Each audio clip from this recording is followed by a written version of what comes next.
Secretary for CIPS in Nigeria, and for work, I work for IHS Towers as Senior Manager for Indirect Procurement. It's a pleasure to meet you. We will begin shortly with a round of introductions. We're basically waiting to have our global CEO walk in and the Regional Director for CIPS for Middle East and Africa. They're walking shortly, and then we can start the event formally. But just before the introductions, a few housekeeping announcements. In the course of the session today, if you have need for any sort of assistance, please walk to the registration desk just at the entrance of this hall. Someone will be there to attend to whatever assistance you might require. In the unlikely event, I said very unlikely, in the unlikely event of an emergency, there is an evacuation procedure. Please evacuate through the nearest fire exit. Close the doors behind you, and please do not use the elevators. You will find hotel staff members and our planners around to offer further support. Again, this is just precautionary. We're not expecting any emergency or any incidents. We'd also like to announce that there is a prayer room within this facility. Should you have need to pray at any point while this event is ongoing, please do well to approach the registration desk just at the entrance of this hall. They will guide you appropriately. Would like to advise also that there is a free Wi-Fi access within this premise. The details will be projected on the screen for you to get the access code in case you choose to use the free Wi-Fi access here. Lastly, would like to announce that CIPS has allocated 6 CPD hours for this event, and you can earn that by attending the full event. We would want to encourage you as much as possible to please claim your CPD hours at the end of this event. That will be all for all the housekeeping. Thank you so much. I'd like to begin with a round of introductions. If you may, just so that other people in the room get to know you, tell us your name, where you work, and anything you think we need to know about you as a community. I'll start with you. Thanks.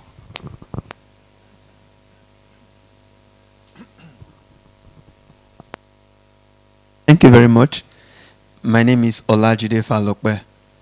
I'm the Business Development Manager, Lagos and Southwest for British Council, an ex-banker. When he told me I'll be the first, I was like, I should be the oldest person in the house. But I think that's all I can say for now. Thank you. Good morning, all. My name is Agbola Johnson, Head Internal Procurement, Lagos State Public Procurement Agency. Thank you. Good morning, everyone. My name is Olarewa Joseph Abiodun. I retired as a Director of Procurement in Lagos State. I work with the Lagos State government. I'm CEO of Actual Ventures. Nice meeting you. Good morning, everybody. My name is Dr. Obiora Madu. I am the Director General of African Center for Supply Chain. Thank you. Good morning, everyone. My name is Samson Edekunle. I'm a Customer Success Manager with Print House Source International. We basically do outsourcing, especially in the indirect procurement for multinationals in different parts of the world. Thank you.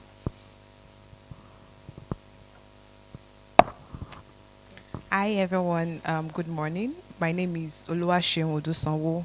I am a procurement specialist with Point Group. Thank you. Good morning, everyone. My name is Olusheye Ajon. Presently, I'm trying to explore new opportunities, but I used to be in the telecoms. Good morning, everybody. My name is Laifa Mana. I am the Stores and Logistics Manager for Executive Aviation Nigeria. Good morning, everyone. My name is Bomi, Procurement Supervisor for Black Pelican Limited. Good morning, everybody. Good to see you all. My name is Engineer Oji. I work with MDS Logistics as a technical procurement specialist. Thank you.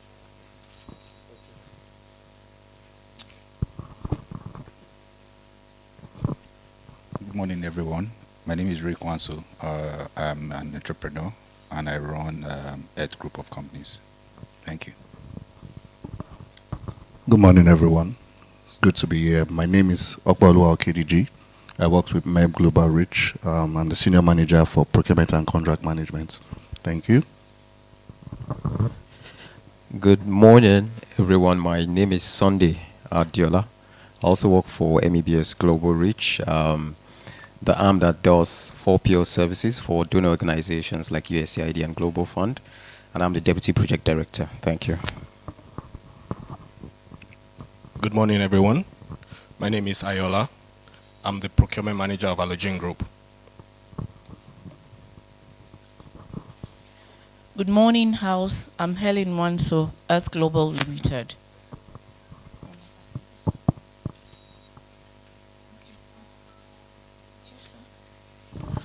Good morning. My name is Cyril Ebe. I have a background in oil and gas project management and then contracting and procurement. But right now I'm a non-executive director of a pharmaceutical business in Lagos. Good morning. I'm Arinze Odua, Managing Consultant for Maltos Competentia. Thank you. Good morning, everyone. My name is Hamilton Nkwanta, Managing Consultant, Premier Creekstone, a supply chain consulting outfit based in Lagos.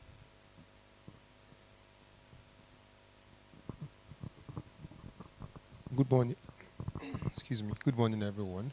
My name is John Olashupo.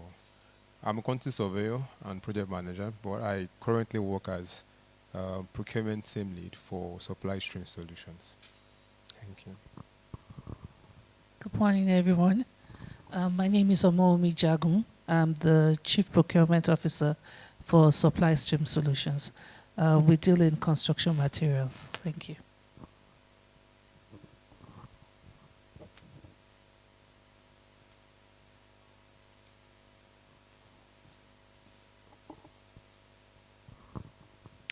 Good morning, everyone. My name is Fauzia Shivon Okediji, and I work as a manager for utility innovation and distributed renewables at the Global Energy Alliance for People and Planet.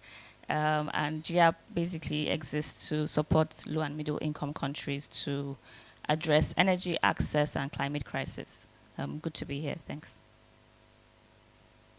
Good morning, everyone. My name is Stanley Adigwe. I'm a senior buyer, Stark Marine Offshore.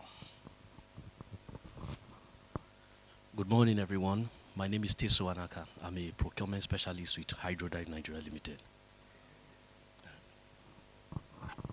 Good morning, everyone. My name is Tei Bitan Anaka. I have a small fabric store called Darash Stores. Thank you. Good morning, everyone. My name is Sima, and I work with Harley Reid. I'm the General Manager for Advisory Services, and Procurement and Supply Chain Management Advisory falls under my portfolio. Thank you.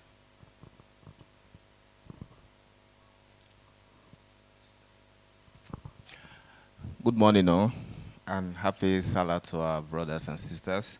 My name is Godwin Okudo. I head the direct material procurement for Chivita, your household name for Jews and dairies. Thank you. Good morning, everyone. I'm Otega Samuel Emodia. I work with Roland Lloyd's Agencies Limited, and it's a cargo inspection company. Thank you. Good morning, everyone. My name is Ufomba Adugo.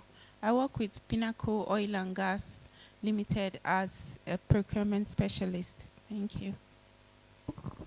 Good morning, everyone. My name is Olushola Hambulu, procurement manager for Cross Boundary Energy. We do energy asset financing and development. Thank you. My name is Titilola Bright Oredami. I work with the Lagos Water Corporation. I lead the transformation and strategy team. Good morning and happy to be here. Good morning, everyone. I'm Babatunde Egunjobi. I work with IHS Towers as category manager in direct procurement. Good morning, everyone. My name is Mary Shoninga, Head of Marketing Procurement for Quality Food Africa. Thank you. Okay, good morning all. I'm Yakong Thaba. I'm with Lafarge Africa PLC, cement manufacturer. I'm a strategic procurement manager for directs.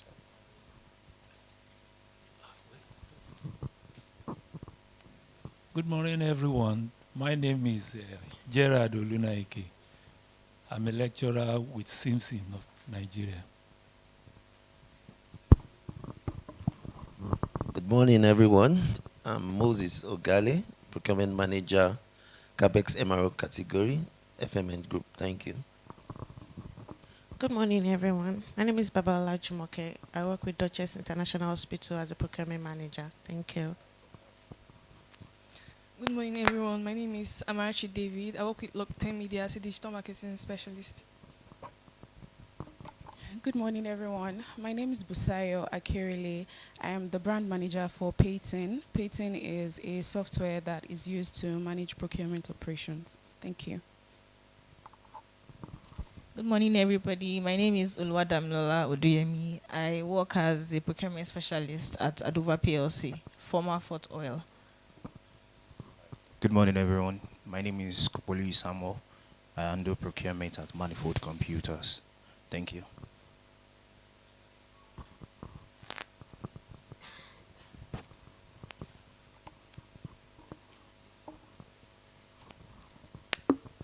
Good morning, all. My name is Oluwayomi Siomone. I'm a procurement manager at Persephone Collections. Good morning, everyone. My name is Ojeba Michael. I work with Lagos Water Corporation, a senior procurement officer. Good morning, all. My name is Ngozi Ugu. I'm currently on a career break, but I have over 15 years experience in supply chain, especially with an IOC, an oil and gas company. I'm happy to be here. Thank you. Good morning, everyone. My name is Utibe Keduba. I'm a supply and logistics executive with the Nigerian Institute of Medical Research. Thank you. Good morning, everyone. My name is Oluleke Ifedola Oguremi. I work at Sterling Oil Operation and Gas as a senior procurement consultant. Thank you.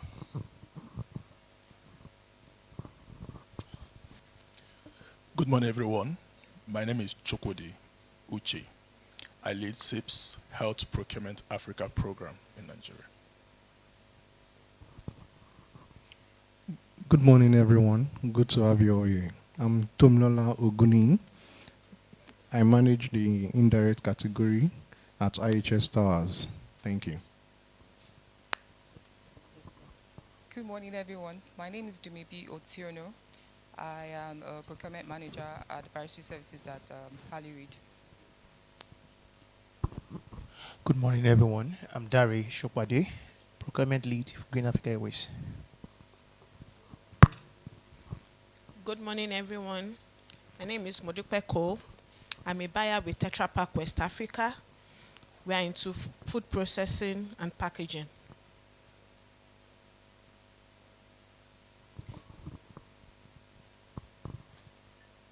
Good morning, everyone. My name is Chinere Frances Obed. I once worked as a procurement specialist in oil and gas. I'm still a member. Thank you. Good morning, everyone. My name is Kendi Adeyemi. I work with Felton Energy Services Limited, Lagos, and I am a product sourcing person. Good morning, everyone. My name is Ibukun Helena Tere, and I work as a procurement specialist for Lokodo Ventures Nigeria Limited. Thank you. Good morning, everyone. My name is Blessing Abiodo. I work with Total Energies as a procurement methods officer. Thank you.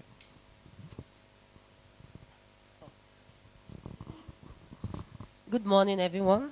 My name is Ayola Akonji, Head of Public Affairs with Lagos State Public Procurement Agency.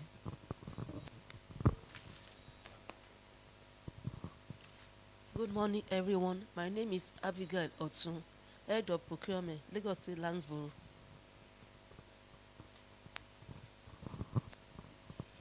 Good morning, everyone. I'm by name Abdulrahim Ibrahim.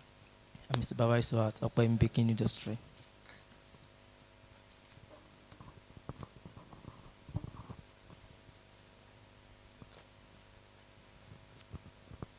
Okay. I believe we're done with introductions. Good morning, everyone. Okay, My name is Samuel Adeleke, Procurement Manager Indirect, SIWA, Central East and West Africa for Buy Stuff. Good morning, everyone. My name is Ayodi Jolalire, a fellow member of the Institute of Chartered Accountants of Nigeria. I'm the Procurement Manager for Raw Material, Rekit Nigeria. Good morning, everyone. My name is Oludare Abiodun, Business Development Manager for Tenax Logistics and Trading Limited. Thank you. Good morning, everyone. My name is Oluwadamlola Biola, a pharmacist, and I work with Lagos State University Teaching Hospital, Asut. Thank you.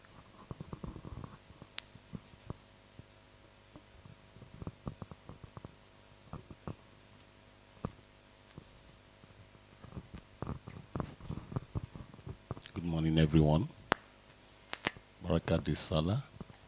My name is Sonafo Tefataidu.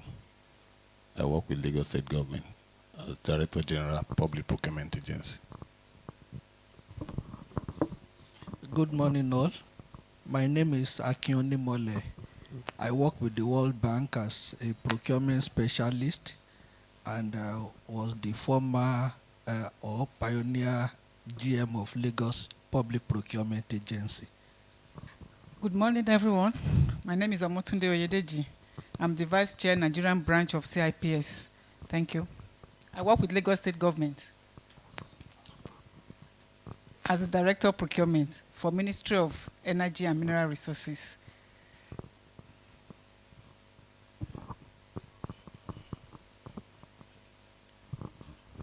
Thank you very much, everyone, for the beautiful introductions. I believe some of us have gotten to know each other better. Would you please give yourselves a round of applause for that introduction?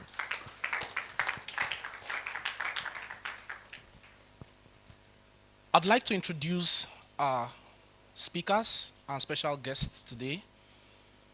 And then with that, we'll have the opening remarks. First off, I'd like to introduce the Global CEO for CIPS.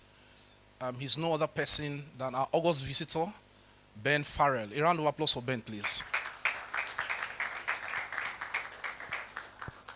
Ben oversees the affairs of CIPS around the world, including presence in over 80 countries of the world, and of course, all our members across the world too. Welcome, Ben. Thanks, and thanks for coming. It's a pleasure to have you in Nigeria. Please let me introduce someone who is not new to us as CIPS Nigeria. He is the Regional Director for CIPS in the Middle East, covers Africa and Asia Pacific. Ladies and gentlemen, please welcome Sam Achampong. Without a doubt, if you are on LinkedIn, you definitely know Sam. Sam is a LinkedIn influencer and a top voice for the procurement profession globally. Sam, it's a pleasure to have you again in Nigeria. Welcome. Thank you. Please let me introduce Dr. Obiora Madu, who is one of our distinguished speakers today. He'll be giving us the keynotes in the course of this event. Dr. Obiora Madu is the Director General of the African Center for Supply Chain. Please welcome Dr. Obiora Madu as he comes forward to sit in.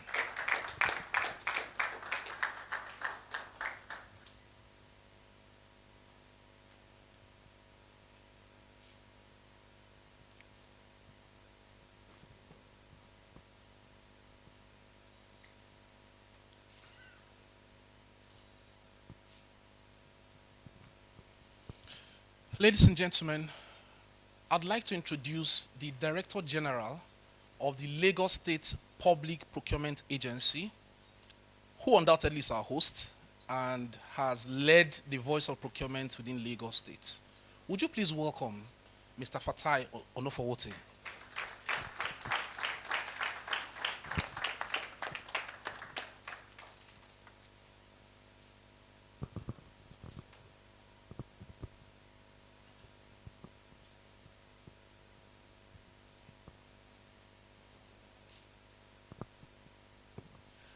I'd like to introduce a distinguished leader within the procurement community in Nigeria and a distinguished leader for the CIPS community in Nigeria, who has been one-time past president of CIPS globally, and it's a privilege to always have him whenever we need him, providing guidance, support, and direction. Ladies and gentlemen, would you please welcome Professor Bola Afolabi.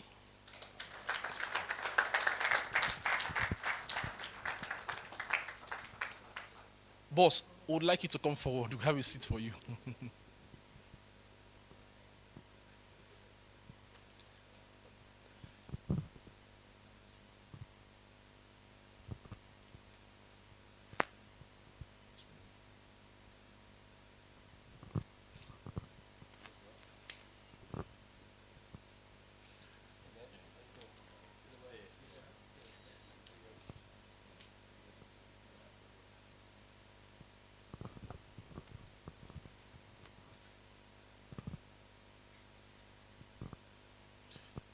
Please allow me to introduce another distinguished fellow of the community and a leader within the procurement community in Nigeria and Africa. Someone who has provided guidance and was instrumental to the establishment of CIPS here in Nigeria. Ladies and gentlemen, would you please welcome Arinze Odwa.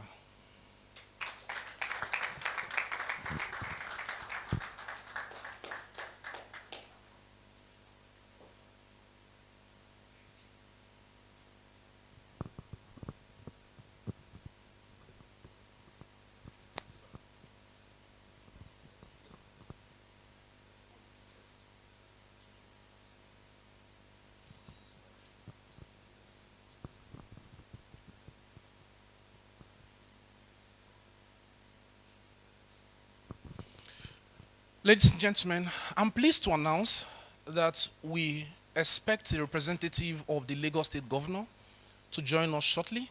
As soon as he does, I will introduce him. We also expect the Honorable Commissioner for Energy and Mineral Resources to join us shortly, and I will introduce him when he gets in. Without further ado, I'd like to welcome, for the opening remarks, the Vice Chair of the Institute in Nigeria, Mrs. Oyedeji Omotunde, to give us the opening remarks. A round of applause for her, please.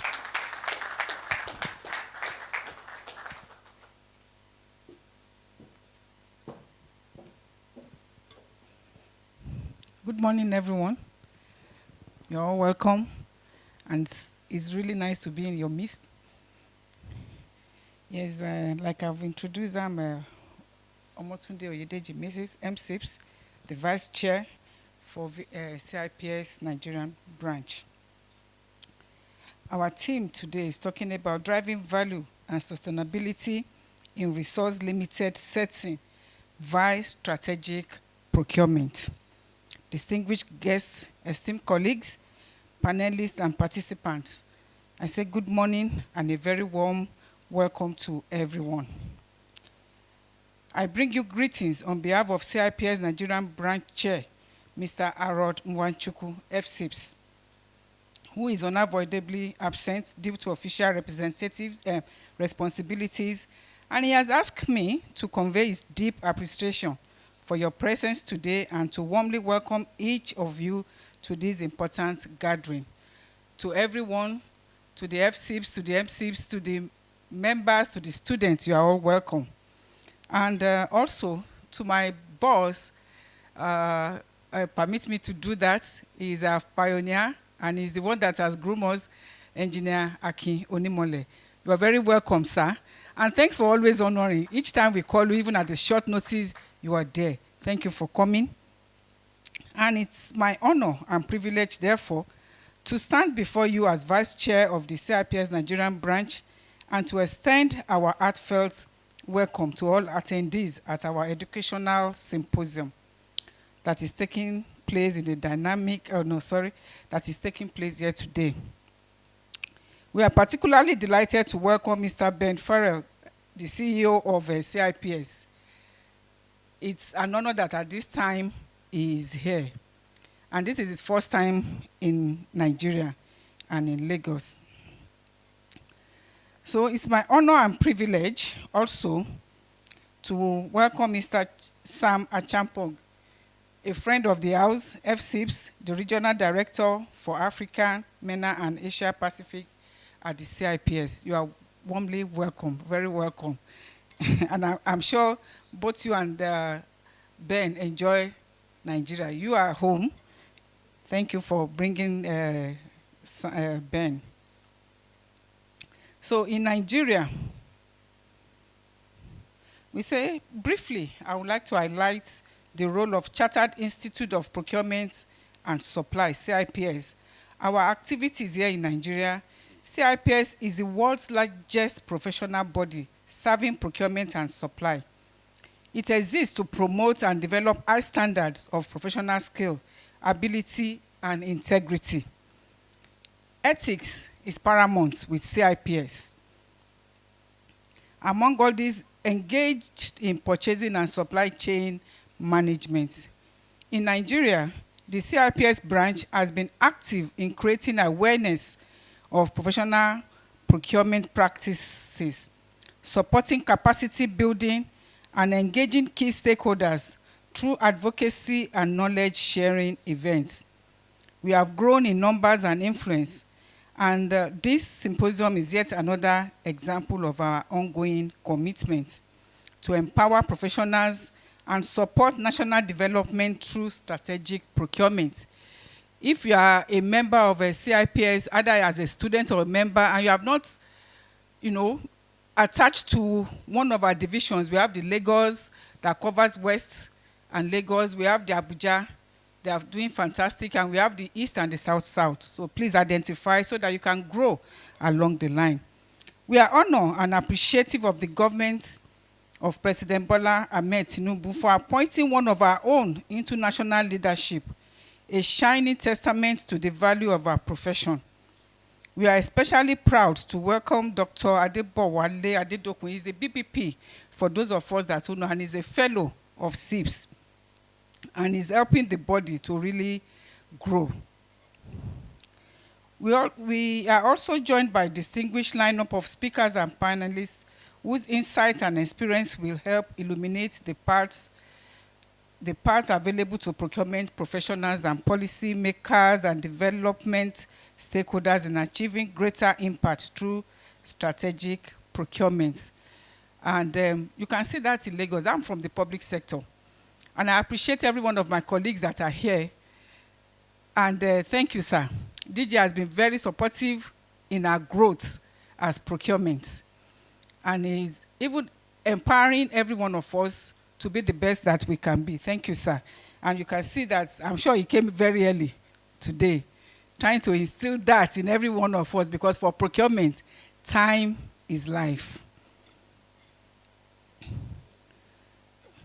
Our expected outcomes from today's section include identification of practical approaches to value creation in procurement under physical constraints, shared insights on sustainability frameworks tailored for resource-limited content, stronger professional networks among procurement and supply chain practitioners, thought leadership on aligned procurement practices with national and global development goals, emphasis on ethics, resilience, and innovation as foundational pillars in our procurement system. And this symposium is more than a gathering of professionals. It's a forum of transformation. As we share knowledge and experiences, let us remain conscious of the responsibility we bear to ensure that our procurement decisions lead to improved service delivery, enhance accountability and sustainable development and outcomes. And I will also add that as professional procurement, you can't be lazy. 24 hours you're on the go. So we must put on our strategic cap. So in conclusion, I thank you for honoring our invitation and for your continued support in advancing the procurement and supply profession in Nigeria and across the region. May today's discussion inspire fresh thinking, bold action, collaborative partnerships that will help us all to drive value where it is needed most. Thank you, and once again, you are welcome. Thank you.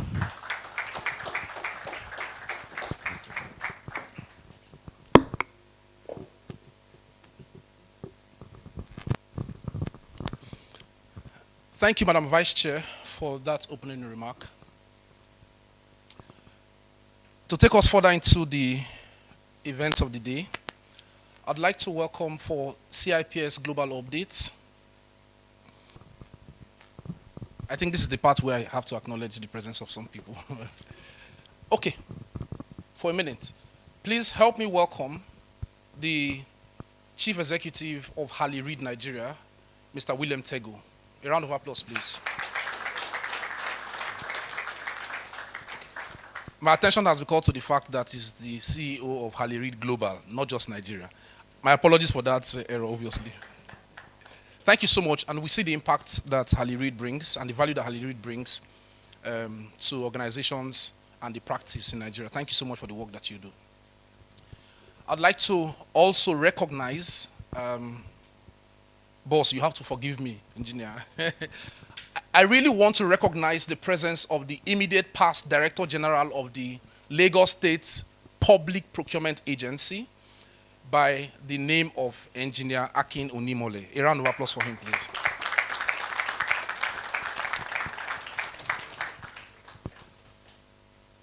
On a final note, I'd like to acknowledge the presence of one of our immediate past presidents of the Chartered Institute of Procurement and Supply Nigeria, CIPS Nigeria, Dr. Fadikpe. A round of applause for him. Okay. For CIPS Global Updates, please join me in welcoming Ben Farrell as he takes up the stage. A round of applause for Ben.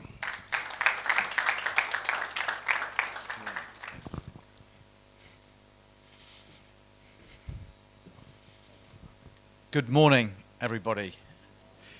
Very, very good to see you all here on Friday. I know it's a holiday today, so I'm doubly appreciative of the fact that everybody's come here today.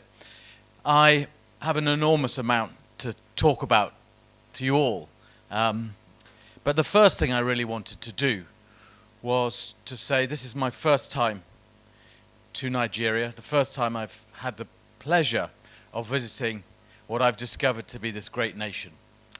And I arrived last Sunday with Sam, and we arrived in Abuja, and from the moment of our arrival, we've had the warmest, most exciting welcome.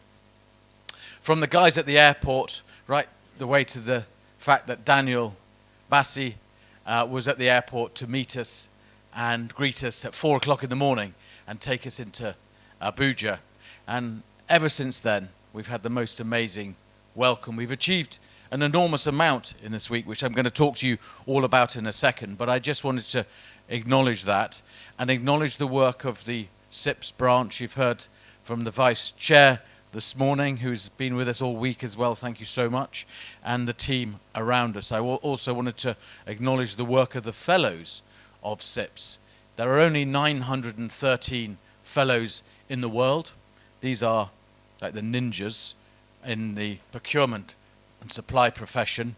And Bola here was the first non-European, the first black president of Cips. And it's been my pleasure to meet him this week, and it's been a pleasure to meet so many of you great people. I've loved being here with you all in Nigeria. To be honest, I'm going to go back full of energy, and in fact, amazingly, and I'm going to tell you more, I'm coming back in 2 weeks to do more. Yeah, this is an important time. I wanted to talk a little bit about my role in leading Cips around the world. So we've existed since 1932.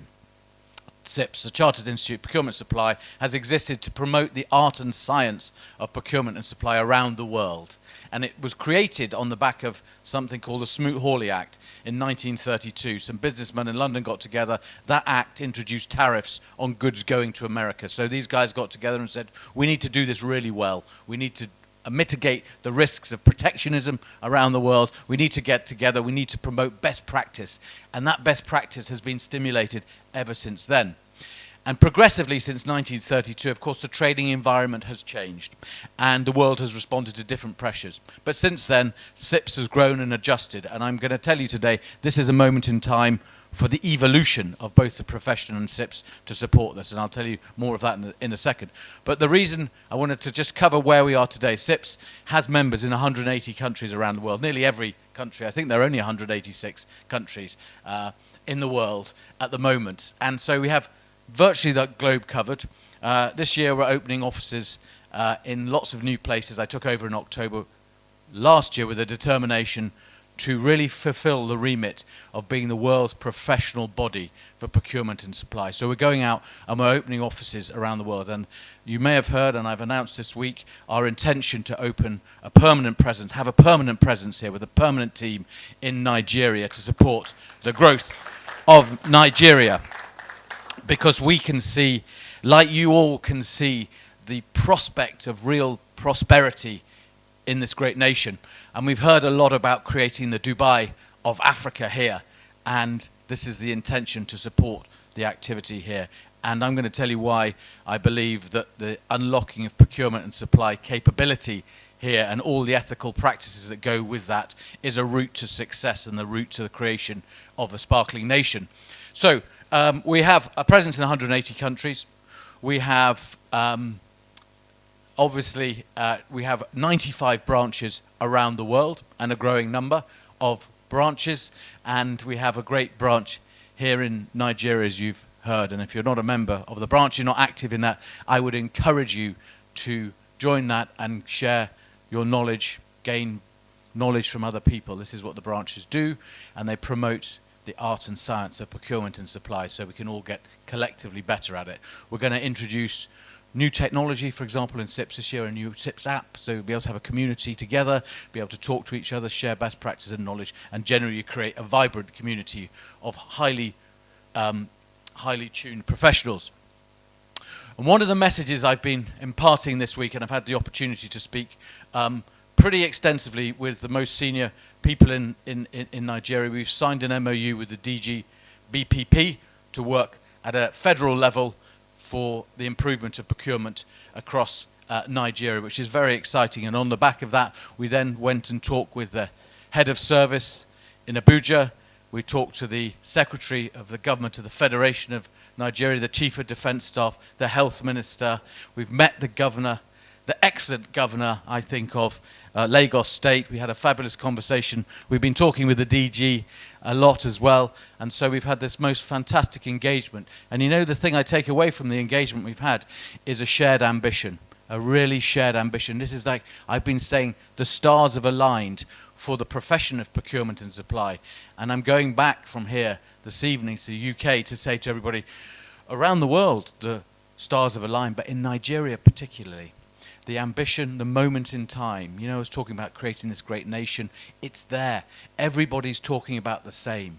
Everybody's talking about the same thing. In all the public offices, in all the business we've been talking to, everybody has this collective ambition. So you guys are so well placed in what you're doing to have a flourishing career and make such a big contribution to the success of Nigeria in the future. So I was talking to the health minister, and he told me he only has $14 per Nigerian to deliver health services across Nigeria. In the United Kingdom, we have 4,000 per person. And some of that money, some of that value is leaked out. There's no question. You know, the manufacturing base for pharmaceuticals in Nigeria is very thin. It doesn't really exist, importing medical care. But I can tell you that Chuck Woody's work, for example, with the Cips team, Health Procurement Africa, in 8 states here, is increasing the availability of drugs at the point of need and reducing the cost of that supply. So that $14 will go further through efficient procurement and supply and help everybody live longer. They are having a material impact on infant mortality in this country already. And so I'm saying to the government and anyone who listen, look at what best practice can do for you. Look what you can do in the health sector. Here's a great example with Chuck Woody's work, but apply that to all the other sectors as well, and you can make a material difference to the prosperity of Nigeria.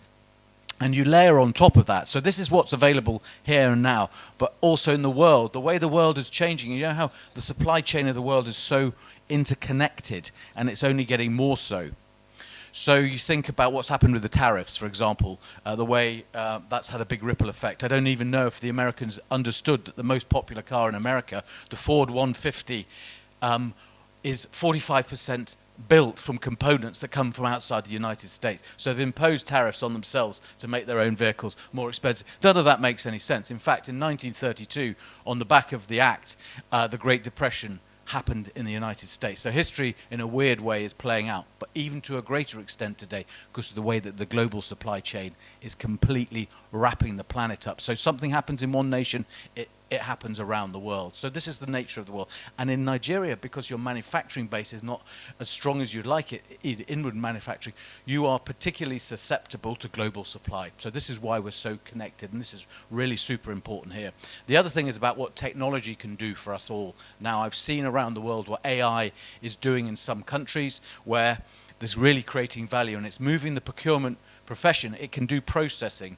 You know, there's a lot of stuff which you could broadly describe as RPA, robotic process automation. So the processes can be taken away where you can start thinking strategically, how am I getting value for my organization and contributing to the ideas that are going to really change the organization. I've seen it in a number of places. You know, in South Korea today, if you go there, they'll tell you they are 10% more productive as a nation because of new technologies in AI. So this is why it's a chance for us all in this profession to think about the global supply, about the nature of technology and how that's going to help us move forward. So I'll be encouraging the government and any organization to invest in new technologies. The other thing, I've been doing a lot of work with futurists, procurement futurists particularly, some very smart people who are thinking about the world we're going to live in 2050. You know, it's particularly relevant to Nigeria. So on the planet, there's 8 billion people today, 9.7 billion by 2050. That's a big jump. 60% of them living in urban environments. I was talking to the governor of Lagos, whether Lagos is the biggest city in the world already. And we think, well, maybe Tokyo, maybe some of the Chinese cities. But very nearly, it could easily be Lagos now. I don't think we've got an accurate count of any of them. But it's only going to grow. It's only going to grow. And you think about the demands for power, water, food, all the stuff we need to procure to drive a population like that. These pressures are only going to grow. And you think about the nature of organizations. It used to be that an organization operated on its own. Now it's all about the suppliers, all about a shared endeavor, a collective endeavor, a shared enterprise about achieving success. So more and more of the skills you have for procurement supply, supplier relationship management, the complex problems we face are not going to go away. The disruption we all face every day, you know, we've seen so much, that's not going to go away. So the world we live in is more complex, but the skills you're all learning and have to apply every day are more and more relevant to the future. So this is why I'm saying to everybody, check out Apple. Tim Cook, CEO of Apple, procurement guy. Check out Alibaba, Jack Ma, procurement guy. Check out General Motors, the biggest companies in the world, procurement people. More and more of you guys will be leading these great organizations in the future. This is why this profession, this is the moment for us all to thrive. So, it's an exciting time, and I've been saying to, particularly in Nigeria, a lot of people have said to me there's a lot of money leaking for corruption and what have you, and I'm saying what my recommendation is everybody is to adopt the Cips global standard and mandate that, particularly in public office. You think about the responsibility of spending the nation's money. You know, we should mandate that and say, just like an accountant, a lawyer, a doctor, this is a licensed profession. So anybody who listens, I've been talking on Arise and channels, and anyone who listens, I'm saying, I think it's really sensible to say, here's a standard, you need to hit the standard to practice procurement and supply in this great nation for the value that you can get out. Going back to the $14, there's a lot of money to be saved and contribute to the thriving nature. So my big campaign for anyone who will listen is to say, let's get serious about this. It's super relevant for the future, and we need to advocate for professionalizing in the sense of the formality of licensing this profession in the future, and all of you will be recognized for your skills as such. And those who don't comply with the obligations of that will not be able to practice because there's a professional register and they'll be off the register. I think this is a very, very sensible move where there's so much value to be had. Anyway, there's so much to talk about. I've had an amazing week here in this country, and I could stay when I'm coming back soon, but I've loved it, and I've felt the excitement and energy for the future. So I congratulate you all on what you're creating, the success you're all having and bringing to Nigeria, and I'm much looking forward to coming back again. Please stay in touch. Cips is here to stay with you all. I want to thank formally once again all my new friends over here. I've had a brilliant time, and I'm going to go back as the strongest advocate. There's a lot of people say things about Nigeria which is completely wrong, and I'm going to go back and tell them that and say this is the place to be.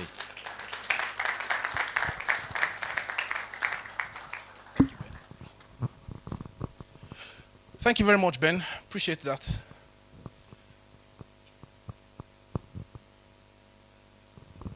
I'd like to do some more introductions, just to acknowledge the presence of some people who've just walked in while that opening remark was going on. Ladies and gentlemen, would you please help me welcome the country director for Hali Reid in Nigeria by the name of Grace Onosodi. A round of applause for Grace.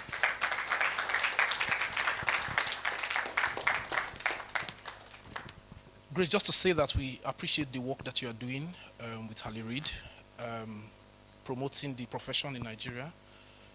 Without a doubt, a number of our colleagues owe the credit of their qualifications to MSIPS, to Hali Reid, and there's also a lot of work that you guys are doing with other companies in the private sector and even in the public sector space. There's no better time than we have today to say thank you for the work you are doing to promote the profession, and we do appreciate that. Quickly, I'd like to introduce a colleague of ours who is championing and pioneering the work that CIPS is doing in Nigeria in the public sector. As Ben rightly mentioned, CIPS, in partnership with the Gates Foundation, is implementing some support to states in the north, about 8 states in the north, including the Bureau for Public Procurement and the Ministry of Health. That intervention is helping to improve procurement practices in the north and improving the availability of health commodities for patients who need them at the last mile in 8 states and counting. Ladies and gentlemen, leading that project in Nigeria is none other than Chukwudi Uche, one of our colleagues, who is a fellow of the Institute, and we have the privilege of having him in our midst. A round of applause for Chukwudi, please.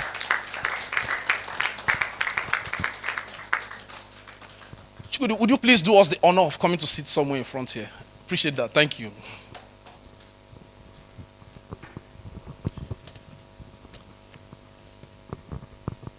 I'd like to acknowledge in our midst the presence of the head of project implementation at the governor's office. He was instrumental to helping us get an appointment with the governor within the week. And for the first time, CIPS got audience with the governor of Lagos State. That conversation has led us to the point where we are going to sign a memorandum of understanding with the Lagos State Public Procurement Agency. And we think that in the near future, and also in the distant future, there will be opportunities as a result of that engagement and that meet-up with the governor. Ladies and gentlemen, would you please help me welcome Segun Sanwo-Olu.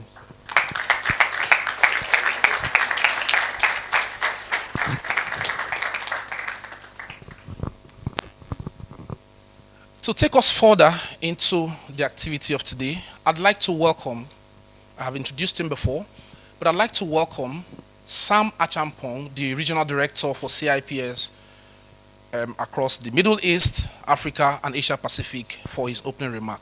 Thanks, Sam. A round of applause for Sam. Wow. Thank you so much to all the dignitaries here, to everyone who's come in their holidays, for everyone celebrating Eid Mubarak.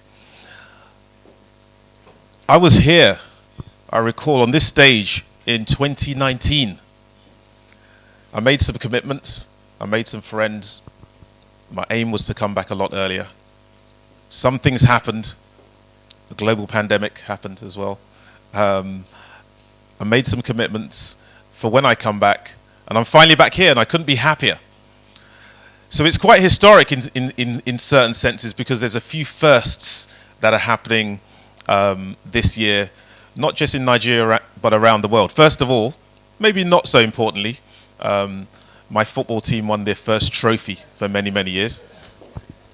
I won't tell you who they are, because it's embarrassing. But also, probably more significantly, more interestingly, for what we're talking about today, Cips has been established since 1932. And I have to acknowledge something, that no Cips CEO has been to Nigeria until today. So, even though it's a bit embarrassing because he's my boss, I do have to give credit to Ben Farrell for his presence in Nigeria today. So I'd like a round of applause, please.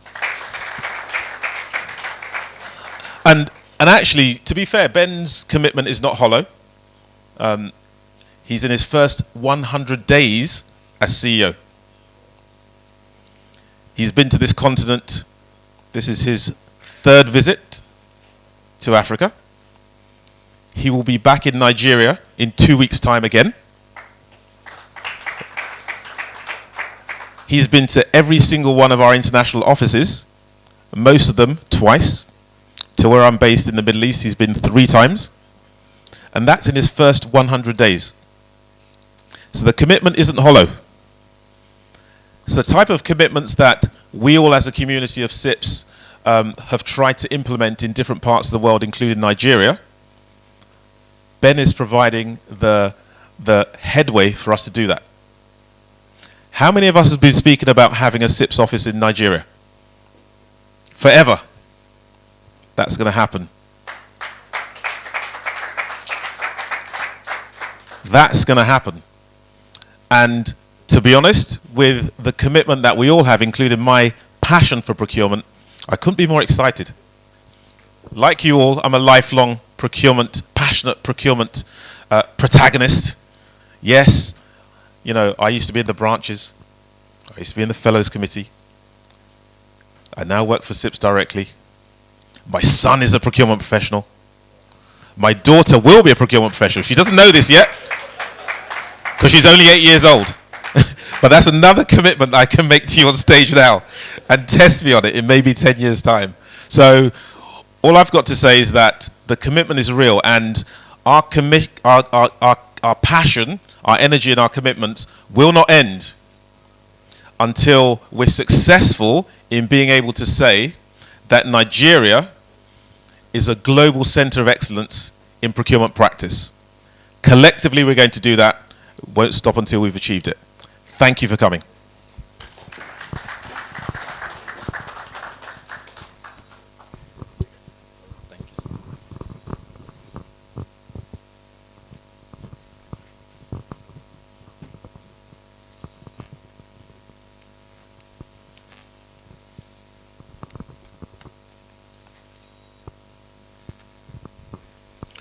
Thank you very much, Sam, for those remarks. Ladies and gentlemen, while that remark was ongoing, we had a special guest walk in. It gives me great privilege to introduce the Honorable Commissioner for Energy and Mineral Resources in Lagos State.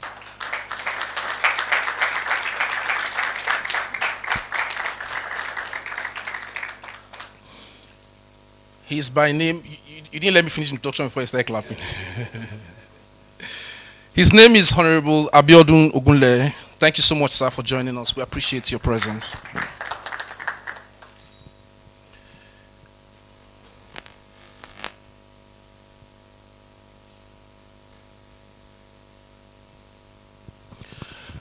I'd like to acknowledge the presence of one of our CIPS partners. He is the Vice Chairman of the Association of Public Procurement Practitioners of Nigeria. It's important to just acknowledge him because they're working with us to promote the profession in Nigeria. Please help me welcome Mr. David Okichukwu.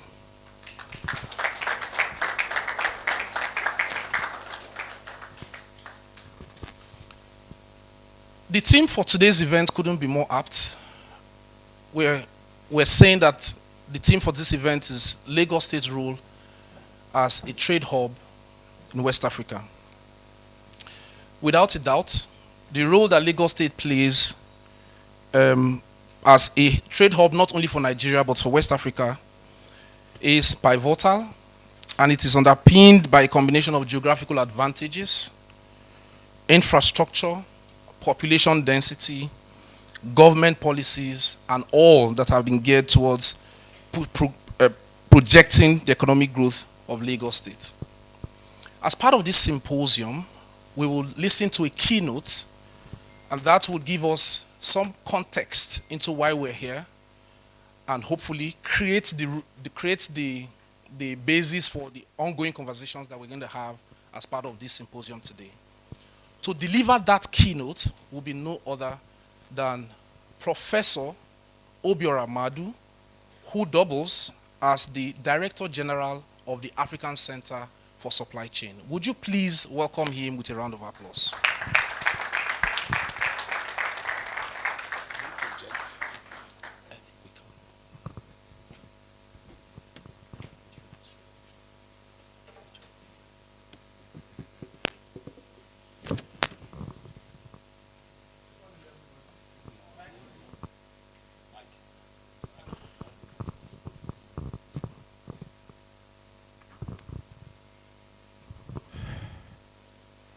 The Global President of CIPS, Regional,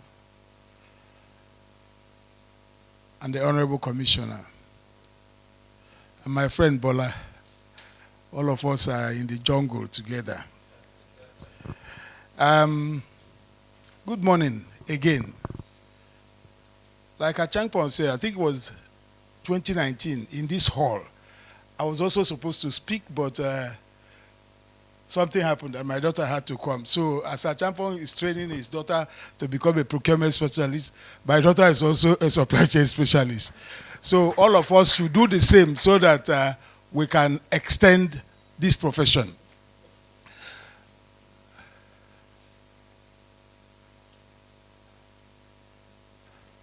I decided to, all other protocols observed. You know, when you are coming from the private sector, you are always making mistakes with protocols, but please. And as everybody keeps standing on the same protocol, we just hope that nobody falls down. So, thank you very much.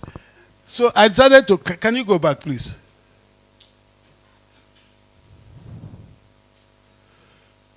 Lagos Rising. I came to Lagos about 40 years ago.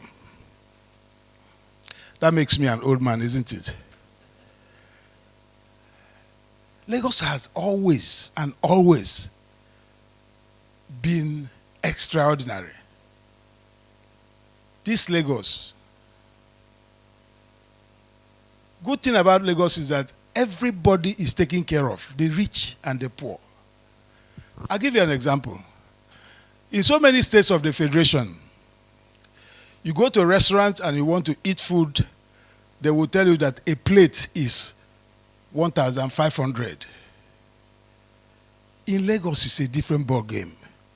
You want ewa, you want small fish, you want the other one, which means everyone is accommodated in this place. Please give Lagos a round of applause.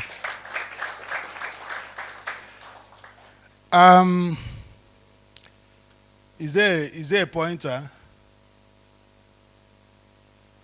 Okay, so Lagos, when Harrison was talking, he talked about geographical location. God so kindly located Lagos where it should be a hub. I'll be looking at things more from the logistics and supply chain point of view, because I think I know that someone will be talking about a lot more about trade. Even though I'm also part of the trade, but the strategic location, which to a very large extent we've not taken very good advantage of, because I think it was last year or so when I heard them say that Togo is the logistics hub of West Africa. I don't want to say it is unacceptable, because why am I saying I don't want to say it's unacceptable? Because it is not a matter of population. It's a matter of services and the functionalities of the ports involved.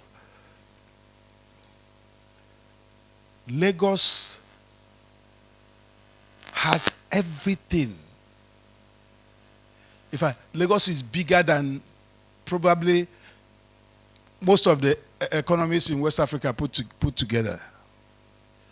Population too.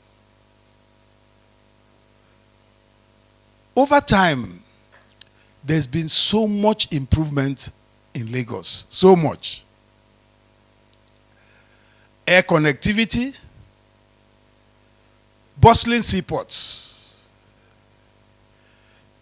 The Lagos seaports have been, it's one of the busiest in Africa. But I think that a lot has to be done. It is not the direct responsibility of Lagos State government.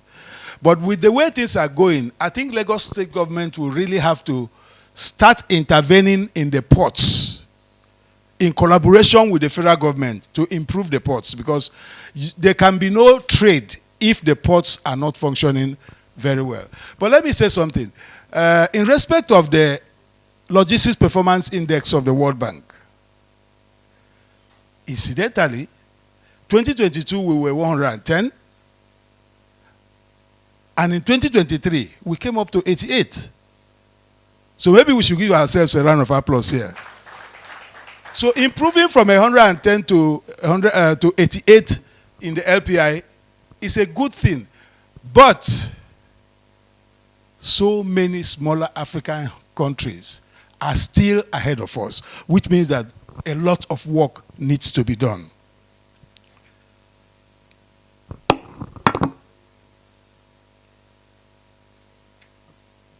Okay, so Lagos is a financial nucleus, home to Nigeria Stock Exchange, home to all the banks in Nigeria. And so that's another thing that is driving Lagos. The financial institutions who are, and there's something that is appearing now. There are a lot of fintech companies that are into supply chain financing. Of course, those people are the friends of procurement people, because they are providing reverse factoring and doing a whole lot to help procurement people to pay for their transactions. Business infrastructure has improved tremendously from what it was. And Lagos State is leading in the whole of sub-Saharan Africa. There's a dynamic talent pool in Lagos State, because almost everybody sitting here, probably apart from Ben and Achampo and a few others, are all from Lagos. So Lagos have provided opportunity. I've had them talk about Harley Reid. There is Multimix Academy. There is the CILT. There's Ciota. So the growth. When I entered into the issues of logistics and supply chain management, it was chaos. It was chaos. But over these years, institutes and professional bodies have done a whole lot to ensure that. And I want to congratulate CIPS for what is going on now, because the public sector is one of our biggest headache. So this signing an agreement with the public sector, seeing the Secretary to Federal Government and everything is actually something to be very, very thankful about, because if we can get our public sector to imbibe professionalism in procurement and other things, because somehow the essence of the Public Procurement Act was being defeated by attitude and application. So, but today is still early. We can do something about it. Lagos is a startup hub. There are so many startups. There's one that I'm consulting for who was just named one of the fastest growing startups in Africa. And so many of them like that. There's something that nobody is looking at, which I want to talk about, which is services. Services. So much services export is happening in Lagos, and it will be very good if Lagos State government can look at and then harness it. There are software, young people doing software in Lagos who are receiving outsourced services from outside Nigeria, from India and all that. Then there are pockets of other areas of services export that are going on that are not even recognized. I'm not blaming, in fact, it's not a blame for Lagos, because the reason why services is being ignored, and we can't ignore services in Nigeria, about 57% of our GDP is services. What portion of it is being exported, we are not aware, because there are no records.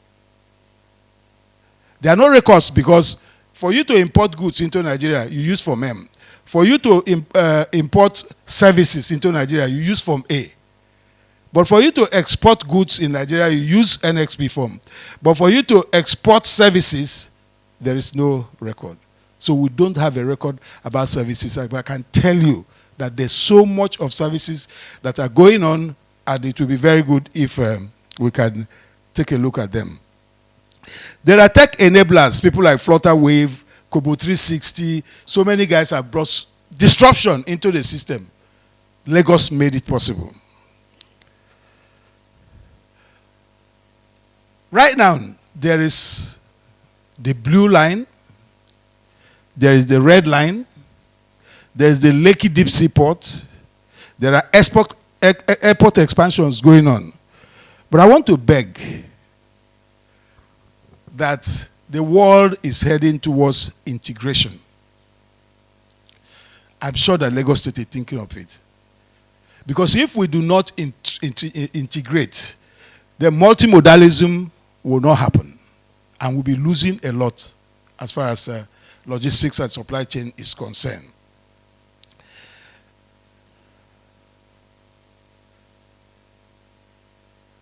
The state is forward thinking. The management of the state is very forward thinking, because a lot has happened. There was a time when I remember one day we were coming back from work from the island to the mainland.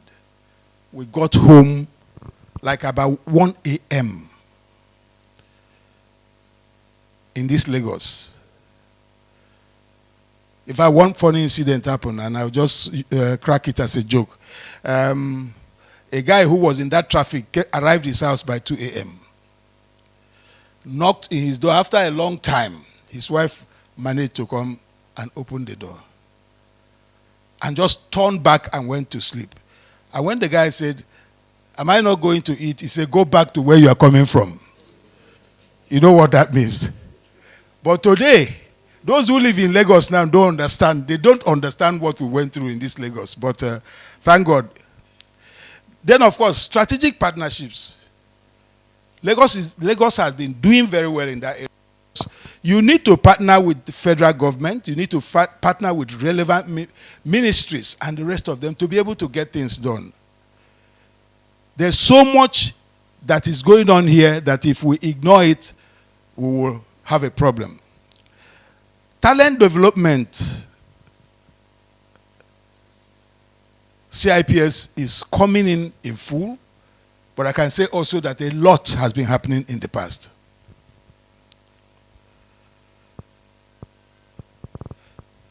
public-private partnership, because CIPS can be regarded as a private organization, so to say, because it's not really government.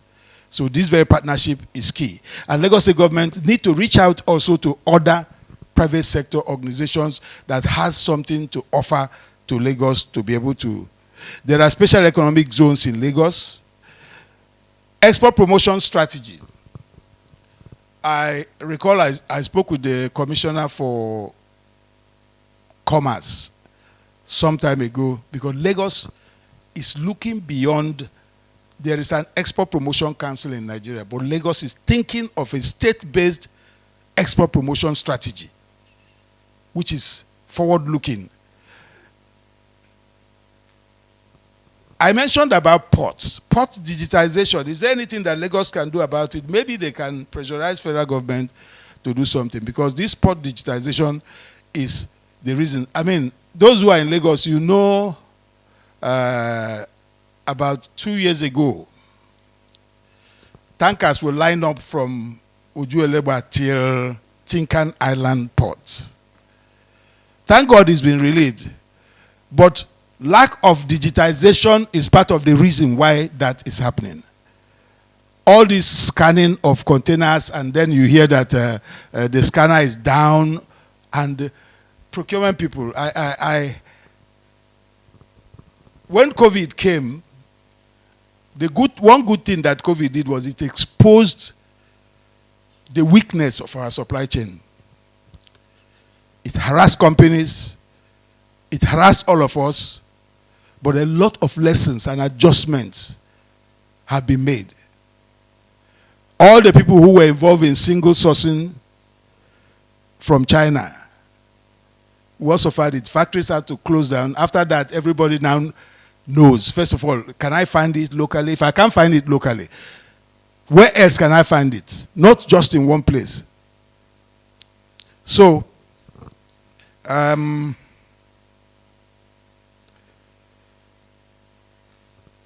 there's an export terminal. In fact, it's not even one. I think there's another one in Ikorodu. There's the Lily Pond, which is the first one, and the rest of them. So I will advise that when the export strategy of Lagos as a state is being formed, that those export terminals and so many other terminals should be integrated into it.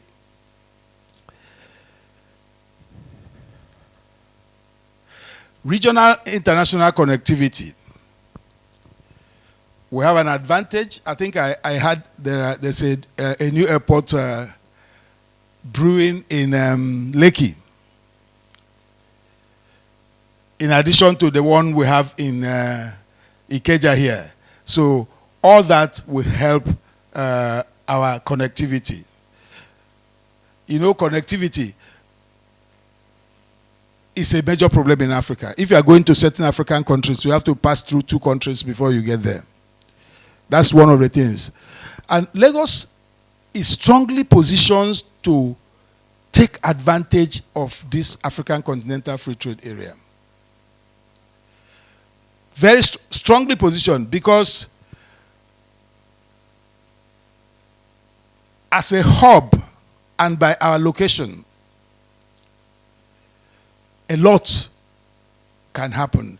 You don't know how many trucks leave Nigeria on a daily basis heading towards Mali and so many other countries.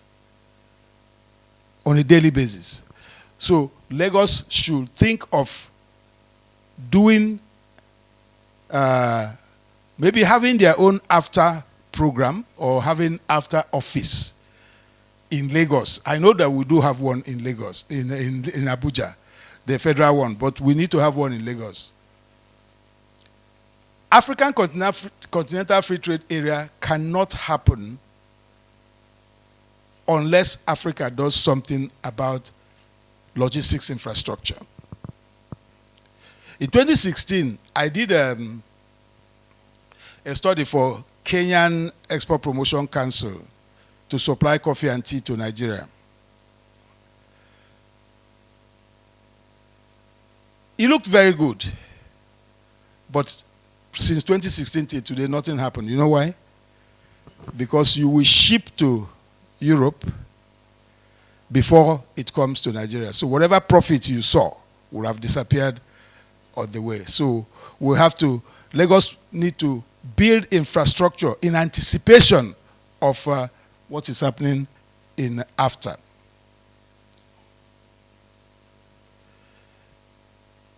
Challenges to address: infrastructure deficits, port congestion, dwell time of vessels, long time of clearing things from the port, bureaucratic bottlenecks. You know why I like Lagos State Governor? Just like Obama, he will fold the hands of his shirts and then hit the road where they get stuff. So we need to remove bureaucratic obstacles. And then the coordination gaps will need to be closed. Key recommendations: infrastructure investments, digital transformation, policy coherence, and trade diplomacy. Now, let me start closing by saying that I'm very glad to be here. This is a very, very good program, and I congratulate CIPS for this. I also congratulate Lagos State government because they are part of this. They are fully represented. The governor is represented, the public procurement agency is represented, everybody is represented. These days, they say, you either collaborate or you die. In fact, one author says, collaborate with the enemy if it will make you to succeed. So, as far as the field where we are, procurement, supply chain is concerned, you cannot survive if you cannot collaborate. So I want to urge Lagos to increase. Lagos is doing so much collaboration, but to keep increasing, because that is one way to success. So on that note, I want to thank all of us, and I will sit down and listen and participate, because I'm also very, very interested in trade. Lagos as a trade hub, which I have carefully also avoided speaking extensively on, because there's going to be a presentation in that very area. So on that very note, I want to thank you very much for this opportunity, and wish you fruitful deliberation. Thank you.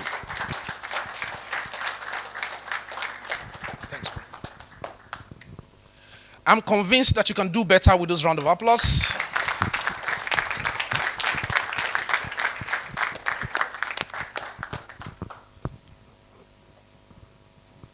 I think this is a good place to have our tea break just before we get into the sectoral conversations. So if you don't mind, you could stretch your legs. We have tea just at the corridor. Grab something. And let's do that in 10 minutes so that we can take a deep dive into the sectoral conversations. Thank you very much. See you in 10 minutes. Would you please help me welcome Mr. Arinze Odwa with a round of applause.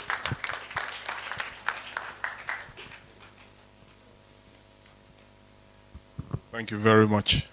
Okay. All right. Okay, let me do that. Okay.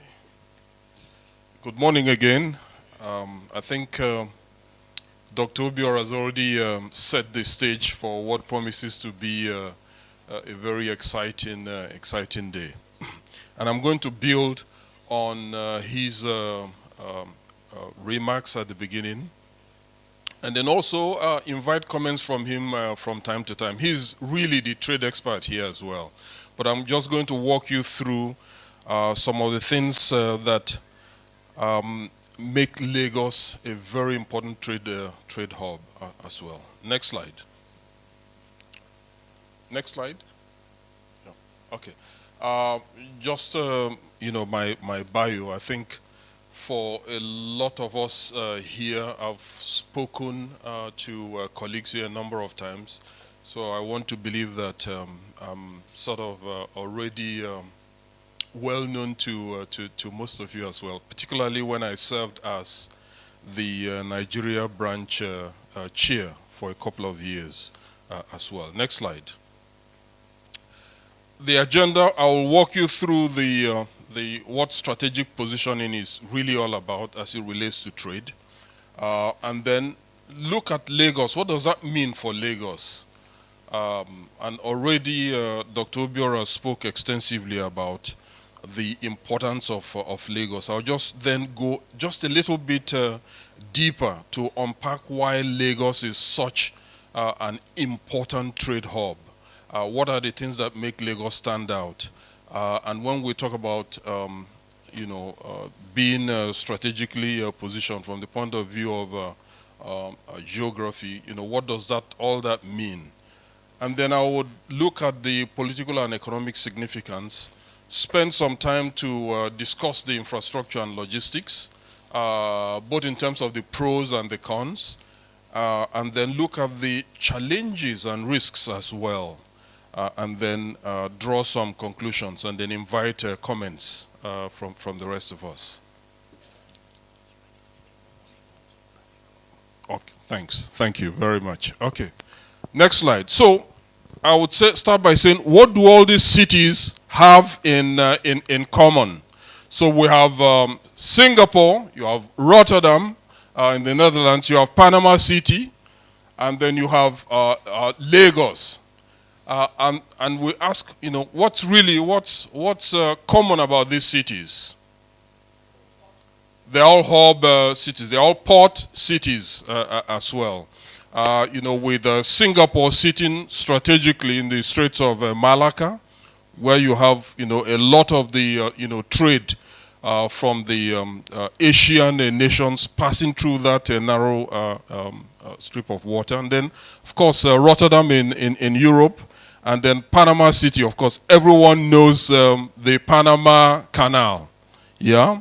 And then, of course, we have our own hub here, Lagos as well, nestled, right there at the Gulf of Guinea as well.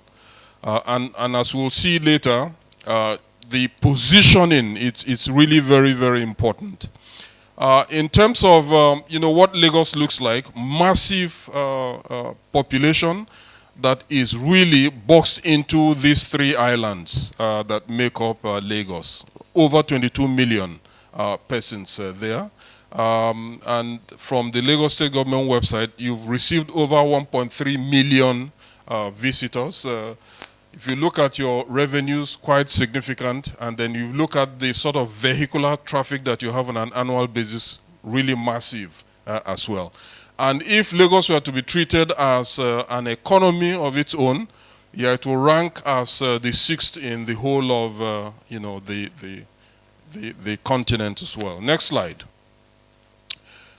If you look at the emergence of Lagos as a strategic trading hub, you can, go, right back to sort of the 19th century, yeah, and when a lot of the trade was really, agrarian, yeah, and then moving to the time of the colonial experience, where a lot had to do with the extractive trade during the colonial era. And then right down to when a lot of that trade was really around oil, predominantly oil, and then later it was a mixture of oil and gas. And then to the SAP period, where you have the so-called shadow economy, lots of informal businesses and the rapid development of SMEs around the country as well. With some marginal industrialization, and then of course from the 2000s you started seeing the evolution of Lagos as some mega city as well. Next slide. And we ask, in all of this, what really defines a modern trading hub? Yeah, if we just sort of try to connect that with the evolution of Lagos, and you can see that there are just about 4 things you really want to look at in terms of the hard stuff and Dr. Obiora talked about those as well. So first is the critical infrastructure that you need to have in place to enable trade. Then the gift of geography, just where you happen to be. We've talked about Singapore being located, right at the Straits of Malacca. Panama, where you have the sort of Panama Canal linking two oceans. So you look at certain special arrangements you make there in order to stimulate trade. For instance, what the Chinese did in the late 70s, early 80s to establish special economic zones, and which some other countries have tried to also emulate in terms of having free trade zones to promote trade. And then most importantly also having the various modes of transportation being connected. Yeah, so not basically standing in isolation. And this was the thing also that Dr. Obiora talked about, making sure that you have intermodal connectivity. So it's good to have robust infrastructure, but those elements need to be able to talk to each other and be very well synchronized in the way that they operate. In terms of the soft aspects, you need to have proper trade facilitation and customs efficiencies. One of the bugbears here, as we'll see later, the business and financial ecosystem needs to be supportive. The regulatory and policy environment, there needs to be consistency, there needs to be predictability. Human capital, again, lots and lots and lots of, very competent, highly skilled, young workforce here, and we'll explore that more. And then sustainability and resilience. So how does Lagos stack up? If you look at that, so in terms of world-class infrastructure, a lot of that is already happening. The president, for instance, commissioned some of these facilities during his recent stay in Lagos, the coastal road, the deep sea ports. We've had talk about the second airport and so on. Of course, in terms of geostrategic location, as we'll see later as well, the positioning of Lagos is absolutely key in terms of the transatlantic trade flows as well. And for those of you who observed what happened during the Ever Given crisis, merely that happened, a lot of the trade flows had to be rerouted, through the Lagos area. And then it's a very, very important hub for servicing not just West Africa, but also the increasing sort of trade flows between Africa as well and the Latin American continent. Then, of course, where we think that there is a challenge is with multimodal integration, and I think that Dr. Obiora already highlighted that as well. So there's quite a significant gap there that needs to be closed as well. In terms of the soft aspects, I don't think that there will be much argument about the amount of work that needs to be done to drive trade facilitation and customs efficiency as well. Yeah. In terms of the business and financial ecosystem, a big tick, serious improvements in that area. Regulatory and policy environment, a bit iffy, can be improved. Human capital, excellent. You have lots of young people, very well educated. And then in terms of sustainability and resilience as well, also could be improved. Next slide. So in terms of the endowment, massive. So Lagos is the gateway to ECOWAS, yeah? Not minding the recent challenges with the AES states, you can just think of these 400 million plus people. Of course, Nigeria alone accounts for more than half of this population. And of that sort of massive population, as we've seen earlier, over 22 million are resident in this tight space called Lagos as well. So it's an important gateway to the sub-region and to the continent, riding on the back of the African Continental Free Trade Agreement as well. It's strategically located on Africa's western seaboard and has direct access to significant international shipping lanes as well. We have this natural deep sea port, with significant running room for growth as well. And then, of course, it borders Benin Republic within just 60 kilometers, and therefore provides that opportunity to interface with, Francophone West Africa as well. Next slide. Just to give an indication, seeing Lagos where it is, almost smack bang in the middle, and showing that it is almost equidistant to important trading hubs as well. So properly developed, it can really function, almost as the hub and spoke to be able to interconnect with other significant trading hubs. Whether it's China, whether it's Singapore, whether it's Dubai, whether it's New York, or whether it's Sao Paulo in Brazil. Next slide. In terms of the demographics, we've seen that 22 million. There's a lot of talk about the demographics. I mean, the Guardian basically observed that by the end of the century, Africa will be home to 40% of the world's population. And nowhere is this breakneck pace development happening faster than this 600-mile stretch between Abidjan and Lagos. So if you think of that whole space there, dominated, of course, by Lagos, it just gives you an idea of how many people we are talking about here as well, and what that means for trade. If you look at Lagos itself, it's a growing megalopolis. From the 70s, you can see the sharp jump, and then by 2050, that population is projected to grow to up to 35 million, which is really, really massive as well. It will be one of the world's largest mega cities. And let's be clear, comparable cities, particularly those in Asia, will actually be seeing a population decline at the time that the population of Lagos will be rising. So that also speaks to the growing importance of Lagos as well. Next slide. In terms of the economy, the city of Lagos operates like a city-state within Nigeria. Yeah, and it's a commercial and cultural hub and drives the economy. And we've said that its GDP is larger than that of many African countries. We've already seen that, if we were to rank it, it would be the sixth. So if Lagos were a country, it would be the sixth largest economy in Africa. So it has all the potentials to function as the most significant trade hub in Africa in terms of, its economic endowments. Next slide. It generates, in terms of port revenues, the Lagos generates over 50% of Nigeria's port revenues and 30% of its GDP. So really massive. And this is only projected to grow. Next slide.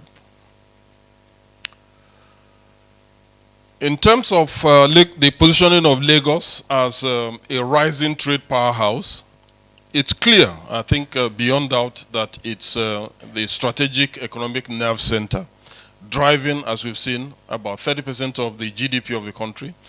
And if you think of just seaport activity, if you aggregate all the seaports in Nigeria, whether the one in Calabar, the one in Warri, Port Harcourt, and so on, I mean, it hosts about 90% of the nation's seaport activity as well.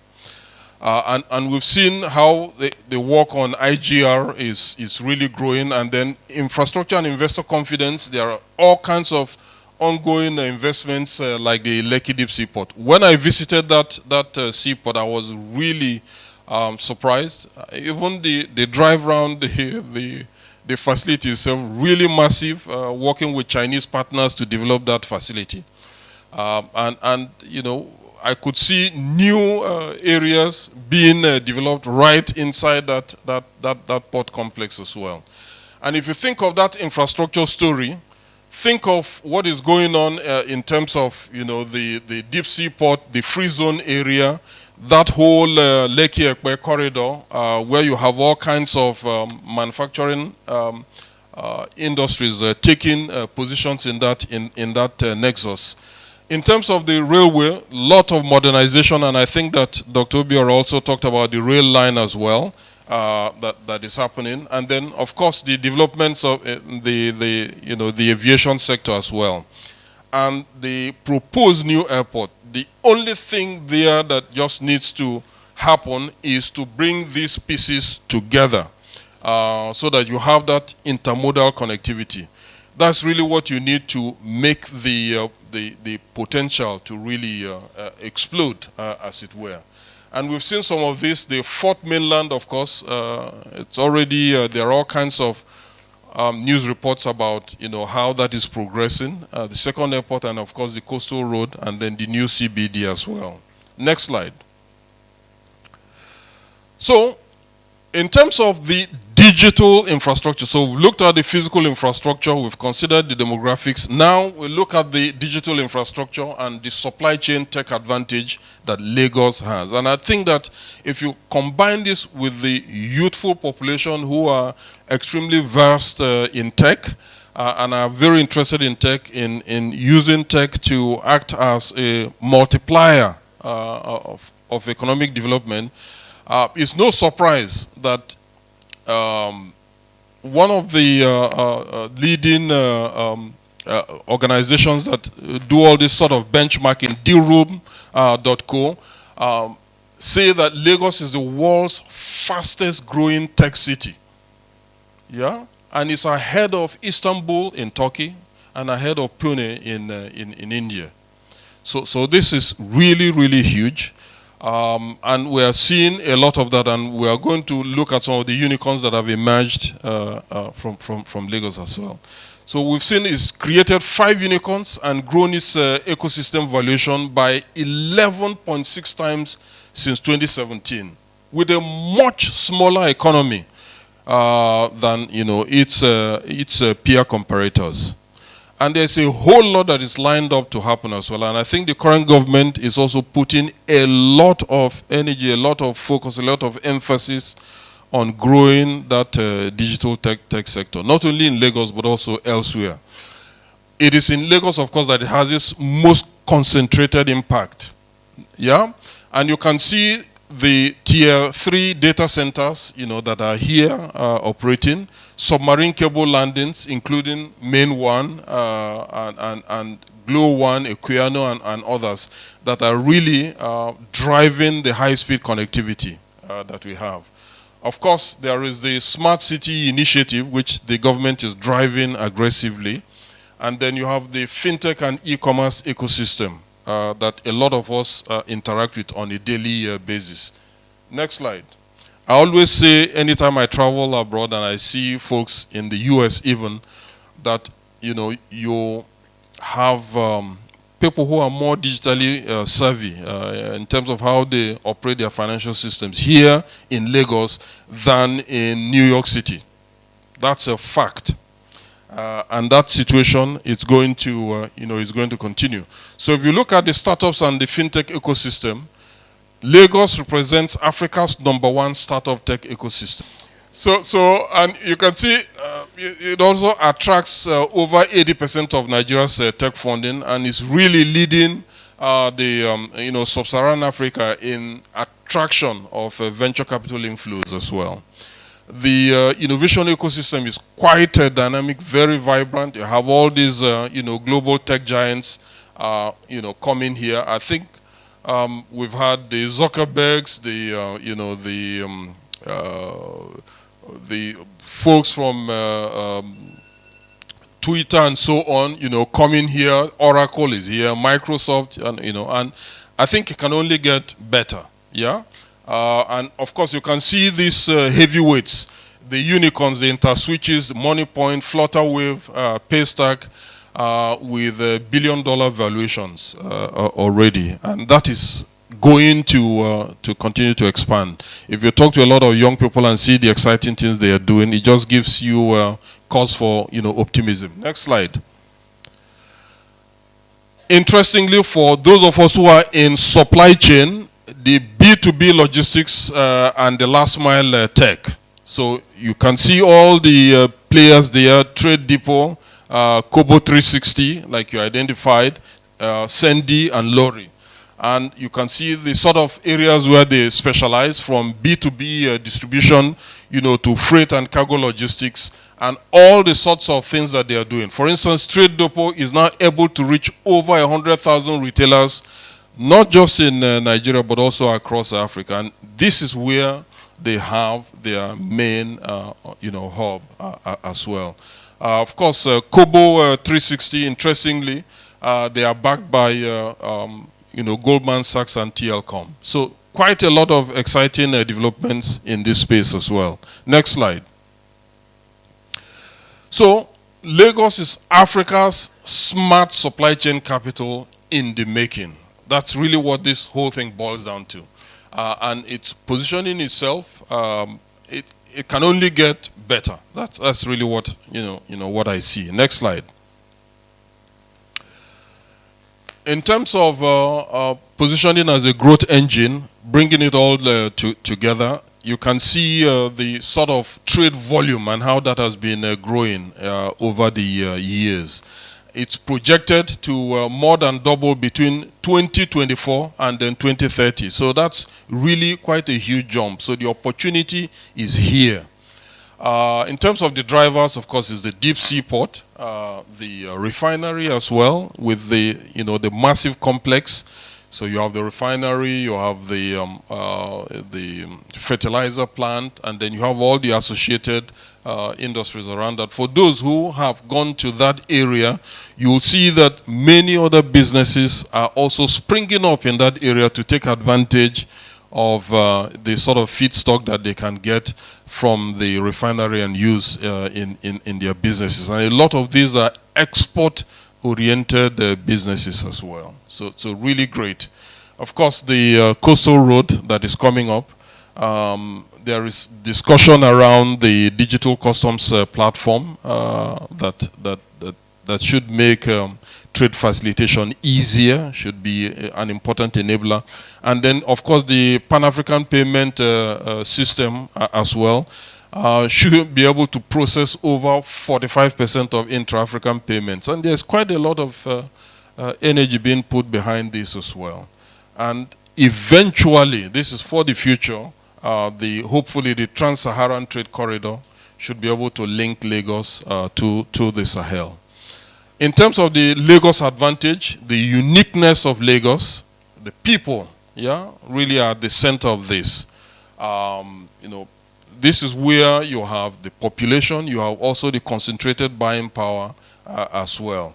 And then we've talked about the tech leadership as well, young people who are really very active in driving that tech ecosystem. Banking, finance, and access. Dr. Obiora, you talked about all the financial institutions being headquartered in Lagos.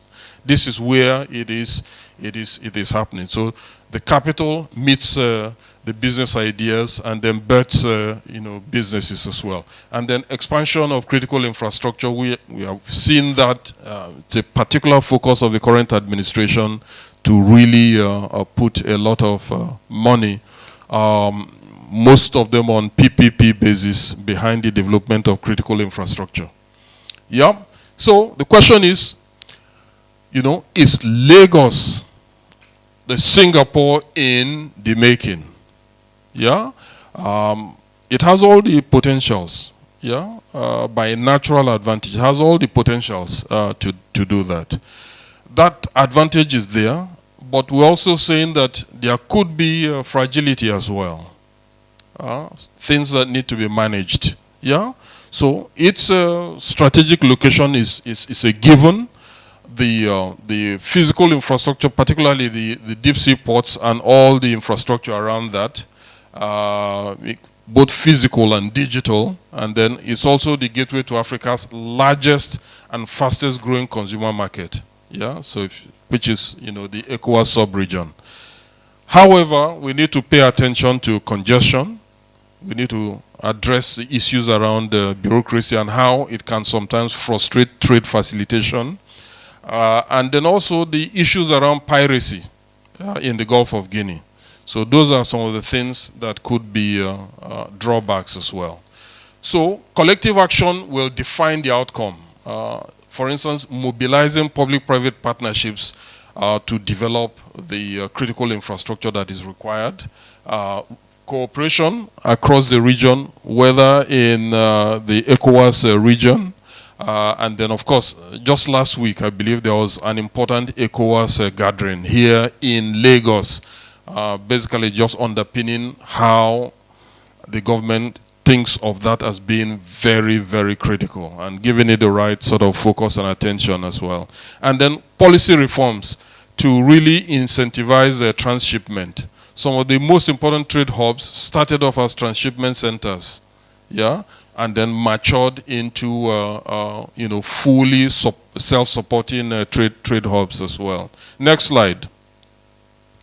So, in considering some of the risks and challenges, it's important just to think around some of the strengths and the weaknesses and then the opportunities. So we've talked about you know, the Lagos being the gateway to ECOWAS, and look at the sort of opportunity there. That headline of 700 billion is really something really hefty that can give Lagos an important and continuing advantage.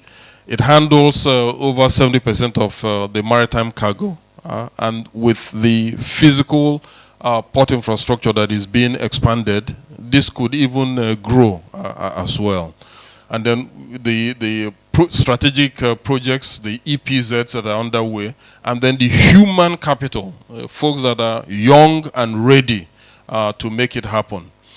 In terms of the opportunities, massive digitization of ports.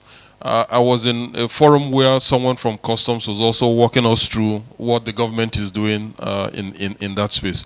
We can only hope that it is deepened and accelerated so that the benefits can be realized. Of course, having also the right public-private you know, partnership alignment to develop smart infrastructure, and then SME access and inclusive growth as well. Those are the sorts of huge opportunities.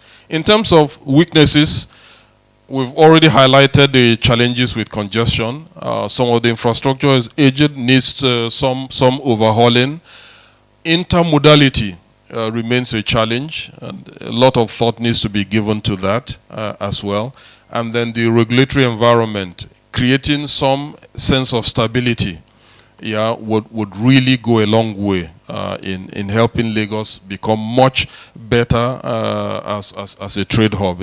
Threats, we've looked at security, the issues around piracy, urban gridlock sometimes that you can experience here in Lagos, yeah, and then sometimes you have a misalignment between federal and state and port governance policies as well. So once all these things are addressed, then we have a much better chance of repositioning Lagos. As supply chain leaders, what should we prioritize? I would say that it's important to look at investing in digital customs and visibility as well, supporting the government where we can to make this happen. Addressing intermodality, yeah, making sure that, you know, whether you're using the rail, marine, or aviation, that they are able to sync and move goods, you know, easily. Being able to also shape regional policy to harmonize AFCTA. It's been rolled out, AFCTA, Nigeria signed up to it, but it's up to us here as professionals to make sure that it works the way that it ought to work, and to be able to continuously tweak and improve it as well. So this is not something we leave to policy holders. We have a role to play as professionals in that space as well. Building the right partnerships is also critical as well. And then deepening investment in manpower, being able to have the right competent manpower, you know, with the right sort of cutting edge skills to make a difference. In terms of concluding vision, positioning, beyond its positioning as a geographic hub, Lagos is an emerging strategic supply chain nucleus within Africa. I don't think that is contestable, yeah? It's also firmly integrated into the global trade system, and with the Africa Continental Free Trade Agreement as well, there is significant opportunity for Lagos to deepen and consolidate its continental leadership in commerce. Last. So, I'll end with a question. Will Lagos become the next global trade platform or be sidelined by inertia? The next 10 years will decide. Thank you very much.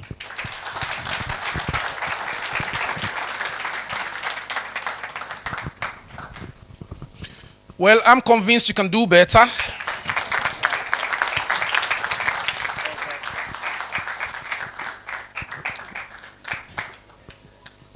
Some of the networking opportunities will present itself after the sessions, if you don't mind, okay? Just so that we are not distracted and we minimize the side conversations that are happening within the room. Ladies and gentlemen, we would want to welcome the representative of the governor, the executive governor of Lagos State, to make his presentation.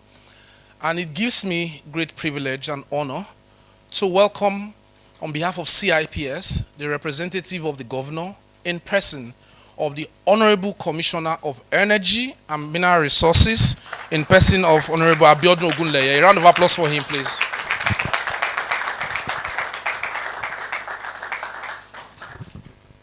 Is that how you clap for the governor?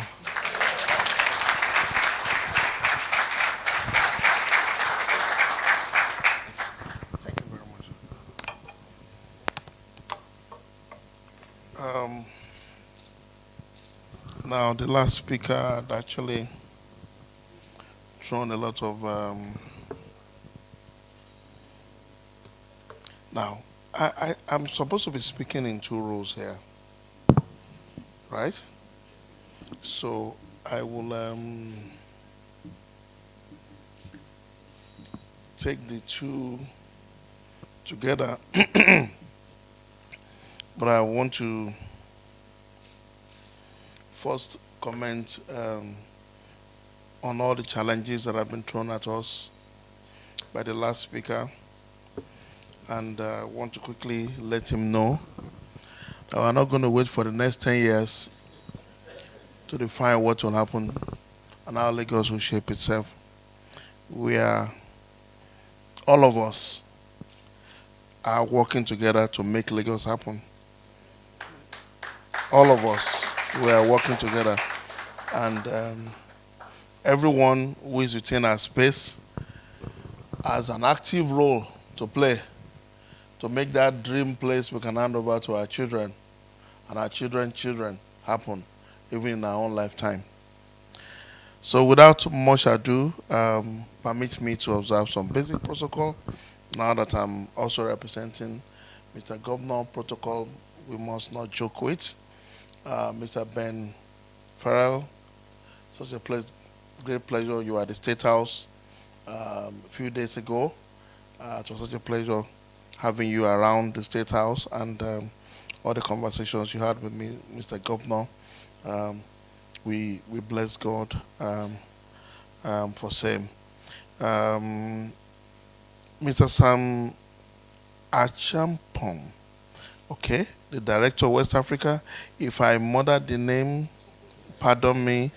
If I give you my name too, I'm very sure you might murder it further than that, you know. Okay.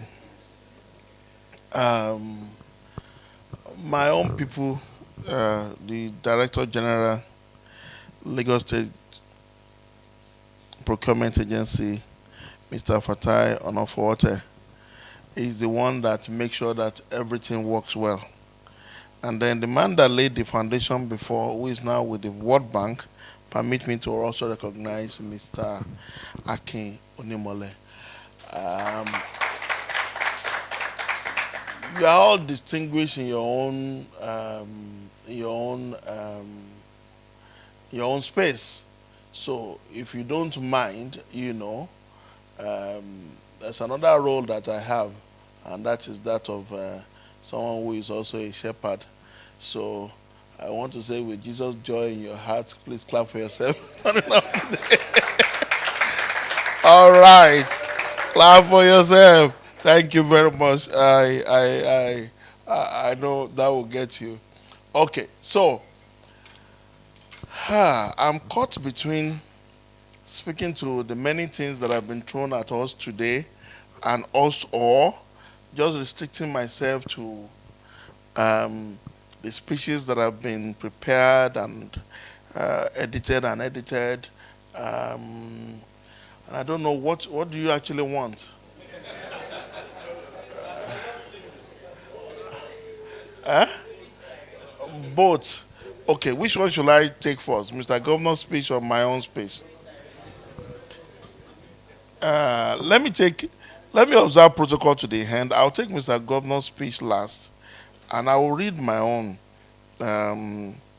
Bros, technology is performing wonders here. So, my own speech first. Okay, so, yes, Mr. Governor. Okay. Okay, so, I've been asked to speak on Lagos State's role as a trade hub in West Africa, procurement's role in energy infrastructure for trade competitiveness. That's what I'm supposed to be speaking on. And I'll confess to you, one of the reasons why you will say, and I think one of the boxes that I don't see being ticked properly is the challenge we have with energy resources in the city. And that challenge that we have is amplified by a lot of things that we get to see as people that live in the city.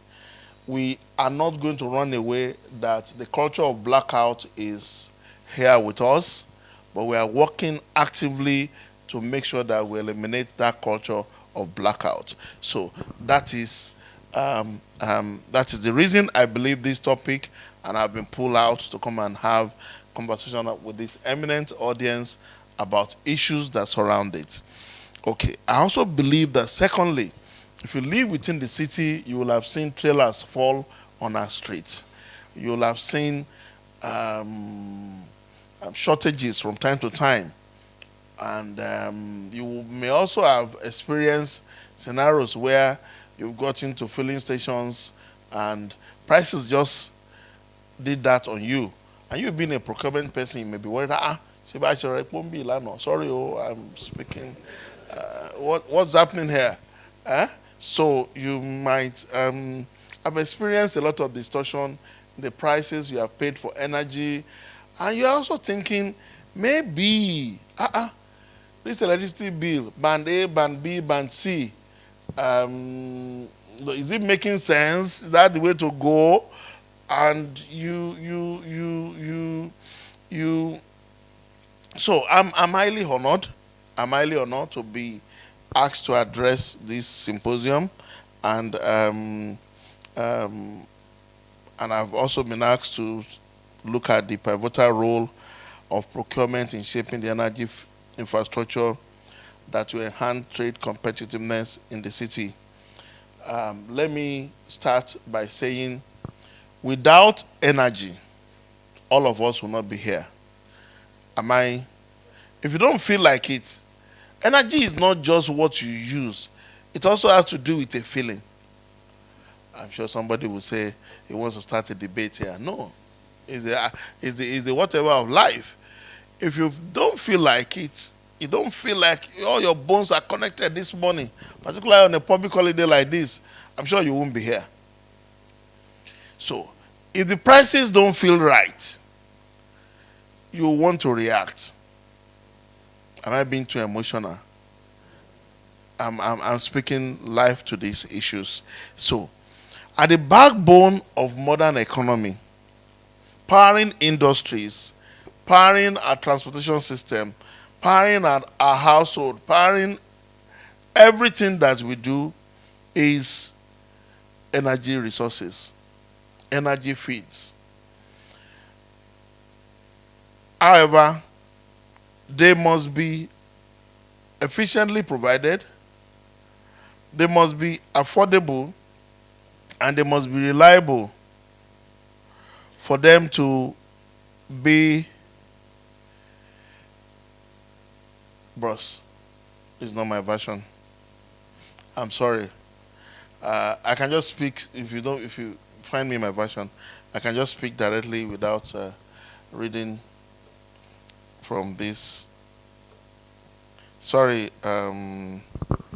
people say this about me. I also don't want to stress you guys too much. Now, for those in the procurement space, there's a need for us to speak the truth to ourselves and to say, one,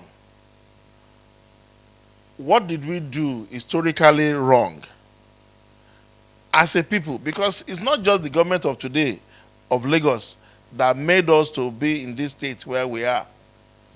No, don't push the blame on us. We all need to say to ourselves, how did, from the efficiency of Electricity Corporation of Nigeria to the very wonderful PACN, now the private sector that was supposed to be our salvation or our set of saviors, how they now become extorters and people that we are not happy dealing with. All of us must be honest with ourselves and take responsibilities, and maybe it will be an opportunity for us to say never again, or this is not the way to do it, and all of us consciously will ask questions. Are you following me? Okay, so to understand your space, we need to remember the historic fact. We need to note that the deficit and unmet demand of the residents for electricity, for white products, and every other thing that we need to power ourselves is not an event of today, but something with some historic antecedents that all of us must take responsibility to resolve. Secondly, is the pursuit of cheaper but sustainable options. And thirdly, is the need to transform from state-owned, managed, and subsidized sector to creating an independent energy market that will up the procurement game from IPP contracts, capacity charges, to various forms of power trading that are now driven by efficient market designs. These trading and contracting activities can be spot, can be short, can be long-term in nature. This will offset our standard procurement practices as we know them as are today. I heard the challenges thrown by the last speaker, and I want to say nothing will happen if you don't get electricity right. We will still come back to the same set of story. And our livability index will continue to decline over time if we don't make it cheap for people to live in our city. And one of the key or the most important things we need to do to make it cheap for people to be able to live in our city is the cost of energy. So, as Lagos pursue clean, reliable, and sustainable electricity for all, collaboration and innovation across the electricity value chain are crucial. In today's global economy, trade competitiveness hinges on three key procurement strategies: cost leadership, differentiation, and focus. What are we doing in future to address these issues in line with the three principles I've outlined for you? In terms of cost leadership, as a deliberate strategy, we are trying to procure strictly on a least cost basis. We are now asking questions, specific questions, as to what truly is the cost per kilowatt hour of what we have been is being provided for us. We are now saying bring the template up. And who is paying for the subsidy? And how come the subsidy in that sector is allowed to accumulate over 4 or 5 years? And those companies don't collapse. Are you with me? Am I making business sense to you? Eh? Does it make sense that I hold your business 5 years of production money and you are not collapsing, you have not collapsed, and you are one of the best traded assets on the Nigerian Stock Exchange on account of returns on investment?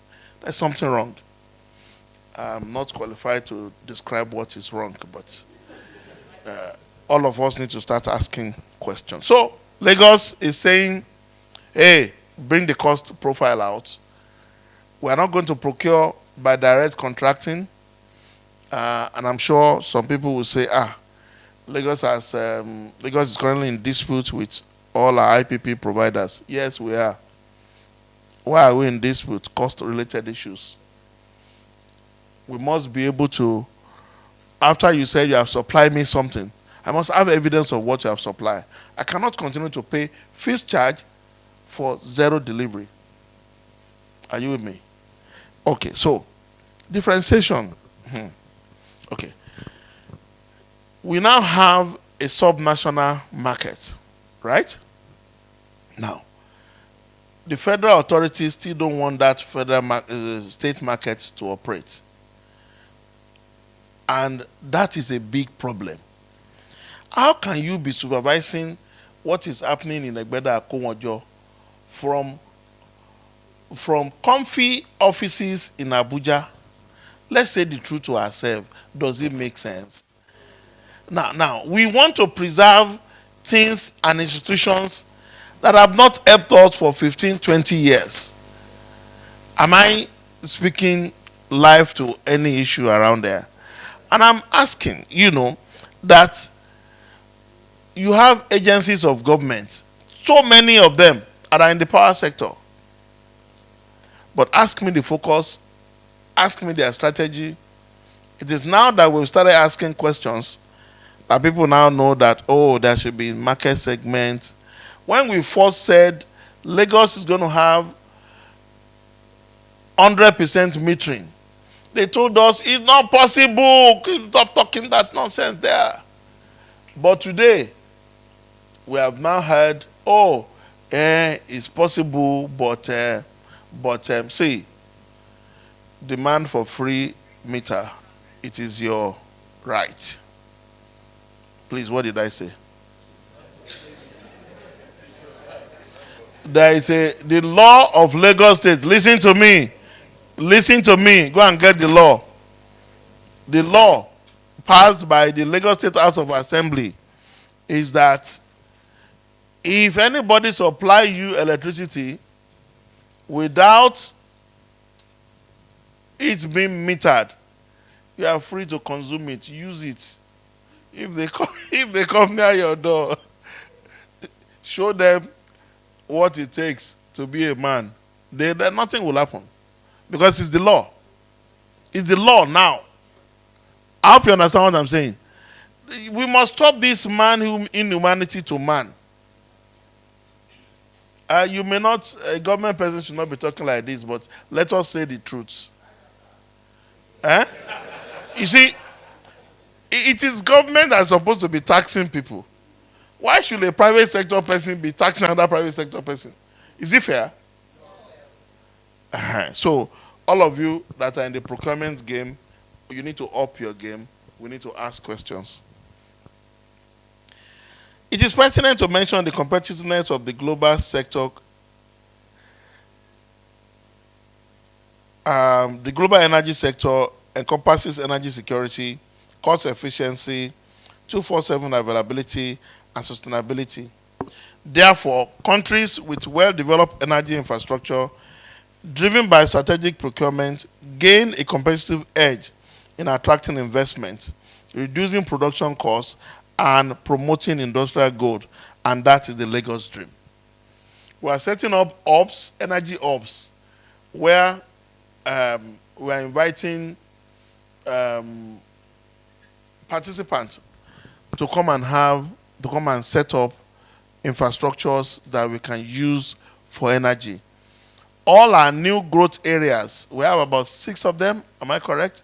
We have 6 energy hubs that are going to be properly tooled and ready for those who want to produce electricity, set up repair workshop, set up all manner of infrastructure to come and set up.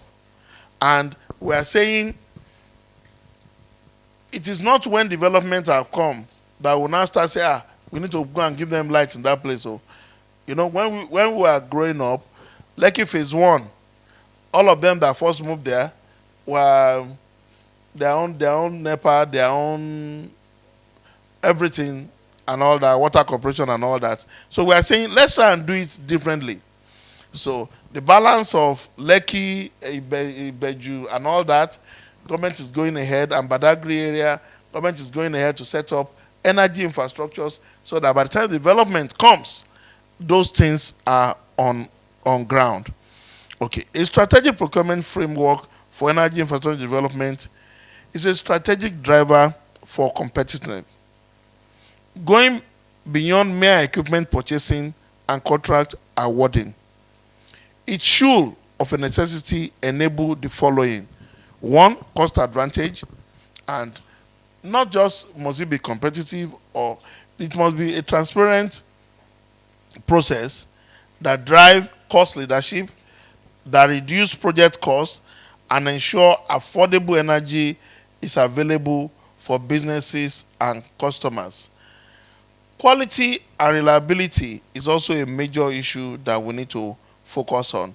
We must ensure that high quality materials, efficient strategic procurement must ensure high quality materials, enhance productivity, minimize downtime, and promote grid stability. For us, it is also very important that local content must be developed in the course of resolving these challenges. And as we expect that local workers will be prioritized, local skills will be stimulated, job will be created, innovation will be encouraged, and at the end of the day, more productive best practices will be deployed. By adopting a strategic procurement framework, Lagos State will be positioned to take advantage of enabling environment to achieve quality energy at the lowest possible unit cost, enhance productivity and grid stability, stimulate local content. Now, we believe strongly that we will continue to partner with the private sector. We believe that the energy intensity, since energy intensity industries such as manufacturing and agro-processing will rely on electricity and make us more competitive, there is a need for us to ensure that new and innovative solutions like smart grid, LNG plants, renewable energy systems that can significantly reduce cost and be located off-grid and will continue to attract foreign direct investment by guaranteeing energy reliability and support green industrialization and sustainable trade. May I just permit me to just digress one more time to say that we have food hubs within the city and 2 major ones at the edge of the city. We are hooking all of them together in a code value chain that will ensure that we preserve product from our farms up north, wherever. Once they get to those food hubs, we can take it from them. From the food hubs, they can go to the various value chain. So with appropriate energy resources, what we are looking at is to drive most of this with solar resources. And then you have Ekpe, you have Badagry, two extreme parts of the city. A lot of Ekpe people cannot go home until this year. At least for a number of years, they've not been able to go home. And why? Some people normally steal the cable that connects the town. And we are taking deliberate efforts. Our own definition of energy security, our definition of energy security is completely different. Our definition of energy security is mobilizing local security men, buying power bikes, buying normal bikes, deploying whatever tools they need to help us watch over the cables and the lines and the transformers overnight. And I have to be physically involved initially for us to be able to get these things out of the window. But today, we bless God, we are making progress on that. And permit me also to say that at the other extreme end of town is Badagry. A whole LGA has been without supply for upward of another 5-7 years. No, they said this even. Some people say some part of it is 12. But what is important is today, engineering work is going on, subsoil and all that is we are trying to. What typically happens is that we use the bridge to connect the two places. And what my people do, I mean they are my people, is once there's no supply on the cable, they come and cut the cable, all right, and throw communities in darkness. So that is another type of problem. It's all poverty. It's all poverty driven. Now we are now saying we are putting live aluminum conductor over, creating the towers that will take it from the other side. So that ensures that if you now say your sense get whatever, you now go and whatever happens to you, you won't hold anybody responsible for your own bad behavior. So our definition of energy security is slightly different. Therefore, beyond all this is the fact that we will leverage on the expertise of the private sector. But everyone from the private sector that is also trying to participate should please remember that electricity is a long-term business. It is not buying and selling, it is not trading. It requires a lot of patient capital, and energy generally requires a lot of patient capital. If you want to trade, go into the white product. The margins are also not plenty, between 1% and 5%. It's you just ensuring that you don't have any loss throughout a whole year. That's what keeps you in that business. So we will continue to look forward to leveraging on the private sector expertise, their financing, and their courage. We'll continue to collaborate with them. We look forward to more private companies coming into the sector. We look forward to innovative contracting strategies. Don't just come and look for contract or something. We want you to build. We want you to own. We want you to finance. We want you to transfer. If you are not going to transfer, we want you to continue to keep maintained the assets that we have created. This particular regime in Lagos has come to the conclusion that government is not good at managing business. So government should stay as regulators, as whatever, and then we should allow the private sector to do what the private sector is good at doing. All right.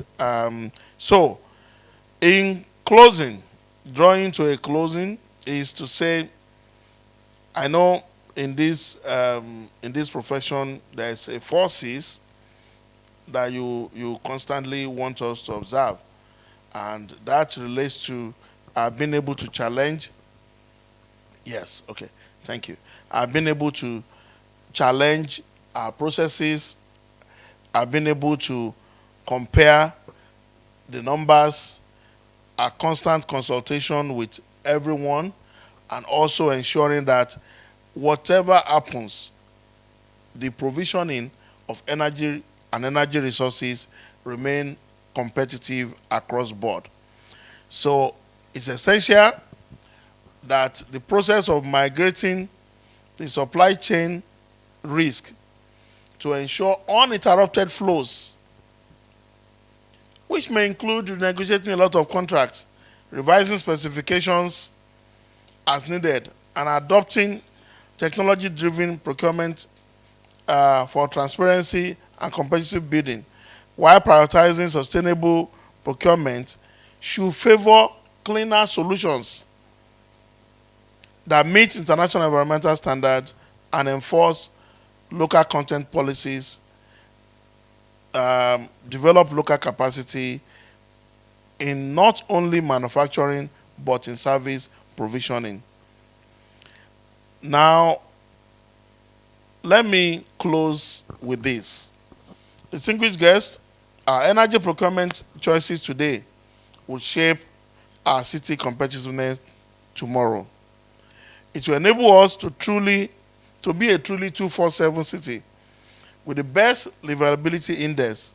And as a government, we are committed to adopting and implementing strategic procurement practices, innovative financing models, i.e. private finance initiative, and cross-border collaboration to harmonize energy assets and trade policy, drive energy infrastructure development, ensure transparencies and accountability, and value for money in line with best practices. I call on all procurement professionals to join us with a sense of purpose and hone their skills and be ready for the tomorrow of the energy market, where wet products, gas, and electricity are traded on the spot, where the concept of procurement tackles sector challenges, including loss reduction, availability management, and proper cost allocation. Together, we can build an energy infrastructure that powers our economy and propels our nation to global trade leadership. Thank you for listening.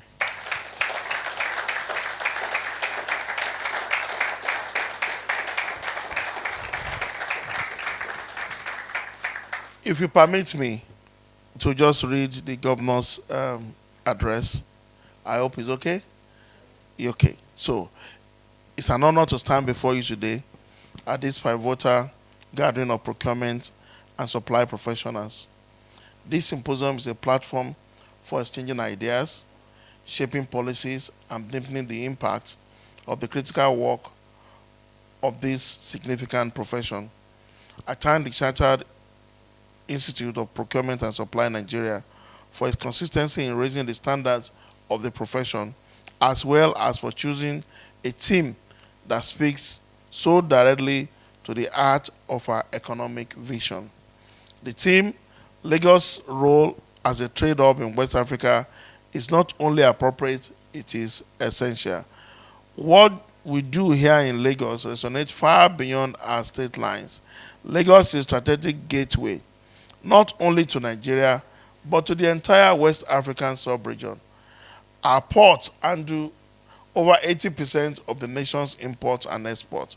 Our highways and corridors connect regional markets, supporting cross-border trade from Cotonou to Accra, from Abidjan to Niamey.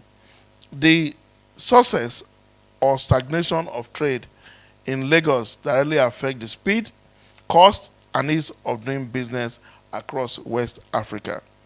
Therefore, every investment we make in infrastructure, every reform we undertake in logistics, and every policy we implement to streamline procurement and supply processes serves not just Lagosians, but the region at large. This is why Lagos cannot afford to be passive. We must be bold, we must be deliberate, and forward-looking in shaping our role as a regional trade leader. I thought you clap for Mr. Governor now. Okay. Lagos is not just a city, it is a living. So you didn't hear me say welcome to Lagos. Did I say welcome to Lagos? This is Lagos. Okay, it's a living. Britain is a living, breathing marketplace, the commercial heartbeat of Nigeria, and a rising force in the West African sub-region. Every day, thousands of trucks leave our ports, carrying goods across Nigeria and into neighboring countries. Our markets from Balogun to Alaba, Trade Fair to Mile 12, bustles with activities that fuel small businesses and multinationals alike. Lagos accounts for over 60% of Nigeria's industrial and commercial activity and contributes significantly to its non-oil exports. This city is where ambitions meet opportunity, where supply chains are formed and expanded, where innovation is tested daily against real-world complexity.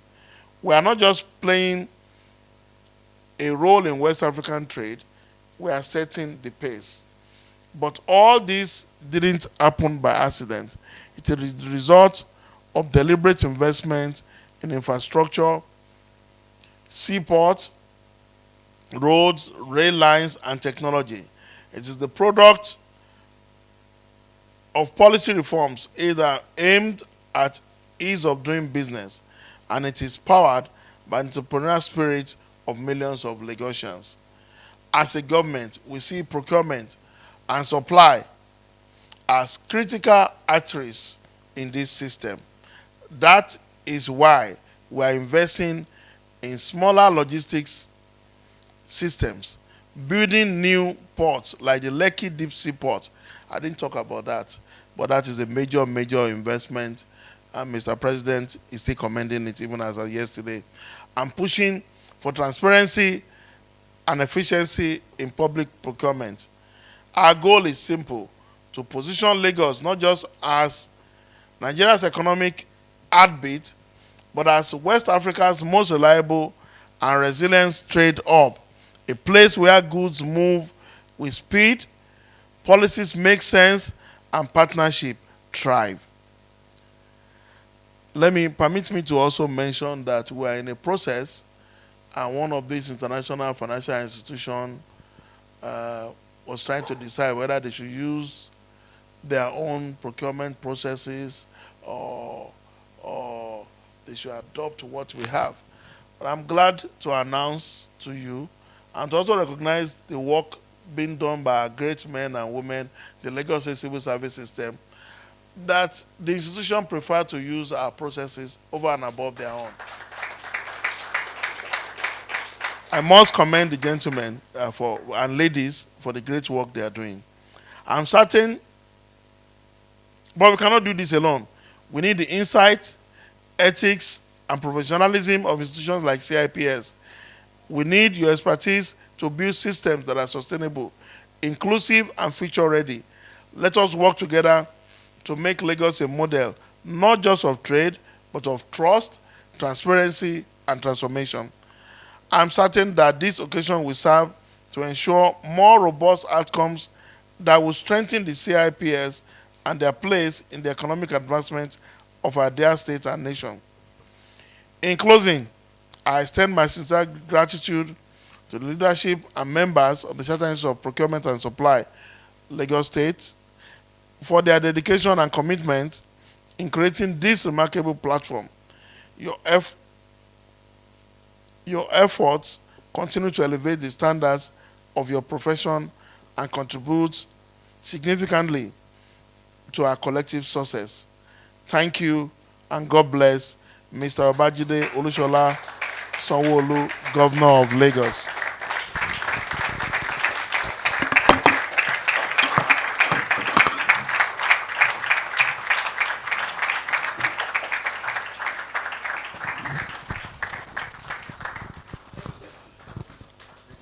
Can I please ask us to stand and give a standing ovation, please?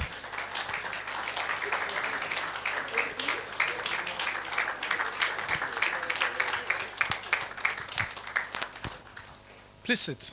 Please sit. Thank you. Thank you so much, Honorable Commissioner, for that presentation. We are deeply appreciative that you found time to be here with us and for conveying the goodwill message of the governor to us. We're super grateful, and we do hope that in the future, when we reach out for other events, you will graciously grant us the opportunity of having your presence. Thank you so much. Again, once again, let's give the Honorable Commissioner a round of applause.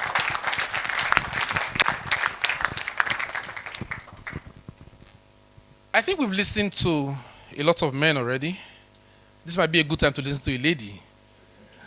Is that a great idea? Yes. It's my privilege to please welcome upstage to speak on how ESG builds resilience and supports supply chain localization. Ladies and gentlemen, with a round of applause, would you please welcome Grace Onosodi?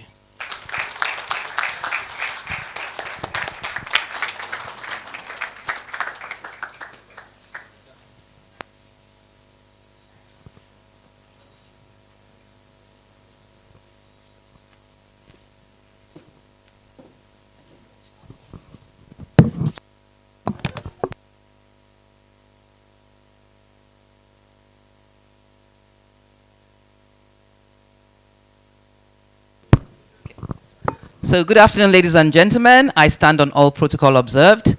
We do appreciate what Lagos State is doing. As you can see, there's more presence, more participation. So once again, we'd like to honor and recognize and acknowledge the presence of Lagos State, even though they are leaving. But thank you for the opportunity to be here. When I was approached, I was like, why me? Now I know why. You want to make it gender balanced. So, okay, I hope I give it a good shot. You have my slides? About the links to our governance and risk advisory service area. What is ESG? I'm sure we all know. It's metaphors from what used to be sustainability, or back in the days, community development. So environmental, social, and governance. Our service offerings, they're not on the screen now. Is somebody managing the slides? Okay, so next slide. Well, I'll briefly talk about 3 arms and the 12 areas under the 3 service lines, of which governance and risk dovetail into ESG and link to social and ethical assurance. Why do we need to make sure that we have an ESG platform in our offices, in our businesses, in our organizations? It's to be ready for the future, basically. We need to be prepared for those vulnerabilities, those disruptions that are coming, as time has shown us over time and time again, that they're even more frequent, and they're unplanned, and they're unannounced. So, I'm going to move quickly to between the 2 circles. So as country director, we have these 12 areas that we have subject matter experts in, and we provide solutions. But on the ESG part of it, the governance and risk is where we're going to be looking at today to make sure that we have all what we need to do in terms of advisory evaluations, our standards, and responsible sourcing assessment, scope 3 measurements, ESG reporting, and certification. For example, what do we mean by scope 3 measurements? Our carbon footprint. What do we do as individuals? How responsible are we as organizations? Personally, what kind of energy am I dispelling? Am I emitting when I'm moving around? I drive a car. It uses petrol. I'm emitting. I use energy at home. We talked about energy. Some of us have solar panels. Some of us have generators. Some have diesel. Some have petrol. All these are emitting carbons into the environment. And then we have those that are third parties from our suppliers. Where are they getting their energy from? How are we checking how they're doing business? How responsible are they in terms of their environmental, social, and governance? That's what we need to look at. ESG is a core competence of risk management, because if we don't have that in place, we are susceptible to risk. It's about sustaining the environment for the future. We have a generation coming after us. We need to make sure there's profit. We need to preserve the planet and make sure that the people can live in these areas. That's the triple P bottom line. So, some of the requirements for the ESG solution is making sure that we are IFRS compliant. I understand that even in Nigeria now, we have a requirement by the government to make sure that by 2028, every major player or regulated company has some ESG mandate. And as of today, just about 4 companies are addressing it. They haven't achieved it yet, but they're on the way there. I think a telecommunication company, an oil and gas company, and 2 banks. We have 3 more years, and there's so many thousands of companies that need to make sure they're in this space by then. So there's a lot of work to do, and we see this as a gap. If that is not met, then no matter how much supply chain we're doing, we're not even having a governance, we're not having our internal controls, we're not compliant. So that's exposure. So that's why we need to find out, what is the board saying? What are we telling our board? What is the mandate? What are companies looking at? Are we waiting for it to happen? From the next slide, from the disruptions that have been happening, we can see that there's some things we can't even control, even in today's economy. Look at what's happening with the trade wars.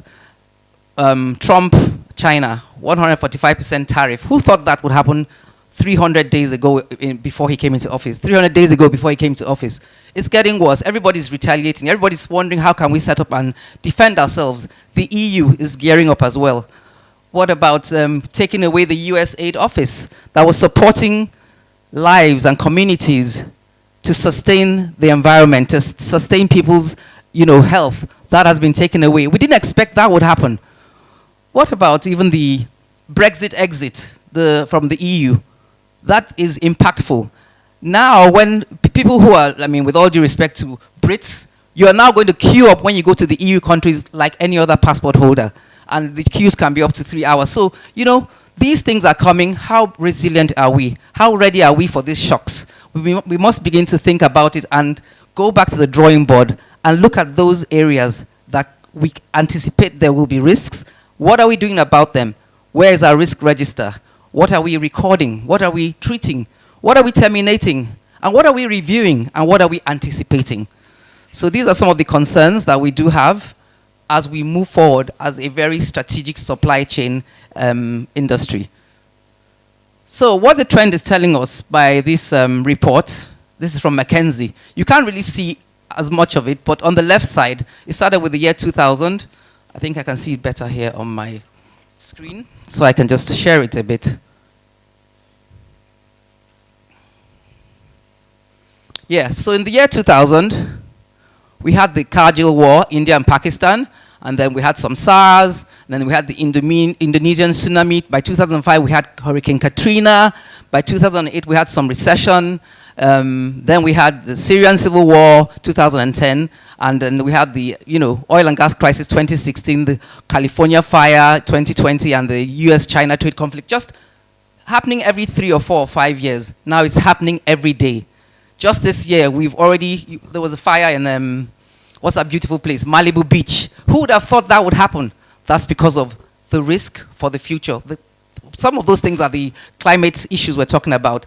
Some people think is a just talk, but it is real.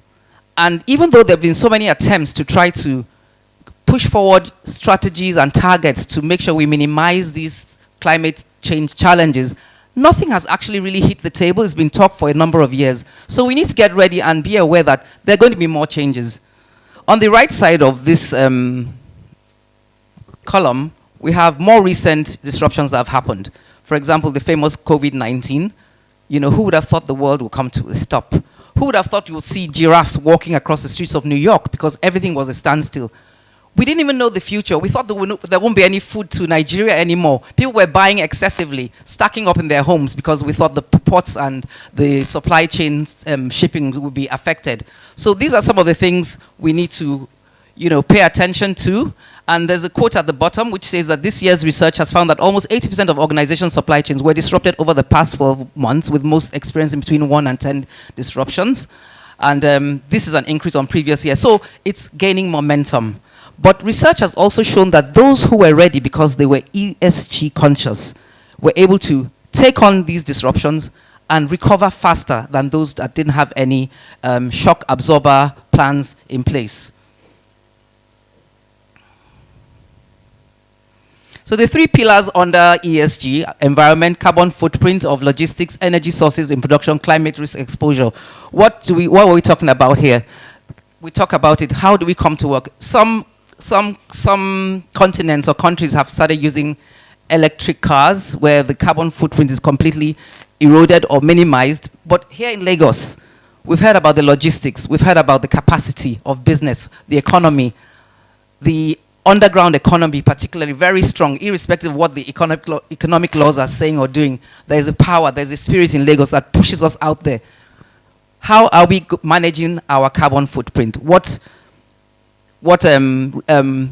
checks by the government are being put into place to make sure that we don't become polluted completely? When I watch the news, I always look out for the pollution, ratings for the different cities of the world, and sometimes Lagos is quite high. It's about 4. I think I can't remember how they measure it, but it's like on a scale of 1 to 5, it's like sometimes 4 or even 5. Once in a while, it's 2, 3. So these are some of the effects of why we need to have an ESG plan.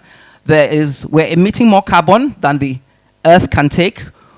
We're using a lot of energy in our production. Where is the energy coming from? How are we checking how it's being produced? How are our suppliers getting that energy to us? Even these trucks that, commute the roads of Lagos, sometimes the emission, the smoke, the black smoke is so polluting. I put off my AC because I can't even breathe. You can imagine people standing by the kind of air they're breathing in. That's not really proper to do. So that's where we can begin to look at how, in particular, Lagos State as a hub can improve and imbibe some of these ESG components to begin to make it more resilient, a place where the future generation can breathe and where there are less health issues, lung cancer, all kinds of things that come from the pollution. We talk about the social aspect, which is the labor rights, how are people being treated? Are they shutting down the unions? Are they listening to the voices from the unions? What kind of supplier diversity are we applying? Do we just keep it strict, or we try to spread it all around and make sure we have a multiple collection of suppliers to help to impact in terms of pricing and choice? Of course, community engagement, fair wages, health and safety. A lot of the times we're using suppliers, but we don't go past the first tier. We just, accept the services. But what are they really doing in terms of how they're getting their goods in? What kind of labor are they using? Are they using child labor? How ethical are they? These are things that we need to look at so that we don't have an implosion in due time. Because the way the world is going, even though Nigeria is still going through some development, we're quite out there because of tech. We're connected. People can see us and we see people. 20 years ago, we were not on the map when they're reporting the news. I'm a CNN fan, pardon me, BBC fans.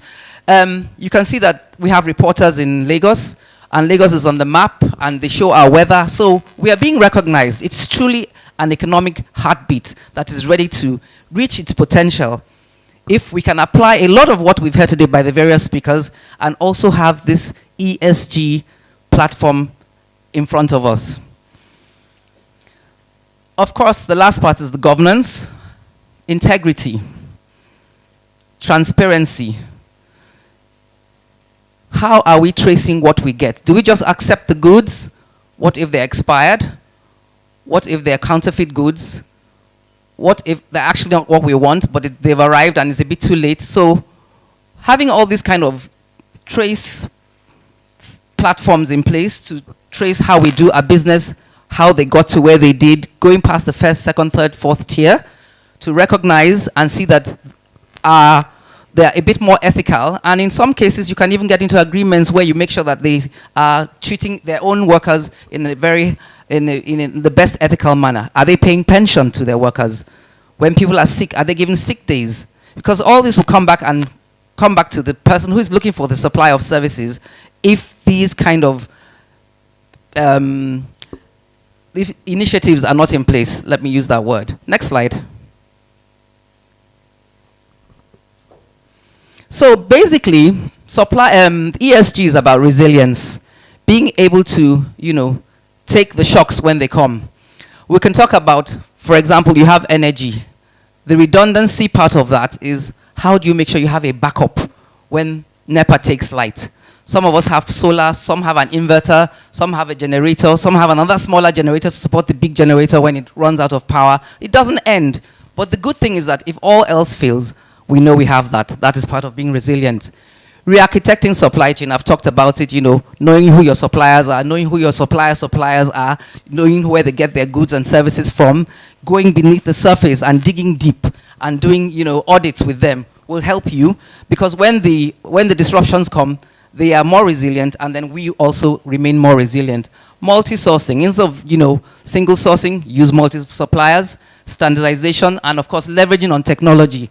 We have seen the amazing, breakthroughs with technology, AI, blockchain, and of course, our youth in Nigeria.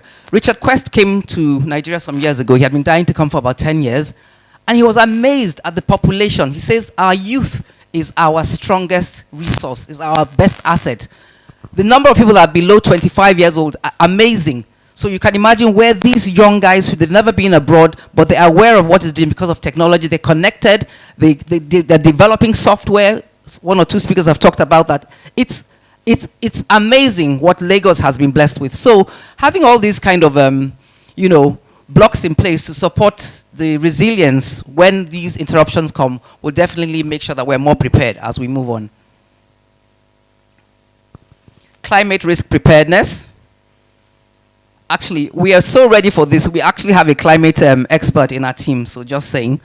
Climate risk preparedness. Nestle began mapping climate vulnerabilities for their cocoa and coffee supply chains, trying to understand data and determining how the seasons are changing, since it's no more as predictable as can. So they know when to plant and when to reap and when to store and when to put it in the storehouse on inventory and when to release the goods. Under ethical sourcing, Unilever has steadily increased local input sourcing for its home care.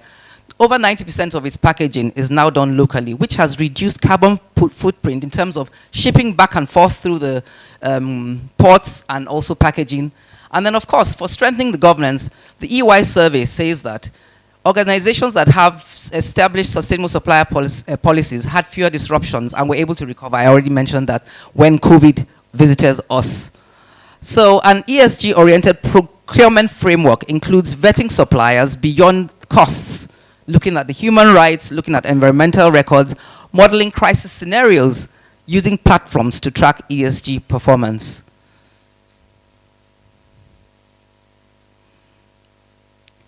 Yeah, next slide. The importance of supply chain mapping. If we look at the left side, you can't really see it. It was trying to say how well we know our suppliers. So most of these big players, people like in the food and beverage, their first tier suppliers were about they know about 90, but the tiers behind them, 6,000 unknown. I'm not seeing very well because it's rather small. Let me move up to the up part. The auto industry, it says that average of about 250 suppliers were known as first tier, but by the time they moved to the second tiers, 18,000 suppliers were not known. So how ethical are we in carrying out our business? So in this area, we're trying to make sure that there is proper impact on how we run our supply chain. We make sure that we're compliant with requirements on human rights, reporting on environmental impact, and then making sure that there's governance to eliminate fraud and corruption. Basically, being a responsible corporate citizen will help all of us to look for that ESG model that will make us perform at our best. So ESG encourages corporates to offer training, audits, and finance support to help local firms meet procurement thresholds that will result in strong local suppliers and greater resilience. Also, for example, the Boa Sugar Company invested over $300 million to get into backward integration, meaning that they were farming, they were producing the sugar, everything was locally grown, and created 10,000 jobs and reduced risks in terms of importation, carbon footprint, and all that. For Diageo, their Pan-African supply chain strategy includes targets for female supplier inclusion and locally sourced grains. In Nigeria now, the Guinness sources local sorghum and cassava, reducing foreign exchange risk. Prior to this time, these were being imported. So just takes looking inward and looking at how can we source locally? How can we build on our existing potential? How can we identify the right opportunities to begin to promote and mature our ecosystem for our supply chain? We can do it, and the opportunity is right here. So, back to Lagos, which is West Africa's largest seaport. In fact, it's interesting that we've all touched on the same spots. We have the industrial zone, we have the Ogun State corridor, all the factories sitting out there, even Chinese are now there. You know, we have fintech. Look at our young ones. They are geniuses. They are creating all kinds of software. They're making so much profit. These are guys that didn't even go to get a degree in university. They're just smart and they're using technology. And of course, the largest market in the region. So opportunities for the public-private collaboration. I like the word the collaboration. Somebody mentioned it earlier today. We need to collaborate. We need to see each other as how can we help one another to have a common goal of improving where we do our business and how we run our business. Incentives for ESG compliant local suppliers, ESG clauses in readiness programs, causing some of the contracts we have to really have those clauses, and we review those clauses. We make sure we check what the requirements are and that they were checked. Otherwise, we can penalize and we can charge them more. For some parts of the world where you have your ESG mandate, you have more favor when you go for a loan to grow your business. It's about 5%. But where those are lacking, you may pay as much as 10 to 12% for your to get a loan. So why not? Why not have this in place? Also, of course, integrating an ESG policy in any procurement policy is also the way to go. For example, in Kenya, at the seaports, they have now made that an incentive to use that seaport by having an ESG policy. I don't know if Lagos State has one. I'm sure with what we're hearing today now, we were looking at how we can really enhance and improve all that we do, the cost of doing business, and to make it a more attractive hub for business. However, if it's more expensive, the competition line is opening up. Togo, I hear, has opened the deep zone, or has opened the port. And along the West African corridor, there are all these ports. So if we don't remain attractive, we're going to lose the competition. And we shouldn't be doing that because we're already leading. But if we don't catch up and stay ahead of the game, they will pass us and we will lose the opportunity. So in rounding up, we need to look at our strategic alignment. Like I said, in the boardroom, do we have that goal? Do we have an ESG mandate? What is our due diligence with our suppliers so that we can understand what the risks could be? And integrating this into processes and systems so that there's capacity that's built, and then we monitor this data, we review it, and we monitor and review it, and we continue to improve to make sure we get to a point of excellence.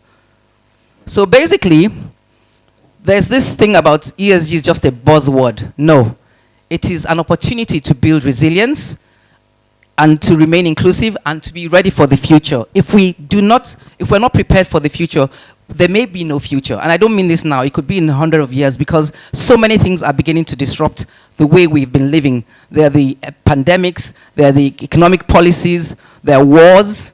Who would ever have thought that there will be a war between, Russia and, I mean, that's like walking backwards. I couldn't believe, but it's happening. And then, with all due respect, look at what's happening at the Gaza Strip as well. Just, destruction and things like that. So anything can happen at any point in time. We should be ready. And we're looking forward to the Lagos State government by making sure that there is an ESG platform. We will need that. It's going to be your shock absorber. And for me, it's more like no matter what car you drive, no matter how well you're driven, if you don't wear a seatbelt, when the shock comes, because you'll be better protected. So we take that as a seatbelt as we drive our car. So with this, I come to the end of my presentation and just want to quote something we have come up with. Those who embed ESG today will own the supply chains of tomorrow. Thank you for listening. Okay. As the only female speaker we've had today, hold on.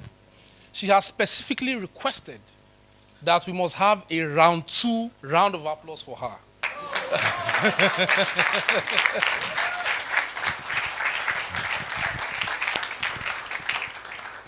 Thank you very much for obliging, and thank you very much for staying through up to this point in the program. We aim to wrap up this entire event in the next hour. So in the next 1 hour, we hope to wrap up everything we're doing here today. Quickly, we want to have a very brief panel session. We'll have a couple of our colleagues up here, ask them a few questions related to the theme of the event. They provide responses, and then we'll allow you an opportunity to ask questions where you do have. Following that, we'll have 2 additional presentations. One on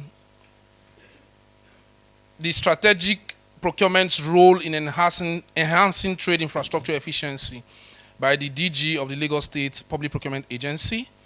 And then we would wrap up the program with a presentation on the future of procurement profession in Nigeria by one of our very own. So, let me please quickly invite members of the panel to come up stage. The first member of the panel that I'd like to invite up stage is Engineer Akin Onimole, who is the immediate past Director General of the Lagos State Public Procurement Agency and a consultant with the World Bank.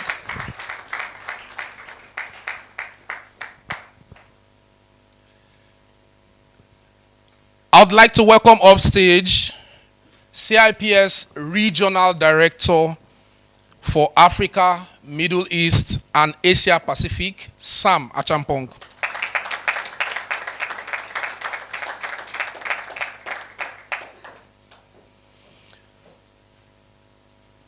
Okay. Please allow me welcome Mrs. Ogochukwu Ugboma, a lecturer with Lagos State University.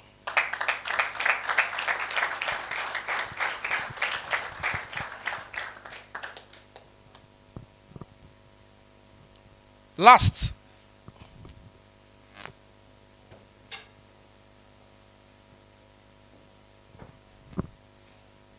okay, I guess I'll take some koboko today. I have been corrected that she's not Mrs., she's Dr. Ogochukwu Ugboma. Sorry.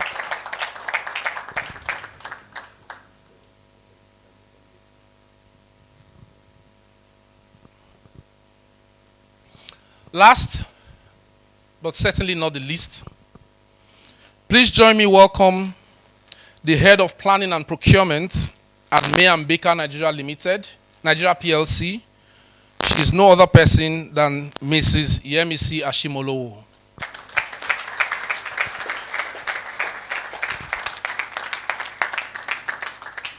The more you clap, the faster she comes.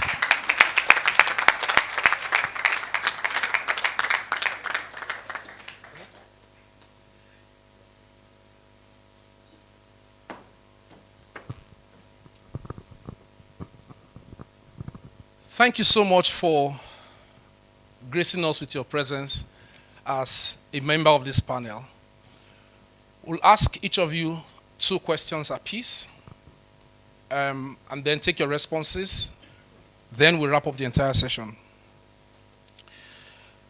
Who would like to take the first shot? Ladies first.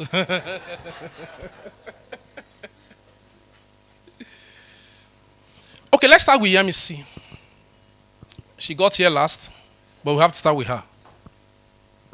So Yemisi, what lessons did we learn from global disruptions? I mean, like COVID-19, the wars that Grace has referenced, the trade wars, and all of those. What lessons did we learn from them that Lagos must apply to improve resilience as a city?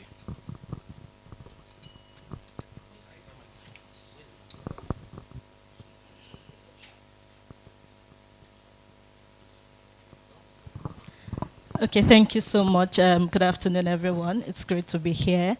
That's a very wonderful question. And what I would say is when we had, in the last couple of years, we've had different disruptions, and the COVID-19 issue, the Suez Canal issues, and all of that.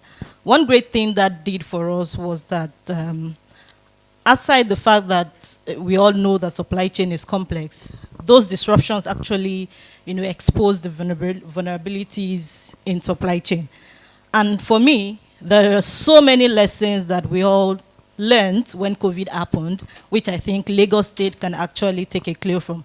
And the very first one, which is more like what everybody knows, is the part of diversification, right? And, you know, prior to COVID-19, most businesses, most organizations, you know, were so focused on, you know, single sourcing, single source of supply and all that. When COVID came, it actually exposed that challenge because most manufacturers, most businesses almost collapsed. So for me, I think diversification, and the diversification is not only in one part. When we will probably be looking at the supplier part, where we have, you know, different suppliers coming in to provide services for you. Rather than having that just one supplier you sign a contract with for 10, 20 years, you also want to have alternatives. So it's important that, you know, we're able to diversify our supply base. That's one part of diversification. The other part of diversification we'll look at is also in terms of your sources. Beyond having this long list of suppliers, are they all sourcing from the same country, right? It goes beyond you just say, oh, I have 5 suppliers that can give me this particular service. Where are all these 5 suppliers sourcing from? Is it still the same supplier in China, in India? So we want to be sure that you have, you know, a wider base of source. And then that's one part of it. The other part is that COVID-19 or the supply chain disruptions also, you know, we're able to learn from, is in the part of, you know, partnerships, right? Collaboration. We've said a lot around that. You know, all the speakers that have spoken so much about it. And I know that the recent private and public partnership collaboration is actually going on. The truth is no one government can, or no one business can solve supply chain disruptions or can solve supply chain problems, right? There has to be this part of collaboration where we, you know, we come together as one to provide solutions to the challenges of supply chain. Thank you. Round of applause for her, please. The next question is for you, Grace.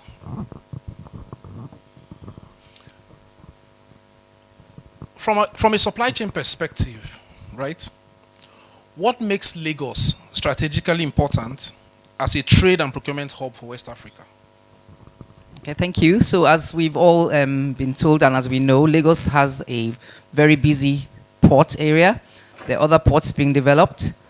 It's still the commercial nerve center of Nigeria, even though Abuja is the administrative capital. It also has supply routes to the rest of the country, and 80% of import and export comes through Lagos. So it's quite strategic. It has hard-working, diligent, intelligent locals, and its market space is large as well. So every reason for it to, you know, shine as it's doing, for it to be the star that it is, and it can only get better, you know, as we apply some of these things that we've heard today. So for me, it's quite strategic.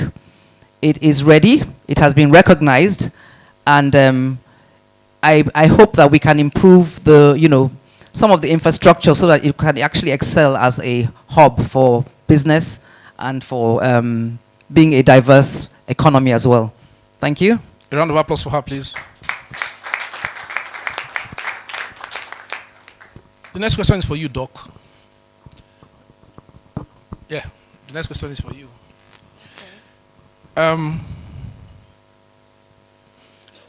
As someone who is in the academia, what skills or institutional capabilities do you consider that are currently lacking in Lagos procurement and supply chain ecosystem, and how can they be addressed? What skills and institutional capabilities are currently lacking in Lagos procurement supply chain ecosystem, and how do you think they can be addressed? Okay, thank you very much. And it's my pleasure to be here to continue the conversation in this space. As the presenters, each and every one of them has projected Lagos State, you know, as a hub. And we see that Lagos supply chain and procurement ecosystem is quite vibrant. But then we notice some gaps that are skill-based. First of all, we see that some of these bodies still indulge in transactional procurement. Yes, transactional procurement, if you don't want to, get to the optimization that the space calls for, globalization that the space calls for. We need to start looking at strategic procurement, which is more long-term. Because when you're in transactional level, you're still looking at, cost and compliance. But I believe procurement has left that stage. And we also see some digital, lack of digital competences in procurement in this space. And what we prefer, the kind of solutions we prefer, is to have an upskilling, okay? And we have bodies, professional bodies, and institutions like ours. I was just speaking with Ben, and Lagos State University is not one of the accredited institutions that they are working with, but we have other institutions, professional bodies, that you have capacity building and skills development. We partner with African Center for Supply Chain, Dr. Obiora is here, where we partner with Chartered Institute of Logistics and Transport, and even the CIPS itself is also there for skill acquisition and capacity building. So we would like these institutions, government organizations, to partner with them to build the capacity, especially in digitalization. Now we're talking about e-procurement, okay? And it's a big space. Lagos State really wants to integrate itself in this after era. It's very important for us to have that visibility and have that integration in digitalization. Thank you very much. A round of applause for her, please.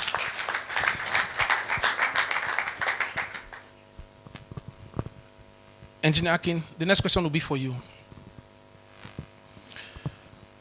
What do you consider to be the impact of infrastructural developments, whether they are more seaports, more railway lines, what have you? What do you consider as the impacts that they have on improving the efficiency of supply chains in Lagos? Okay, thank you. I must first start by saying that I consider Lagos to be a very lucky state, especially on the aspect of governance. Since the advent of the Fourth Republic, I think in 1999, Lagos has been lucky to have a consistent government in place, as it were. And the major advantage of this is that those governments have followed the master plans, especially in area of infrastructural development. I recall, for example, I was a pioneer staff of Lamata in 2003, and it was during that period that we developed the Lagos Transport Master Plan, which I believe is being followed till today. I mean, that's what gave birth to, for example, the Blue Line, the Red Line, and there are still several other things there because it's an encompassing transport master plan. And that, for example, speaks to the question that was raised by one of the early presenters on the issue of multimodal transport system in Lagos. It's already been addressed. Of course, it has not been fully actualized, of course, due to limited resources. But also I'm aware that in Lagos, there's the Office of Public-Private Partnership, which can fill that gap. I know that they are already filling some, but maybe there's need to enhance it the more. So generally speaking, infrastructural development in Lagos has seriously enhanced the supply chain system in Lagos and is set to do more. I may not have some data at hand, but let's look at a simple scenario. For example, assuming you are a businessman and you stay in Festac. Ordinarily, commuting between Festac and Lagos Island will take you like 2 hours in those days.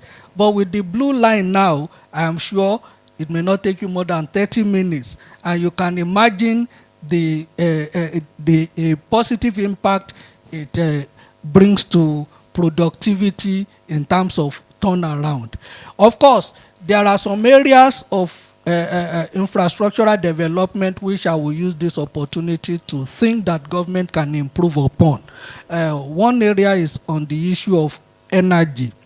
I recall that Lagos had a plan, especially in supporting SMEs in improving productivity, and that was why at a time it was part of government's plan to really develop the alternative energy provision, and they use some hubs in Lagos as test cases.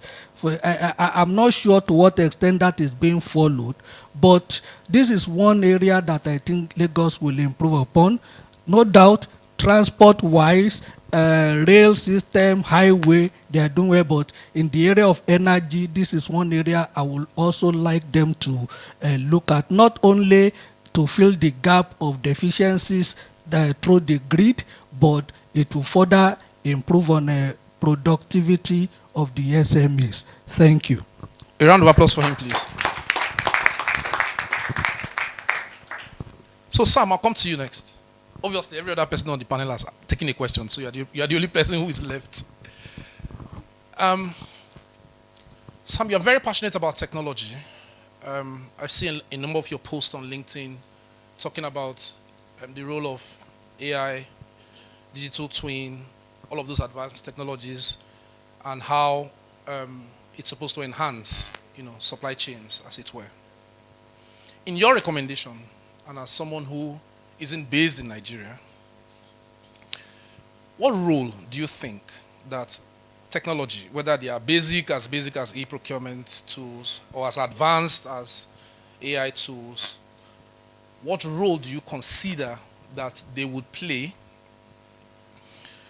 to help Lagos, to enable Lagos attain the level of maturity that's required to more or less exemplify what it requires to be a hub of reference, a hub of excellence within the West African sub-region? Thank you. It's a great question, and I think it's when we're referring to, if I'm going to refer to Lagos specifically, I need to be a little bit careful because there are very clever panelists here who know specifically about Lagos and what's needed and what's happening, and we've had some learned presenters. My friend Arind spoke earlier very knowledgeably about what's in place and what's not in place. So I can only ever speak generally. I don't have specific knowledge about what's needed in Lagos. But what I can tell you is that if you want to be a smart city, a smart hub, by definition, you can't do that without technology, obviously, by definition. And to be a smart hub in 2025 is the entry point to become a global hub. It's not an aspiration. It's the entry point. You need to have smart technologies like IoT, Internet of Things in place before you start to become a smart city. So it's not an aspiration. It's the entry point to be a main hub. And I think if you're looking at transport hubs and ports in general, I think to get to a point of being recognised and being successful needs a strong vision, a deliberate vision, a consistent and long-term vision, and that's what I've seen in other parts of the world. So, as I said, I don't live in Lagos, so let me speak about where I do live, because 16 years ago, I moved from London to live in Dubai, where I live now. And when I did that, at the time I did that, the most successful or most popular or populous international airport in the world was Heathrow Airport at the time, 16 years ago. And that's interesting because now for the last 10 years, the busiest international airport in the world is Dubai International Airport, and that's down to their deliberate vision in using their vision to become the most successful international airport, which now has almost 100 million visitors in a city of 4 million people. So it can only be done with a vision, and that vision was around Dubai International Airport, but it was also done around the Jebel Ali port in Dubai, which again, 20 years ago, the vision was to make that one of the busiest and most successful ports in the world, and obviously now it is. Now, none of that could have been done without technology. What sits behind the vision and the increase in efficiency is all about technology. It's about automating, it's about robotics, it's about automating the stacking of cranes and delivery and efficiencies around customs, clearance, etc. It's all about technology. If the hub doesn't work sufficiently for the stakeholders, it will not grow and people will go to somewhere else, regardless of where you are in the world. So my view, as I'm saying, is not specific to any area in particular that I don't know about, but I do know that if you are going to be successful, you need a vision. And once that vision needs to be executed, it cannot be done without technology. A round of applause for him, please. And back to you, Yemisi. How can Lagos encourage more sustainable supply chains, especially in logistics, warehousing, and procurement practices?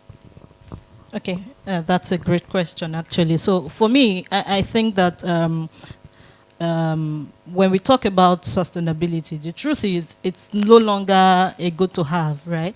It's a must have for every business, for every organization, even for the government. So I think Grace had said a lot about that. So the first point of call is in terms of the policies, right? The policies that are being set. So I think that Lagos State should come to a point where we have, policies that support sustainability. And in terms of public procurement, are we looking at policies that would, prioritize suppliers that are into ESG against, over every other supplier? Are we looking at engaging businesses that are into green energy, businesses that are into ESGs when we are contracting or when we are signing off a deal with them? So these are some of the things I think Lagos State can do. And another part is in terms of support for circular economy. Now, way beyond sustainability, the world is also tending towards circular economy, where we are looking at how can we reuse what we have. We are looking at recycling items, reusable items, So I think that Lagos State can come to a point where you have some sort of support, grants for businesses that are into circular economy. It could also be in forms of tax reforms, where if I ask businesses here or companies here how much you pay in tax, especially for manufacturers, it's huge. So I think Lagos State should be able to come to a point where we say that as a business that is, looking towards circular economy, we can have some certain percentage or discount taken off your tax, and then it sort of motivates every other businesses, every other organization to come into that line. Thank you. A round of applause for Yemisi, please. Doc, you have the mic, so rightly, I'm going to ask you the next question. Okay. How do you consider that collaboration between the public sector and the private sector can strengthen Lagos's position as a regional trade and supply chain hub? Okay, thank you once again. I'm glad that everybody here has come to understand from this gathering that collaboration is no longer optional. Yeah? And I read a LinkedIn post from Dr. Obiora where he stated, it was quite insightful, that without collaboration, you will just perish. You will gradually fade away from the global space. So collaboration, yes, it is a must. And collaboration between the public sector and the private sector is inevitable. The public sector, yes, has all the infrastructural, all the policy tools to work with. but then the private sector has the capacity to innovate. They have the data, very important, and they also have the tools. So that collaboration is something that is a must. And Lagos State, for instance, can, start with, establishing something like a public-private procurement council, right, where, you have the two sectors, collaborating to optimize what it is that they have and to be able to achieve a great deal. So it's something that they should, try to explore in order to optimize efficiently. Thank you very much. A round of applause for her, please. Thank you. So I'm back again to Grace. Again, we have highlighted significantly as part of the presentations that happened earlier, the geographical positioning of Lagos. So the question is, how can Lagos better leverage that geographical positioning to become the gateway for regional supply chains? Thank you. So I would like to say that we're really truly positioned, but we have actually outstripped the infrastructure. So the first place we could go to is looking at how we can decongest our logistics infrastructure. The ports are, with all due respect, harrowing to get to go to get your containers out. The bureaucracy is endless, and it's just like, a real, it's a roadblock. So decongesting the ports, which we've talked about, building more ports, and also modernizing the logistics. This last minute trailers going back and forth, the last mile delivery, and clearing up the routes a bit better. We've made a lot of progress, but we can do more. So that's one of them. Second one is looking at the regional trade that can happen and can be improved upon between Lagos and its neighbors. Digitalizing regional trade with ECOWAS, with Africa as a continent, our free trade agreement with Africa as a continent, and also, getting rid of some of the bureaucracies with the customs and cleaning that up a bit as well, so that it's actually just a cost and not a nightmare when you're trying to move your goods around. An example is just even moving across to our neighboring country, Republic of Benin. It's just getting there by the road, the logistics. I know there are all these great improvement initiatives, and I'm glad Sam has talked about a vision. This government has a vision, so I see that in due course, it may not be fulfilled in this tenure, but we will see the targets that are trying to be achieved.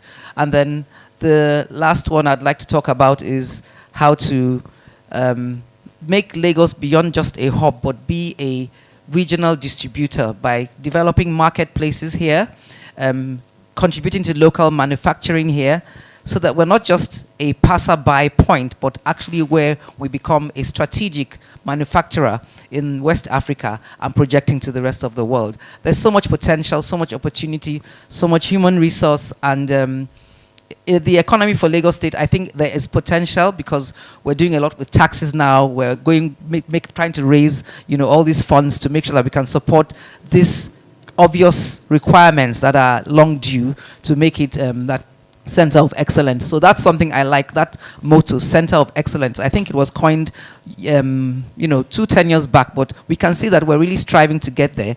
And with this government in particular, they've been trying to, really achieve their mandate. So those are some of the recommendations I'd like to make. Thank you. A round of applause, please. Engineer Akin, I'd like to come to you with this question. Probably a 2-in-1 question, right? It's interesting to hear that you were part of the transport framework that was developed for Lagos in 2003. But specifically, I'd like to ask you, how can Lagos really improve port decongestion? Grace has mentioned it, but what exactly do you think needs to happen to decongest our ports so that it turns out to improve turnaround times for clearing, last mile delivery within this corridor? That's number one. Number two, what reforms do you think that we need to bring into public procurement so that Lagos' role is strengthened as a regional hub because of that reform? I ask you that question because you were the DG of the Lagos State Public Procurement Agency. I'm sure that in the time that you were there as DG, there were significant strides that you achieved. I also think that out of office, looking back, there were things you thought or you wished that you did. It always happens. When people are in office, before they get into office, they say all the things that they want to say that can be done. They get into office, they forget some of the things that they say, and then when they leave office, they remember that there are some things that should have been done. Okay? So I ask you that question because I'd like to pick your brain, say, now that you are no longer there, what reforms do you think needs to happen within the public procurement space to strengthen Lagos' role as, a regional hub within the West African sub-region? Thank you. I'll start with the second question. And I'm happy that the current DG of PPA is here. And I must again emphasize the fact that Lagos has always been very lucky.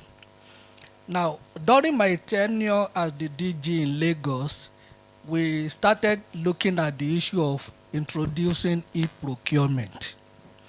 Now, we started the framework, the initial discussion.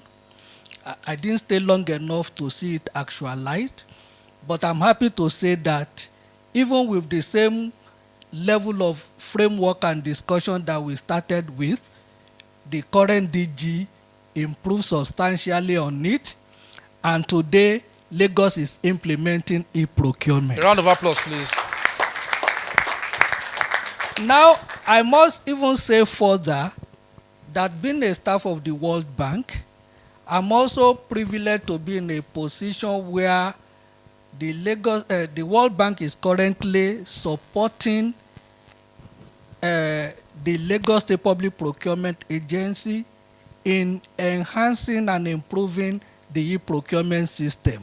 As a matter of fact, we've started the assessment of the system, and we are looking at how we are looking at the gaps and see how it can be improved upon.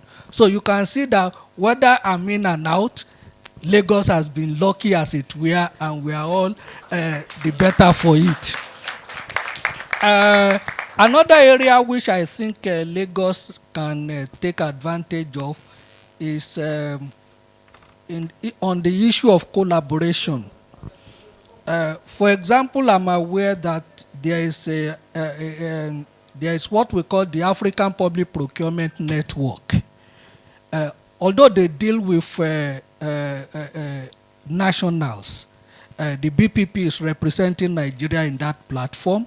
But the truth is that Lagos is not really a subnational as it were. It's bigger than many countries, not just in this West African sub-region, but in the African sub-region. And I would like a situation where, even where the federal government or the agency at the federal is representing the national, that Lagos is in a way incorporated into such discussions. And because the economy of Lagos, for example, determines the direction of the economy of Nigeria as it were, Lagos plays a key role. So being invited into the global forum will further enhance the status of Lagos in this respect. And so I will probably love the current DG, collaborate more with the DG of BPP at the center. I recall that while I was in Lagos, I participated in a Commonwealth forum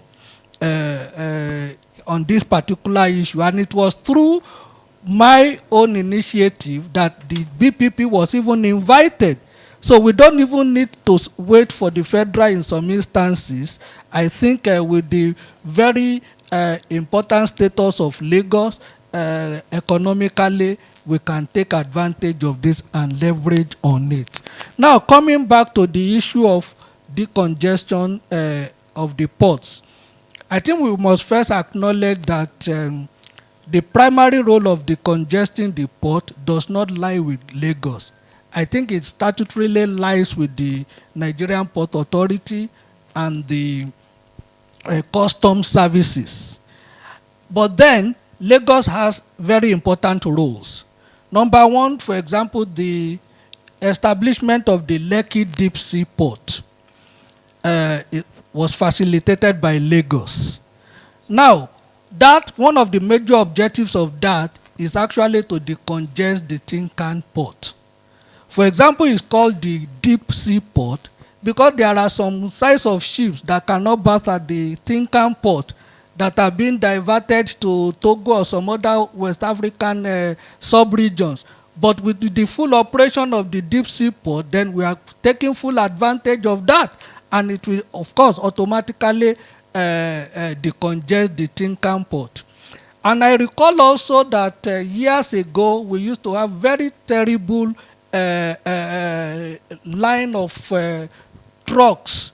I mean, somebody, I think the second presenter made a reference to it. And Lagos had to come in, collaborating with the Nigerian Port Authority, and there was a task force that was established. And I think it was through that the electronic call-up system and some things were introduced. I don't know to what extent. I believe that is still being used. And I know that one of the things that also contributed to the congestion that time was the very bad road network leading to the port. And I think that is what led to the major rehabilitation of the roads from the port to Apapa Oshodi that was done in collaboration with Dangote. So these are some of the initiatives that I believe the government has been doing, and they can still these deficiencies. And I believe government of Lagos is taking a good measure in actualizing the DLIs. Thank you. A round of applause for him.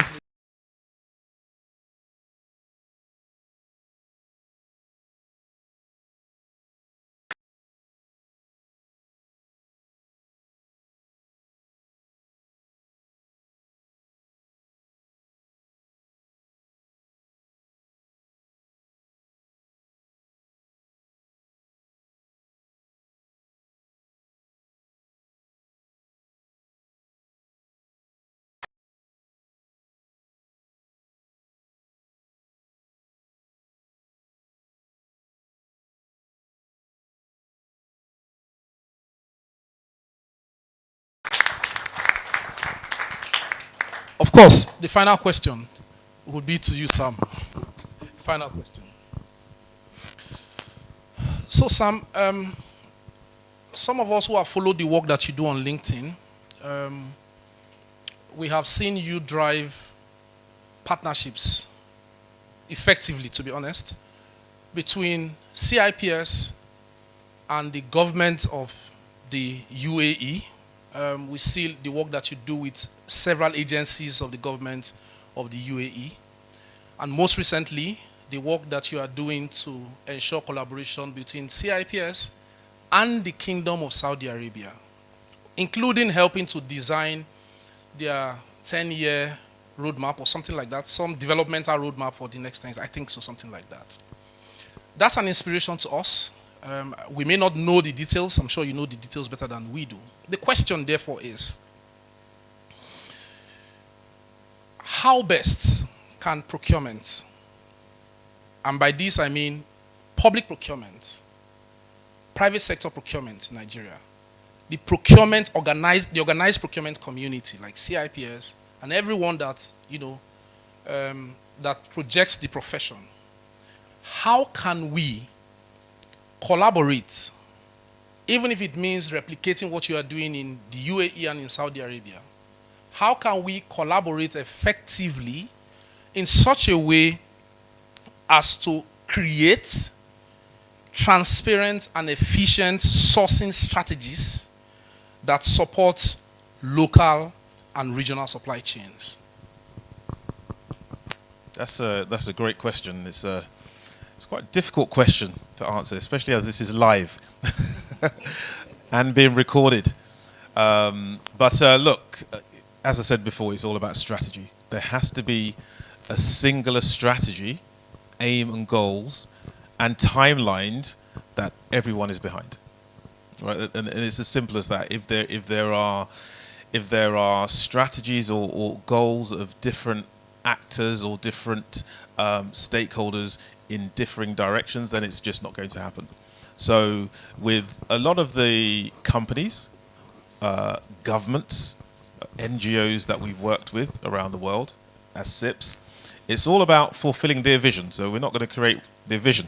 Okay, we know procurement. So it's all about listening to what their vision is and implementing it. So if you look at maybe 11 years ago with the UN, the UNDP, they had a vision to what they call license their procurement function. That was their vision. And what they meant by that is you shouldn't be able to spend UNDP money unless you're professionally qualified to do so. Very simple.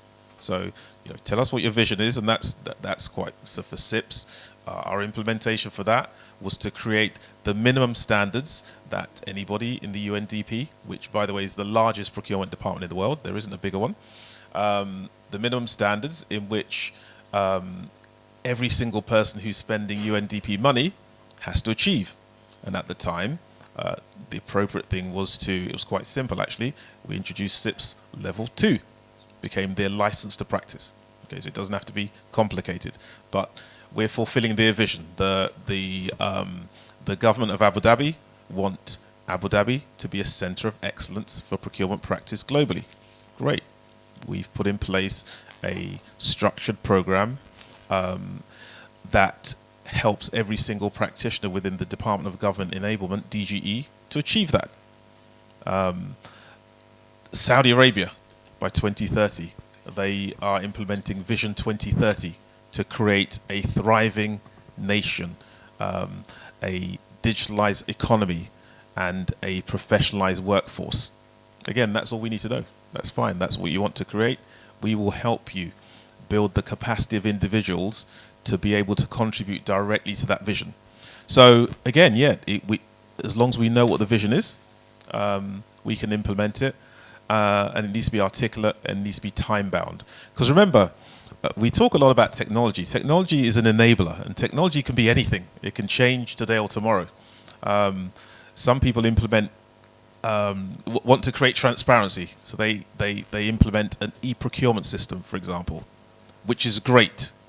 But just remember, technology is an enabler. Because my caution on a statement like that is that just remember that 80% of, if you just want to implement an e-sourcing platform to bring in transparency and eradicate unethical behavior, just remember that 80% of procurement fraud happens at the specification stage. Okay, so what that means is it's happened before you've put it in and out any transparent system. Okay, so before you've gone through any procurement system, before you come out the other side, whatever unethical behavior has already happened. And what does that mean? I'll give you a prime example of what that means. It means that if you're trying to bring in transparency and root out corruption through a tender process, and you then go out to tender for the purchase of cars, for example, if the specification has been developed that you can only buy a BMW, then it doesn't matter. When it goes through the system, it will all be transparent. No one has done anything wrong, but you can only purchase a BMW because the specification says you need this type of car, it needs to be whatever, so only one particular outcome can be reached. So technology is an enabler. It's here to help us. We need to use it for our best endeavors. But actually, what you need to do, you need to look at the human capital as well. And Cips works very closely around the world on things like our ethics program, where many organizations are ethically certified, which means that all of their staff, their procurement staff particularly, but in some organizations wider than that, have been through our ethics program. They have the ethics stamp. The company has the ethics stamp. The Federal Tax Authority in the UAE is Cips ethically certified. And that's what sends out the message that everyone, including the systems they use, which is technology, of course, understand what conflict of interest means. That's the important thing. So articulate your goal, We can do with the rest. We can obviously work with all the different stakeholders within the process to achieve your goal, but the goal needs to be your own. Okay, it needs to be the goal of, in this case, of Lagos, of Nigeria. Once you state what the goal is, we can articulate it, we can implement it, and make sure it's done on time. And by the way, just a final. Oops, I think I've turned the microphone off. Okay, so maybe I'm not supposed to say this final point, but anyway, the main thing is that, you know, the articulation and the leadership needs to come from the top, and also it needs to be done in a timely manner. I gave the example recently about Dubai Airport becoming the busiest international airport in the world, and part of that vision was to overcome obstacles when they occur and build capacity for the future. So 2 examples I'll give. What happened was there was a particularly busy holiday period back in 2009. This was before Dubai was the busiest international airport, where it was a busy holiday period. I think it was Easter, and Dubai airport was absolutely packed at 2 a.m. So somebody called the ruler of Dubai and said, you need to come here now. And it was 2 a.m. in the morning. So he came, and he saw that the airport was packed, unavoidably packed. There was queues going everywhere. A week later, they introduced the e-gate system. A week later, okay? A week later. Because it's unacceptable, and they're not going to grow if they can't deal with capacity, right? And so your reputation is everything.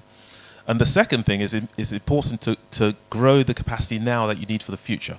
You know, don't wait for the roads to be congested before building another road, because building another road is going to take a long time.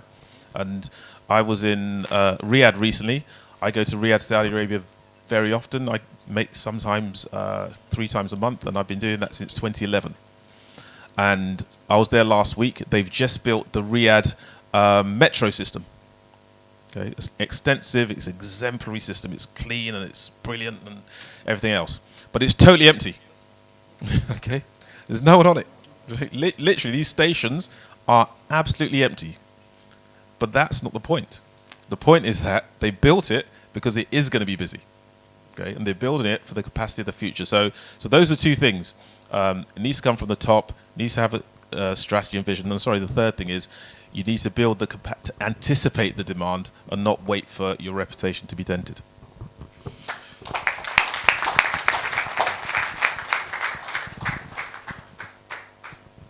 I am convinced that you can do better.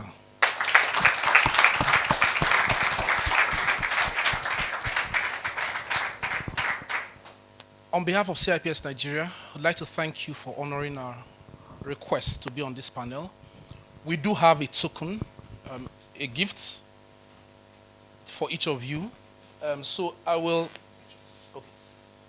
Can I take the picture after the gift? So I will ask Sam to present the gifts to each of you, and then after that we can take a group picture together before you leave. So this would be for Yemisi.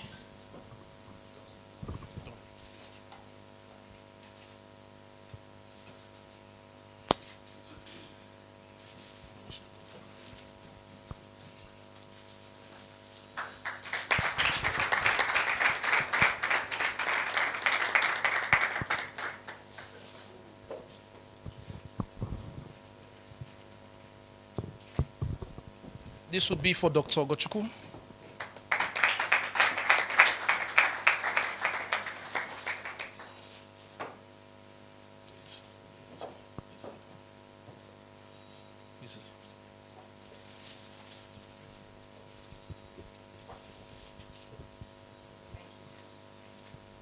This would be for Grace.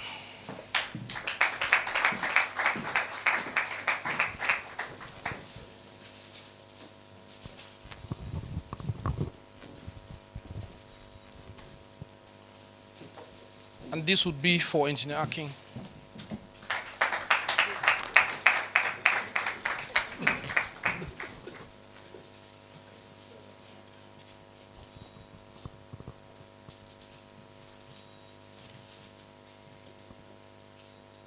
Chief, I hope you won't throw that camera into their face.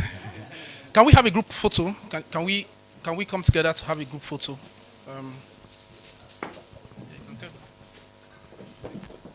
Oh, please, would love to see our awards in the picture. We'd love to see. We are proud of our awards, please.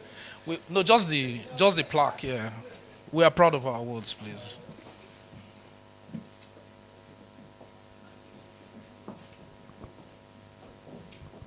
Some you can stay at the middle. Okay. Okay.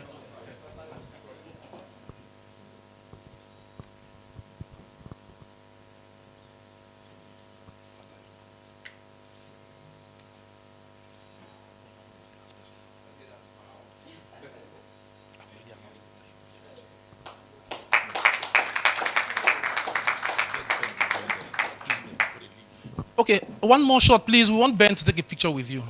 Ben, sorry.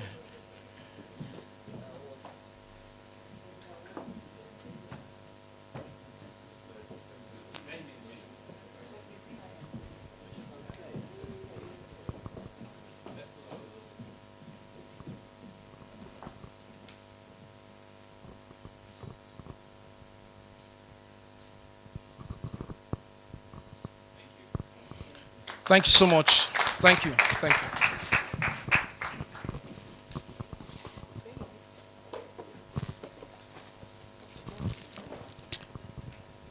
Okay. At this time, I'd like to invite, unarguably, our host.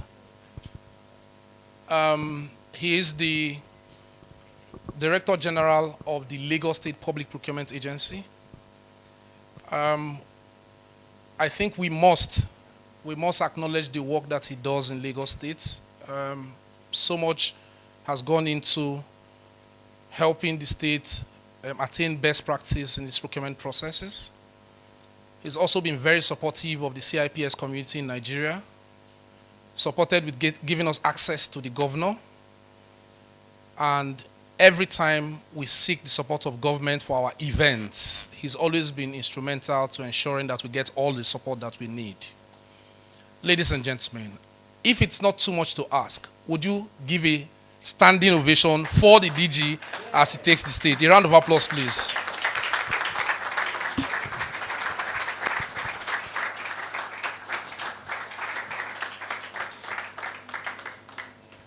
Thank you so much. Let's have a seat. Permit me to stand on the already established protocol to save time. I know we're itching to leave at a particular time, so I will help us manage the time very well. Let me also add that I'm also not going to bore you with slides, but it's just important to state some things very clearly. I'm pleased to be here. I've enjoyed every bit of my stay, but I'm going to start with a word, a sentence from Mr. Governor during the courtesy visit. And that is what has been driving procurement in Lagos State. And he said it categorically. And he has had to say it, during ESCO meeting and so on and so forth.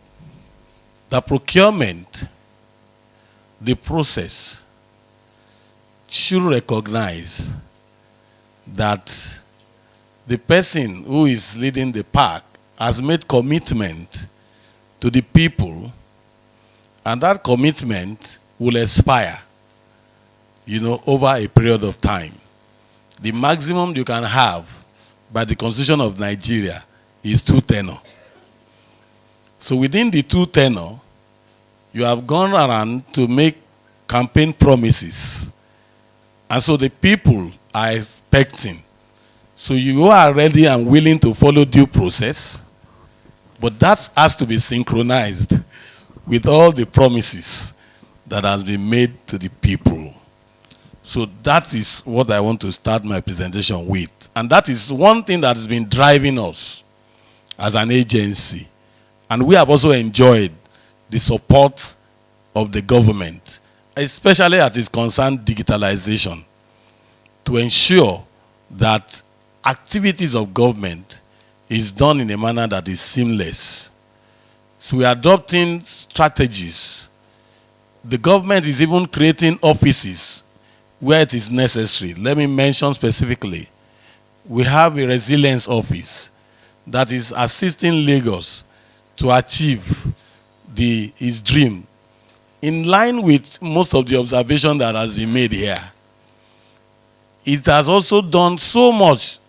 If you are hearing that we are becoming the assisting startup, assisting technology, developing technology, this government is very deliberate.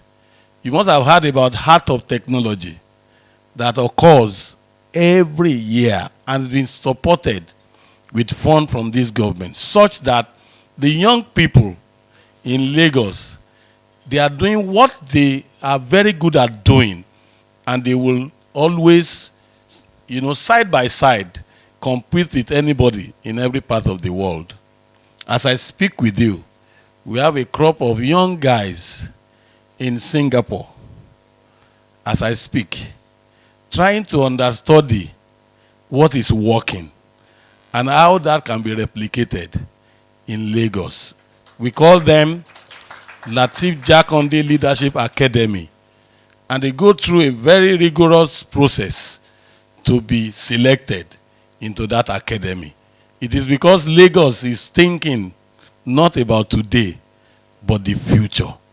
Because we are mindful of the strategic position that we occupy, as a state within Nigeria. So just like Mr. Ben observed when he came, said Lagos, perhaps the largest city. Yes, and Mr. Governor was trying to say, no, you probably have some other cities that are bigger than Lagos. We're looking at Mumbai. We're looking at some cities in China, and so on and so forth. But the activities of the state, we have the population, and we are ensuring that infrastructure is developed to accommodate the rate at which people troop into the state. Sometimes the infrastructure is even stressed because of the rate. As many people come into the state, not many will return. So people come from everywhere, but the moment they are here and they have enjoyed, the very good thing that is happening in the state, they want to stay. They want to stay. So you are not shocked that the population is large, and a lot of data has been churned out by the earlier presenters. I don't want to go there. So in our procurement, we also promote strategic procurement. And I love the ESG presentation, and I must say I'm happy that the first general manager of PPA is here, and he laid the foundation upon which we are building. Our bidding document recognizes the need for ESG. And so when you receive the bidding document, before you submit your bid, you must meet the criteria as it concerns ESG, because we are mindful of the environment, we are mindful of the people. And you can imagine the so many technocrats that surround this current governor, and the so many technocrats that have ruled the state. We work with development plan. If you hear any government saying Teams Plus, which is the slogan for this government, Lagos is rising. Teams Plus agenda. It revolves around the development plan. If you hear Mr. Raji Fashola speaking to 10-point agenda, it revolves around the development plan. The most recent of the development plan is 2023 to 2052. Just like you have cities projecting what they want to become in 20, 30 years, Lagos also has adopted that kind of strategy. And there are roadmaps of steps that will be taken to achieve all of the things that we envision that we want to achieve within a particular period of time. And that's what we follow. So the technocrats will be moving around, ensure that this state is safe for people to come in and habit. You will notice that our Commissioner for Environment does not sit in the office, especially now that we are entering the rainy season, to ensure that flood, does not become a problem, an issue for the people in the state. Now, with the decongestion that was also mentioned, I must not forget that beyond Lekki Deep Seaport, there is Badagry Seaport. Some of these projects are ongoing. Some of them will take some time before before we can begin to use them. That is why the impact may not be felt immediately. So let me also not forget to add that with the liberalization in the energy sector, the Energy Commissioner represented the governor and just left. We are creating a very big market for investors in that sector. And so Lagos has become the investors' destination. So for anyone because we have the population, we have the market, the need is there, the demand is there. We know the role that energy will play in promoting industries and so on. So we are using this liberalization opportunity also that's been given. You know that energy used to be controlled by the federal government. But with this current government that has permitted states to create their own generation, distribution, and every possible thing that you can do, and use of the dynamic options that you have. You may choose not to use the grid. You may want to use renewable energy. You may want to use the solar. You may want to use all the options that are available, including waste to wealth, that is use the so many waste that we generate in the state and convert it to energy. This opportunity is being opened with the liberalization that is going on. We have adopted so many models, recognizing the risk associated with all of this model. We have PPP office as separate from public procurement agency, and this we created deliberately so that activities around PPP can be managed by such office. And all of these offices are manned by professionals to ensure that we get the kind of result that is going to be suitable for people who are resident in Lagos State. So it's either a build, operate, and transfer option. It could be design, build, finance, operate, and transfer. It could be design, operate, maintain, and later transfer. It could be concession. It could be leasing. All of these options are being considered when it is presented to us as proposal. And we ensure that the result of everything that we're doing is beneficial to everyone living in Lagos. So we always look at things from the strategic point of view to ensure that whatever we are doing is sustainable and it aligns with the vision of the state to be the hub, just like we are all talking about, the hub for West Africa. We are even looking at Africa. We are interested in becoming an economic hub in Africa. So the data of 2023 places us at 6th. As I speak with you, at the most recent economic summit, we organize economic summit where we also pull together members of the private sector. We call it a Yigbeti.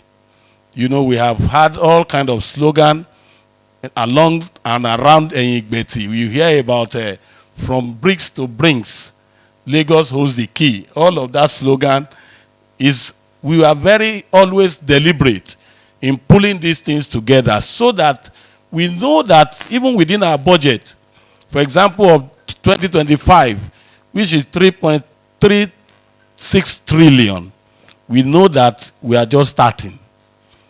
We are not there yet.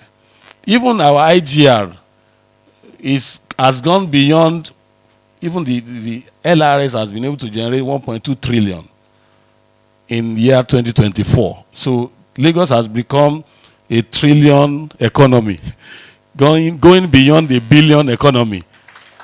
I think Lagos deserves a round of applause for that.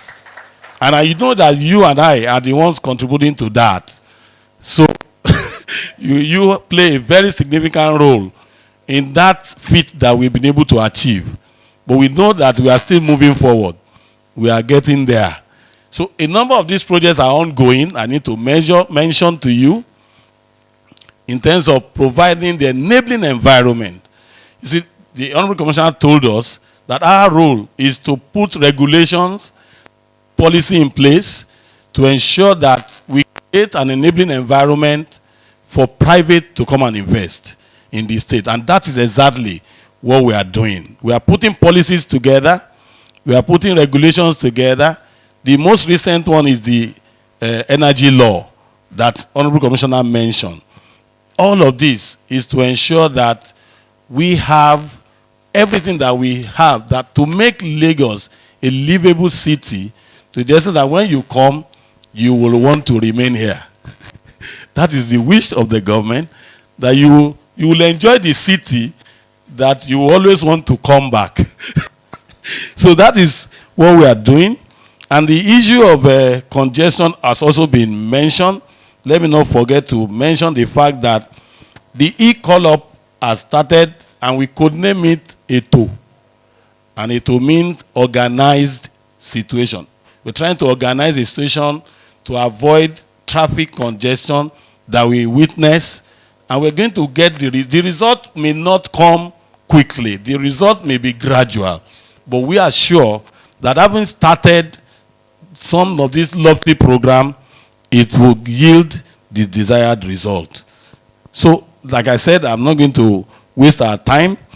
We all are procurement professionals, and I don't want to start boring you with definitions of providing goods and services, acquisition of goods and services that we are all familiar with.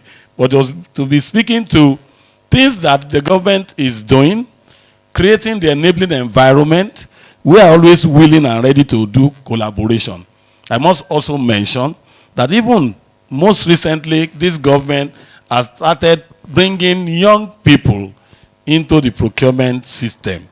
And as they are coming in, we are grouping them into what we have learned over the years, community of practice.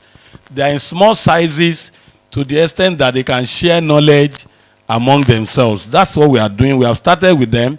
We have taken them from grade level 8 to the middle level for a start, grouping into like 4 different groups.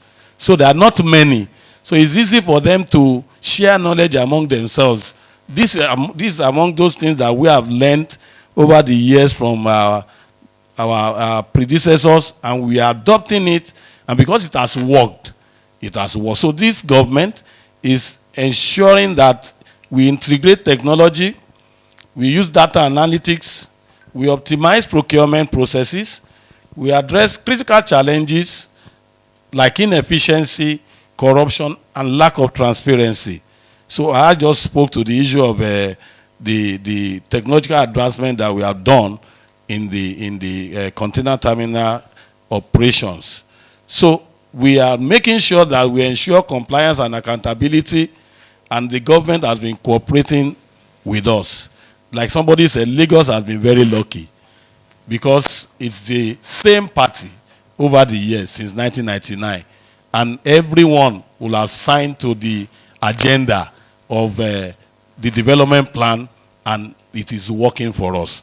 Very soon, the issue of transportation, connecting water to the rail, to the road, is ongoing already. But I can only say that we need to key into a lot of this. You hear about Omieko. That's also being supported by African Development Bank to ensure that you can cruise around on water and enjoy that everything connected to water, except that some people are afraid of going on water. They have phobia. So, but I can encourage you that there is no reason to have phobia, because your safety will be number one if you have reasons to join all of these boats the type that we have on our water. That will be able to connect you from the road, through the rail, and all other. You have first and last mile also, I should not forget. First and last miles are the small buses that can also convey you from one point to another. I want to conclude. In conclusion,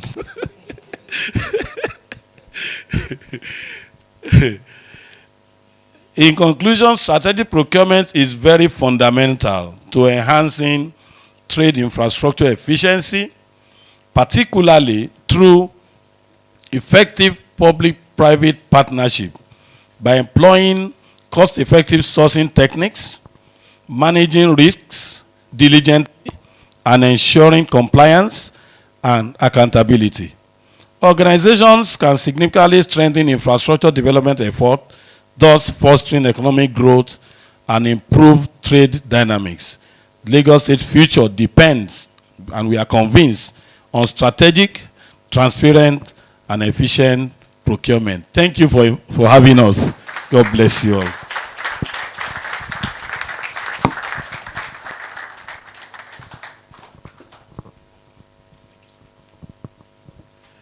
I am convinced you can do better.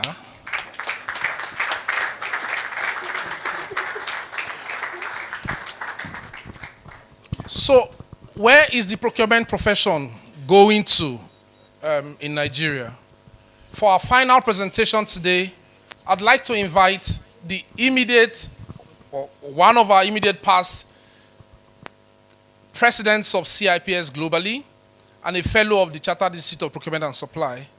Would you please help me, join me welcome Professor Bola Afolabi.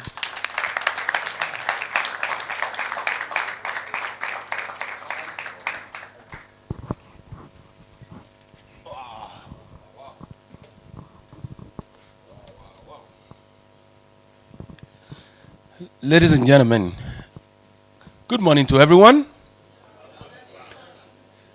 It's my morning. It's your afternoon, right? Okay, you're going to...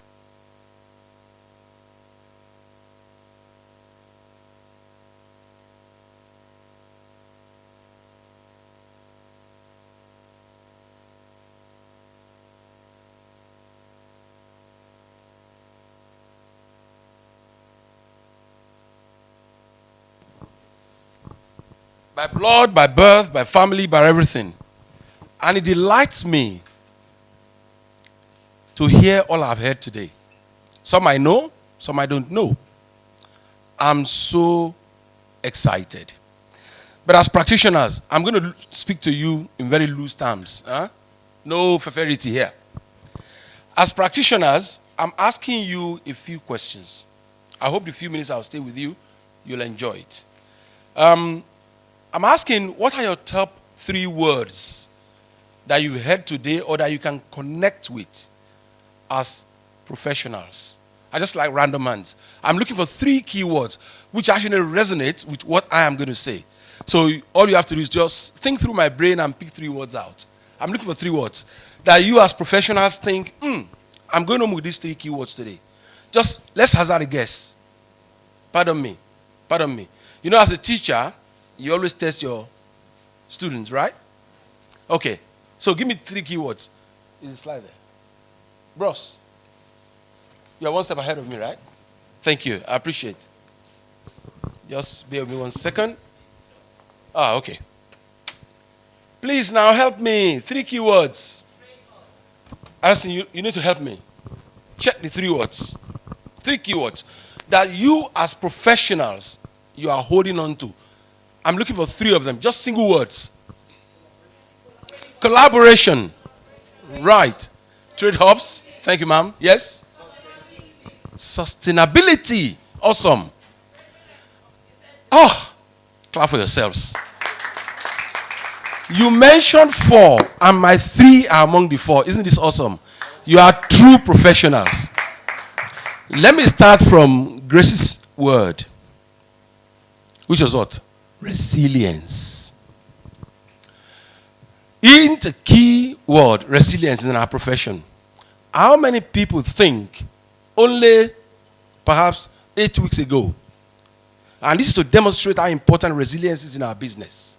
Only 8 weeks ago, the most famous man in America, Mr. Trump, and his most famous friend, Elon Musk, right? They were the best of friends. If you haven't built resilience into the government of America, it will collapse today. Why? They are the best of enemies now. And to me, just think about nothing. That's my definition of resilience. Take note of that. Yesterday, we were with the governor, and thank you so much to FT, my brother, the DG, for making that happen. I haven't seen in Nigeria, I've been in this space for quite a while, and I tell you, I haven't seen many senior government officials talk the language of the business. I'm passing that back to you, colleagues. You must learn the language of our trade and use it at the appropriate time. The commissioner demonstrated that today. Okay? All the speakers, fantastic. My long-term friend, Arinze, and the rest of them who spoke here. Excellent words of the business. And what's word of the business? Governor was describing procurement profession, and I was awed. I was like, huh? And that's what you must learn as practitioners. Know the language of the business. And Fatai said it quite succinctly. He said, Mr. Governor, even at the executive forum, will talk about the word, and that's where I've mentioned resilience. That's where collaboration comes in. The man said, look, I'm a politician. I promise people I'm going to deliver this.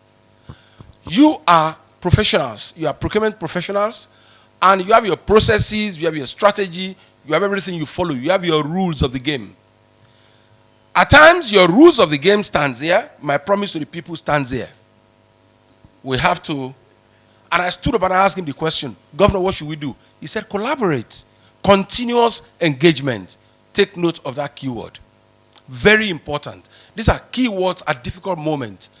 When you see government talking about procurement language, my next slide, please. And that is why I've said in this slide, let's go on, bro. That's what I have said. No, one before. Right. We are now being heard, never like before. Procurement is now at the forefront of the agenda of most establishments, most organizations, most businesses, and most government. Guys, we are being heard like never before. And I'll share with you today what you will hear from me today. Lagos is privileged. It's the very first time we're presenting this in the public space. And it has to do with your profession. I'm asking you to please bear with me and just take notes. We're a big deal. Procurement is the big deal. And we are the game changer to any business anywhere in the world. We are the game changer, but we can't allow ourselves to let down the public. And we will let down the public in the way we behave, in the way we practice. If it's unethical, if it's not to standards, we'll be letting down those who trust us. We can't afford to do that. Procurement is a big deal and it's a game changer. What has happened in the last 1 week? Why do I say so? That we've been heard like never before. Ben and his wonderful team, Sam and the rest of the colleagues here, they were privileged to see the most senior people in this country. Put your hands together for this profession. It's never been before. 3 weeks ago, we launched a program in Abuja, which you will hear about. It's actually the cornerstone to the practice of this profession in this country today. And I'll share that with you. And we had the highest level of government representation at that event. Mr. President was represented as the Minister of Finance, Head of Service. Everybody that mattered in Nigeria sat over procurement event. Never happened before. Never. Never. And that's why it's a big deal. We are being heard. Our voices are out there. Okay? I've spoken about two keywords now, collaboration and resilience. I'll hold on to the third one. Remind me to tell you later on. Now, the federal government and the World Bank, and that's what I'm doing now. The World Bank staff has just left here. I'm working as the senior procurement specialist for the World Bank and the federal government initiative on SPSSE. I'm leading that program. What is it? Sustainable Procurement, Environment, and Social Standards. Thank you, Grace, for mentioning ESG. SPSSE is all about ESG. And what it's all about is sustainable procurement. I will share that in great detail. You need to know it. Now, presidential pronouncements. Mr. President of this country, the Great Hope Agenda, we are very lucky to have a president of this at this time who likes to do things in the way the current government is doing it. And procurement is being heard big time. He demonstrated that a few months ago by appointing one of our own, Dr. Debo Adedokun, as the DG of BPP. It never happened before.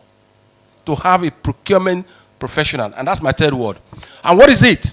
One of the things, aspirations you all have, is when do we get a seat in the boardroom? That's why they said there are three things: resilience, collaboration, and a seat in the boardroom. You are getting your voices heard now.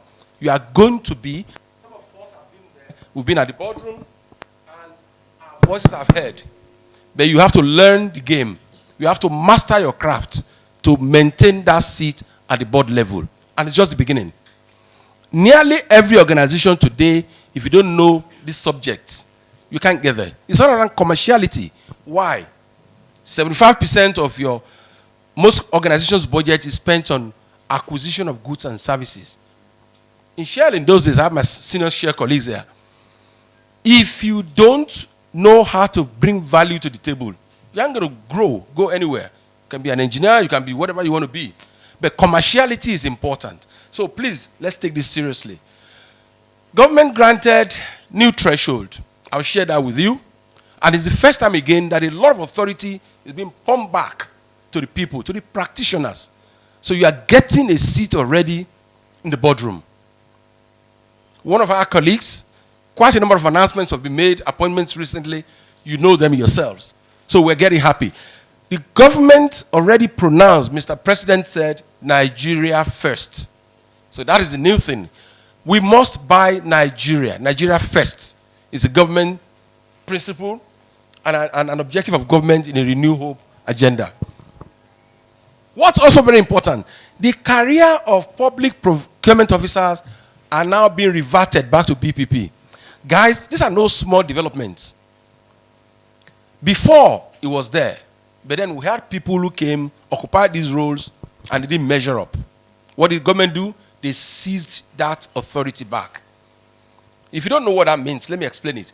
Every public servant in Nigeria who works at the space of procurement, and I can go back a little bit in the history, okay, their career were being managed by BPP in the time past.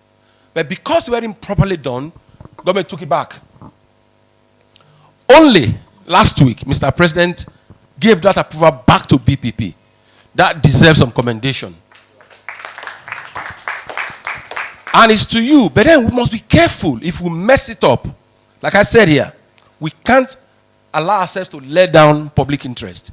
So, some of these signals will be, let's be careful, let's do the things right, let's do things ethically, and let's show the pride that we can be people that can run this nation.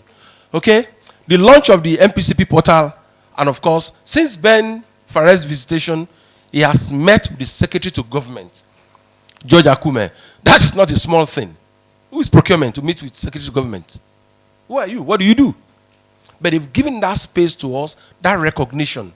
Honestly, congratulations, Ben, for really coming to Nigeria and helping us achieving these things. And putting this profession on the map of government visibility. Of course, you met the head of service and the DG. Next slide, please. So I'm going to run through quickly with what I want to share today. The SPSSE program arose like this. Many years back, let's say about, if I recall correctly, I was involved in this partially. I think it was in 2007, 2008, thereabout. What happened? There were no public procurement officers at the federal level in this country who were working as professionals.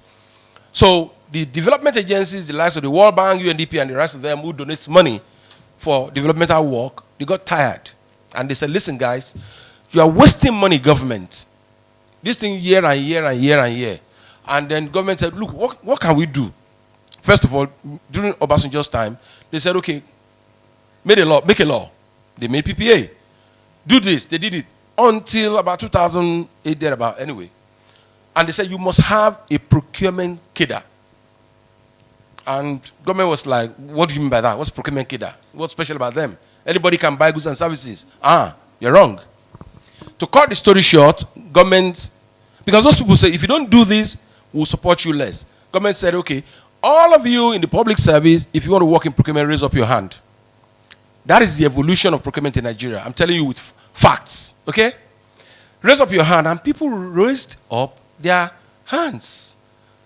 Directors of health, directors of this and that, people all over the place raise up their hands. And okay, you, from tomorrow, you are now in procurement. And that's what we had in the Federal Civil Service.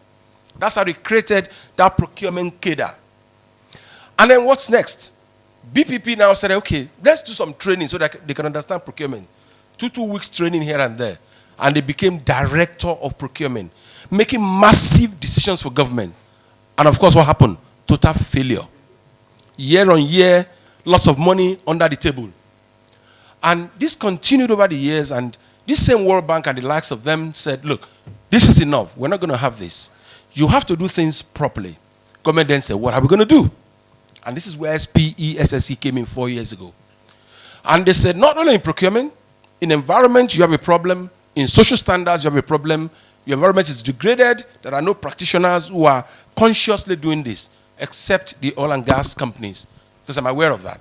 Solid professionals. Long term, by international practice, they are mandated and are bound to do that. So for procurement, we now created SPSSE. And what are the problems we are here to solve? We did this diagnostic study, and we found out that issues around organization leadership, strategy and policy, people issues, process and what's the issue around process and system efficiency and effectiveness were lacking, weak processes, poor visibility, and demand aggregation. Around leadership, non-recognition of the procurement as a career, which is what I talked about before people raise up their hands. Strategy, very low transparency, prevalence on unethical behavior, and all sorts of funny things. So we mapped this out, and then we realized that this year's budget alone for the Renewed Hope is going to be huge. So if unchecked, about 16 trillion naira may be underspent, because without driving optimal value for source substantial expenditure, government then say, look, do something now. Please, next slide. So this is what we're doing. Next slide, please. How are we solving these problems? What we're looking at is we're identifying complex gaps of every procurement professional in the public service. And we just did this, and led this in the SPSSE work, and we contacted CA. When I was asked to do this work about 4 years ago, I asked myself, how are you going to start this? This is a major task. Contacted a few colleagues, picked their brain, and something said to me, look, you have a friend somewhere within this region. Talk to him. What did I do? I called Sam Achampong.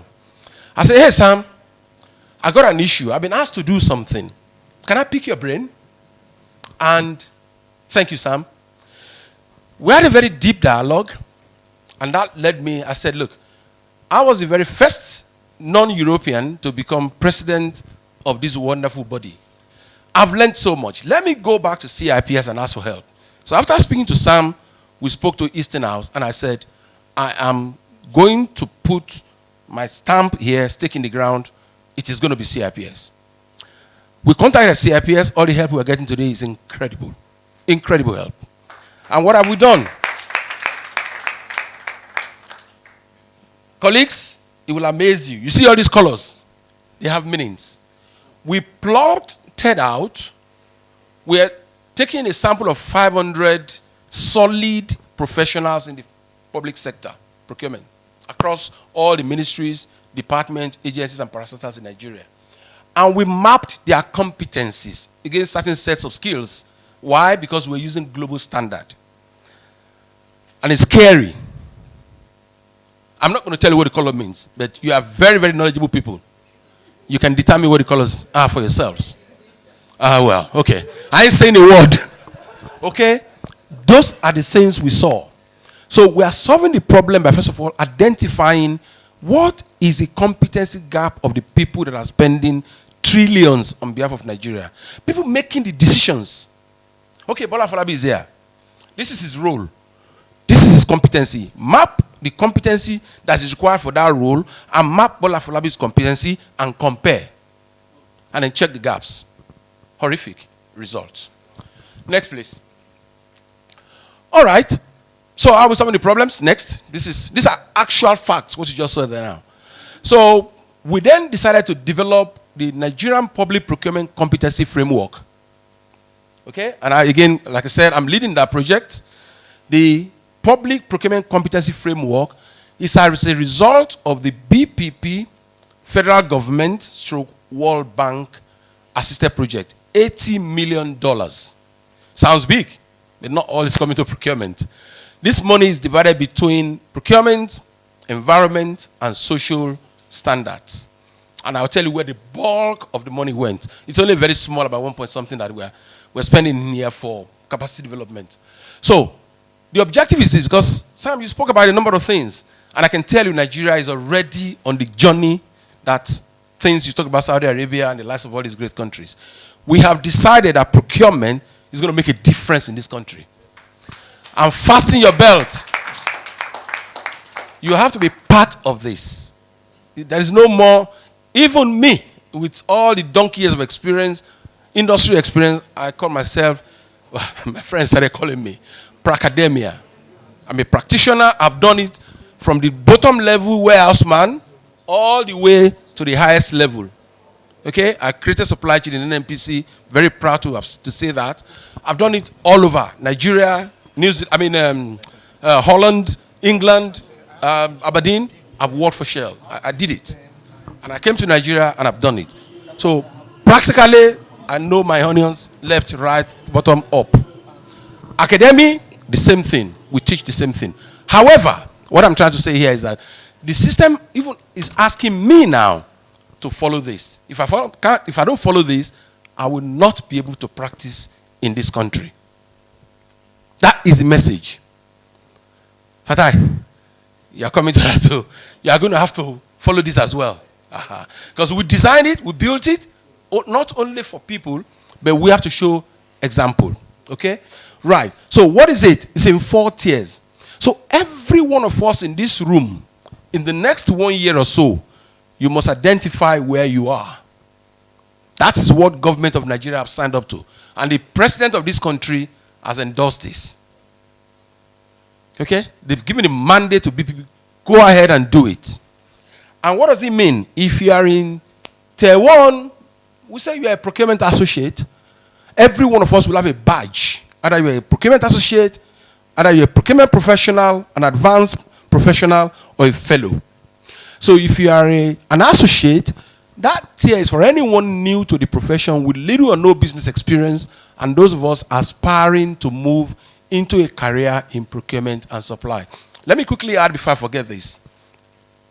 The design philosophy is for public procurement. You hear PPP. However, government is saying, not only I'm building this for a country which I govern, right? However, the private sector are expected to tag along, to have a standard, to have something that they can say, government standards, this is what we do. And we are mapping between public roles and private roles as well. So if you're in tier 2, it's for anyone new to the profession with little or no business experience, or those aspiring. No, I beg your pardon. That's not correct. This is tier 1. Those who are in tier 2 are people with substantial knowledge, you understand, who can teach people. Go to the next one, they explain it better. Next one, please. Next one, please. Let me just. All right. You will come around that later on. But then, basically, this is the key word I want you to note here. What we are doing, we are adopting global standard. Whatever is best anywhere in the world is what Nigeria is adopting. So the framework ensures that Nigerian procurement practitioners are equipped with the necessary knowledge, with the skills and professional competence, which they will have to meet both national and international procurement standards. Each tier is designed to correspond with global best practice as outlined in CIPS framework. This body of knowledge is number one institute in the world that has the best procurement practice. And they are consulting for countries and everything. So if we are all members here, why can't we charity start from our home? And that's why government has supported this. Head of service is so excited. Please go ahead. Next, please. Yeah, government is so excited. So basically, what I was trying to show earlier is that we're starting bottoms up. If you're in tier 1, we deem you to have an awareness, which means basically you know what to do in our space. What I highlighted in yellow here, just simply, you know what to do. If you are tier 2, you know how to do it. You know what to do and you know how to do it. Okay? Which means you have theoretical understanding of the subject matter, factual, you can develop concepts, principles, and theory. If you are an advanced procurement professional, you know what to do, you know how to do it, and you can show people how it is done. Yeah? Make sense? And of course, if you are a subject matter expert, we will call upon you, like some of my friends here, solid engineers, those guys there. Okay, Ekwe Siri, for example, long-term hydrocarbon extraction engineer, surface engineers, they understand engineering in their hands. They see, he's here today. 2016, when we had it, he was here. Enhancing his knowledge in procurement. Because they contract, they spend hundreds of millions of dollars in the companies they work for, contracting for goods and services. So they want to get upscale to the level to which the business is today. So these 4 levels is what government wants you and I to ascribe ourselves to. Where are you in this chain? And you see why it's important in a moment. Let's go ahead, please. Right, you may not see this, but I'll read it out. This is what it really means. So if you're in tier 1, what do you need to be in that tier? So we're looking at academic qualification in this box, minimum experience, training requirements, soft skills, and the outcome. So for example, if you have a bachelor's degree in procurement or in supply chain, that's 1A. B, bachelor's degree or HND in any field. C, ordinary national diploma or a secondary school certificate. Whoever has any of these 4 will be in tier 1. Not only this academic qualification, but the BSc will have a 3-year of employment, of which 2 years will be practicing procurement in either private or public sector. So I'm a young graduate. I have a bachelor's. I have less than a year or so. I am what? A public procurement associate. And I'm in this block here. Okay? Now, the training requirement for me to actually be certified in this area is to have to read something I developed, which is called Nigerian module. I developed a 5-subject module, all put into one with my colleagues. And what we said there is that Nigeria has history of procurement. You cannot be practicing in this space without knowing that history. If you know that history, it's very good for you. How did procurement start here? What's the evolution? I talked about the issue of raising up your hands. People, senior public officials have gone to jail in this country. Yeah, you know some of the names. Government put them to jail because of the behavior and unethical behavior they found themselves. What happened? So that you can learn from that. What happened and what was the conclusion? Those sort of stuff. And then again, what is government role all over from the beginning? What is the PPA? From number 1, page 1 to the last bit of PPA. All those things are taught in the Nigerian module. So we believe that you may be living in England. I was sharing this with Ben yesterday or the day before, that you may think that there are 200 fellows or 2,000 Nigerian MCs in this country, but I tell you, there are 5 times that number. Nigerians live in India, in London, in Singapore, all over the world. And they are all mostly qualified MCs. So what are we saying? Sam lives in Dubai. If he's a Nigerian or even an African, he comes to practice here. What we are saying is, Sam, there are certain things we do in our country. Please learn them. To get wherever you are, this is a mandatory subject. We want everybody to pass that exams. And it's not, if you have this, it's pretty easy to pass. So what this does is it then tells you what the training requirements are. Then, most importantly, we are aligned with the Center of Excellence. Where is the Center of Excellence? There are 6 universities in Nigeria. I'll come to that. that have been designated as centers of excellence. They run procurement programs. They run SPSSE, as a matter of fact. Unilag is one of them. Ahmadu Bello University. Futo, thank you. Uniben, thank you. There are 6 of them at Unilag. These 6 universities, I share with you what they do. We're working in strong collaboration with them. And what's the idea? Government said, World Bank and BPP, FGN, government said that, look, we started this journey by people raising up their hands. So we have a task. What's the task we have? We think of today. Who are the guys in this space today? And who are the guys tomorrow? So the guys of today are you and I who are practicing, some who are qualified, some who raised up their hands.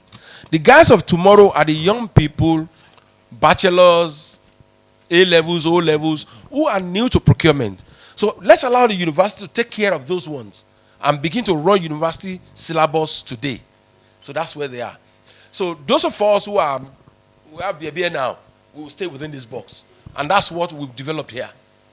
So this SPSS program tackles the people, this part of the SSP program tackles the people in this box who are already matured, hard-bone candidates, whose bones you need to be very clever and very careful so that you don't bend it and break it. So the universities are for those ones, and the SPSSE mature program is for these ones. And together we will meet in the journey and everything will be seamless very soon. So, sorry, I'm going to run quickly. So the soft skills are the mandatory listening skills, communication skills, motivation, time management, meetings, conflict avoidance, and all sorts of things. All those soft skills, including computing, that you require. Now the difference, next please. Next please, okay. So there's a lot of difference between number 1 and number 2. I will leave this because it's something you need to study, so that we all know where we are going to get into there. Now, it talks also about the tracks for the universities. If, like, you've done some things and there's gaps, you meet up within those gaps. And there are recommended options, CIPS Level 3, Cips Nigeria, Associate Membership, and all the rest. The important message here is, next place, that every Nigerian procurement practitioner is grouped into one of these 4 boxes. And we have to identify where we are. Next place. So we're all going to have to go to the, so like I said, the Nigerian module is to equip participants with knowledge of procurement practice in Nigeria. And the principle is we're localizing it. It's practical and it's very flexible. So the portal, I think is about open now. We are all expected to go into the portal and register our interest. Based on your qualifications, they will assign you where you belong. If you protest it and show evidence why you are protesting and you want to move one level up. So that will be done, and then once we are all classified. Now, this is the 5 modules of the Nigerian module. Evolution of modern procurement practice in Nigeria, ethics and integrity in strategic sourcing, the PPA Act itself and its impact, category management in contracting, and of course, contemporary issues. Next, please.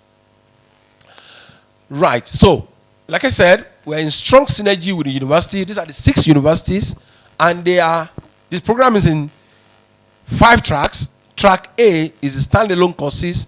So you will see that most of the, and in the study we did actually, 33,000 people have indicated demands on that. So the advanced certificates in each of the universities has also been offered, postgraduate diplomas and master's degree, and of course bachelor's. This is why the academic landscape is being designed and delivered by the 6th Center of Excellence. But there's a lot of synergy between them and what we're doing. Next, please.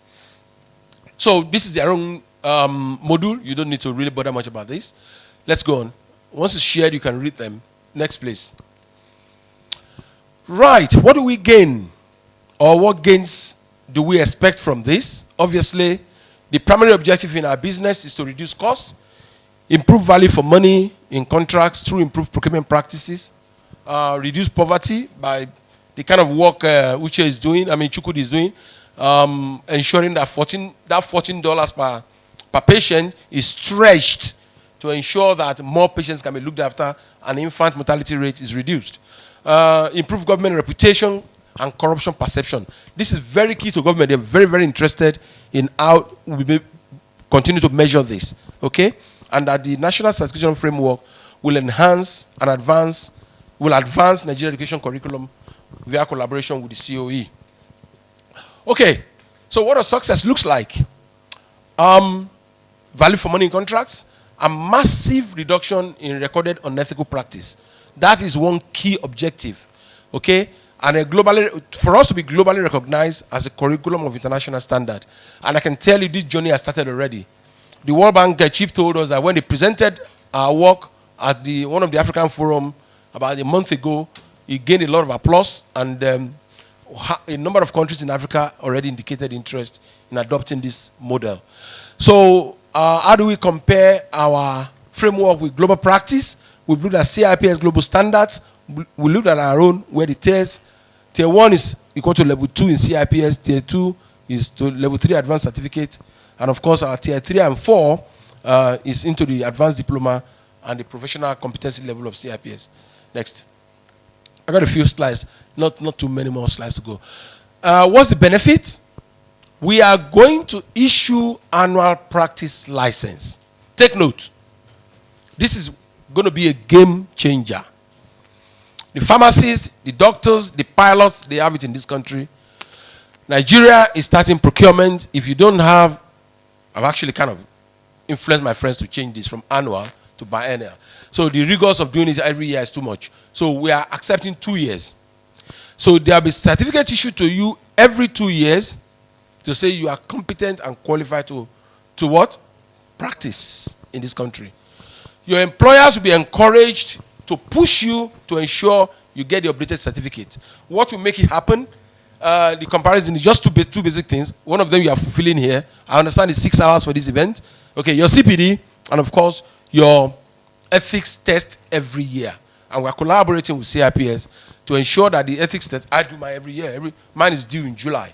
So in another 1 more time now. So I will have to do that. And you do the ethics test, you do your 30-hour CPD, and then hopefully your practice license is issued to you to practice for the next 2 years. Next. So that's it. BPP test on Nigerian module. Of course, this is very, very key. It's a key aspect of it. So how do we sustain this? Next, go on, please.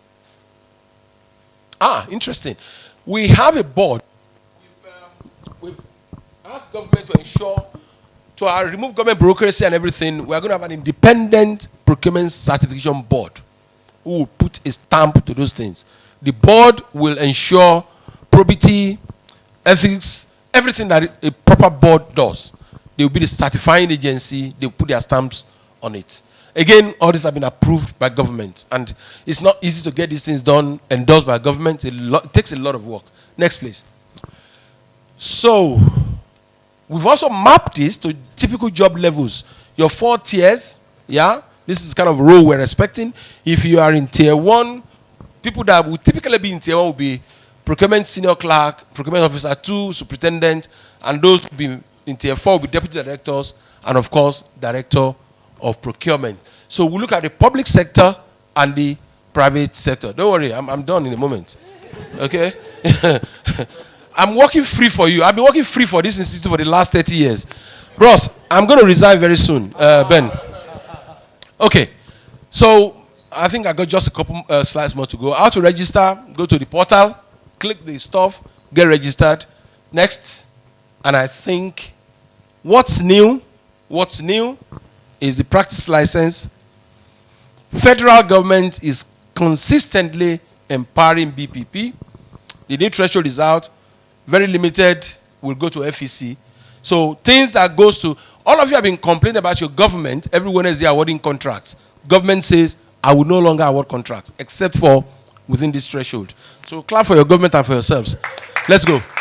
I think it's the last one now. Where's it? So the circular is there. If you're interested, because some of you might be interested, you pick it up. This is the financial threshold now. The only thing that goes to the Federal Executive Council is anything over 5 billion and 10 million for 5 billion for goods, 10 for services, and 5 for consultancy. Okay? So it's all in there for you. But very important things there. Prior threshold approval for NNPC will stay, because that's what we want to happen for the oil and gas industry. Go next. there's one or two things in there. Punishment. Yeah? BPP shall focus on prior and post reviews, and of course, first, that never happened before. The threshold shall apply to the three arms of government. This procurement leadership have done well for this country. This never happened. Judiciary were doing their own thing. The legislature were doing their own thing. But now, government say everybody, including the executive and legislature. So your government is doing wonders. Is there anything left? Yeah? All right. So, whether there's anything left or not, I'm going to stop here. And where to stop is that government says ensure Nigeria first policy, and bidders, I like this. Bidders will cross-endorse bids to avoid replacement of bids after submission. This is a major initiative that is happening, and government should be given kudos for that. Sorry, sir? Okay. Okay, I'll leave you to read the rest. I thank you. I'll finish up with this one. All right, all this one is telling you is that what's in need for everybody. I've just simply map out BPP, the students and the practitioners, the Center of Excellence, even CIPSIM, the troublemakers, yeah? CIPS, government, employees, and society. There is something in it for everybody. So I'll leave you with the last words. Let us collaborate. Let us collaborate and make this country a great country through prudent supply chain management practice. God bless you.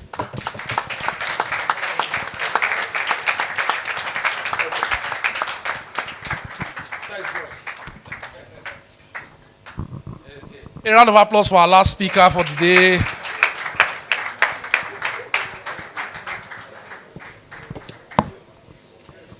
So,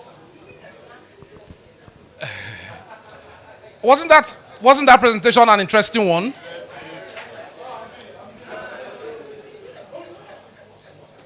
Okay.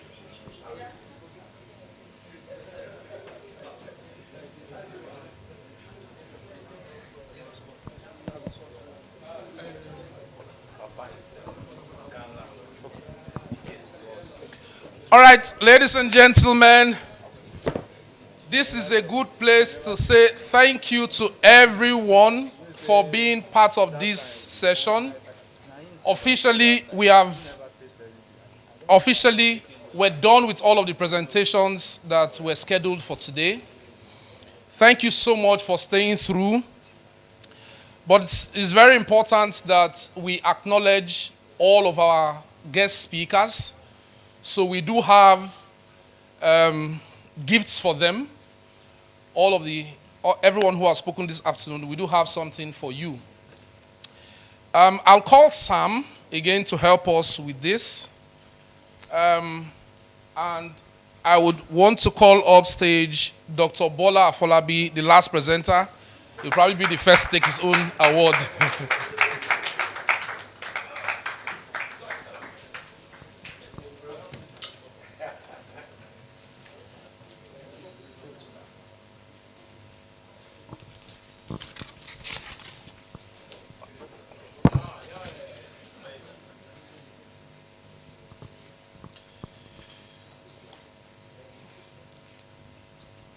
I would like to invite our keynote speaker, Dr. Obiora Madu.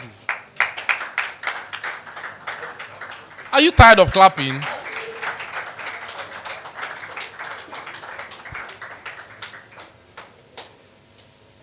Daniel. No,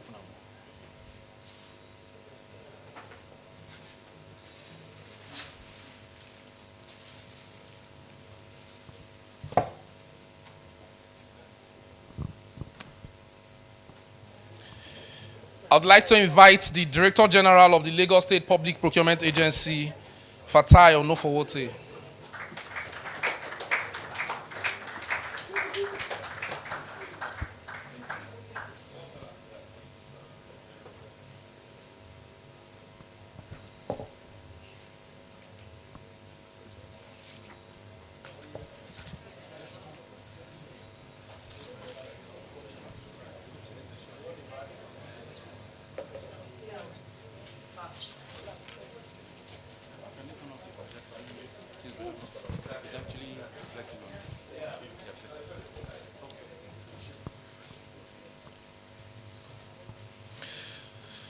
Let me invite Mr. Arinze Odua.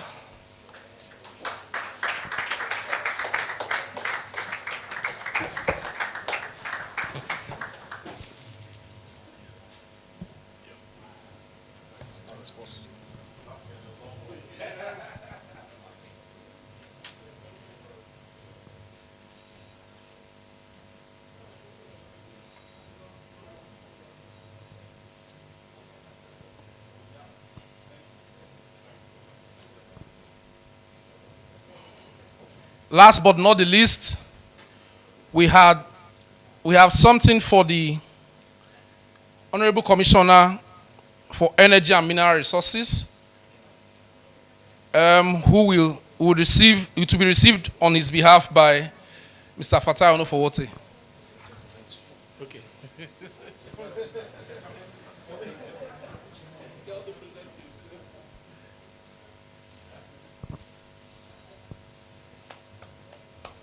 Can I please ask you to come for a group photo with the CIPS president? Yes. When do you want it? Okay, I have 2 books, 2 additional gifts. This is a book written by Dr. Babs Omotowa, From Storeroom to Boardroom. I will ask 2 questions and then give this out for free. Okay? So, who remembers the 3 key words that Professor Afolabi spoke about during his presentation? The 3 key words. If you know the 3, I give you one of them. Madam Joy.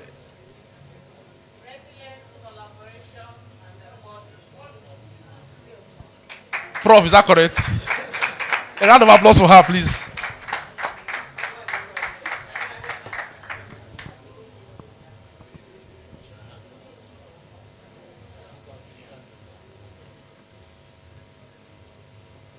Who remembers the theme of this conference, this symposium, without looking at my back?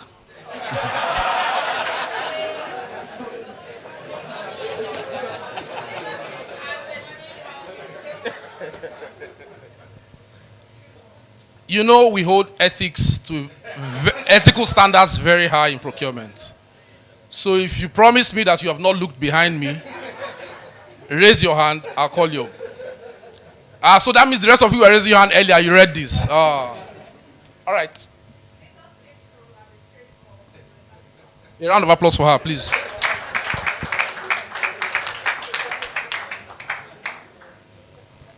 Ladies and gentlemen, thanks, Sam.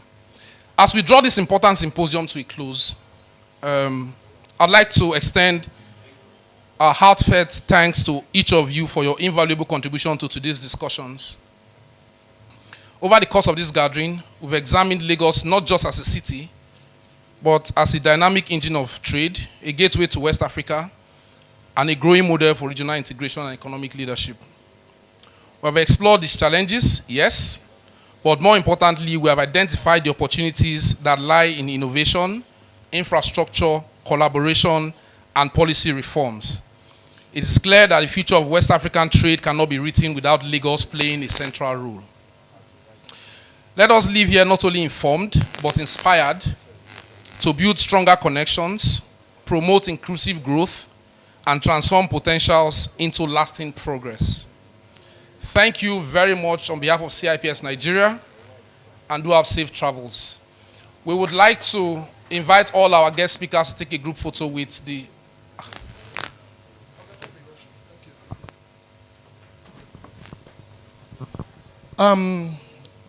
Good afternoon, everyone, once again.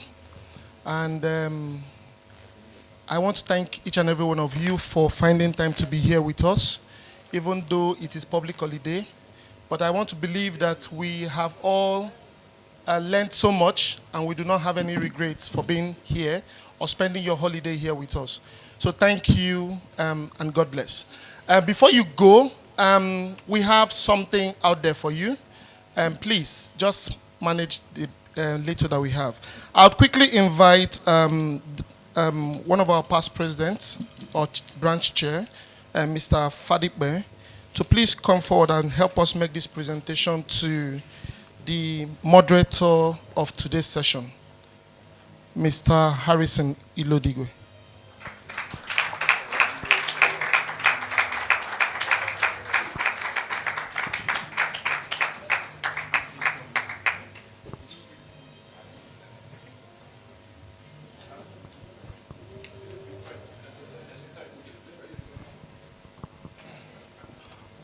I would also invite the branch chair, ably represented here by the vice, Mrs. Omotunde Oyedeji, to come and make a token presentation to the regional director for CIPS, Africa, MENA, and Asia Pacific. So 2 days ago when we were with the governor, he made a presentation of the your complete set to the CEO. So we are also giving the regional director a set so that he can go home with it.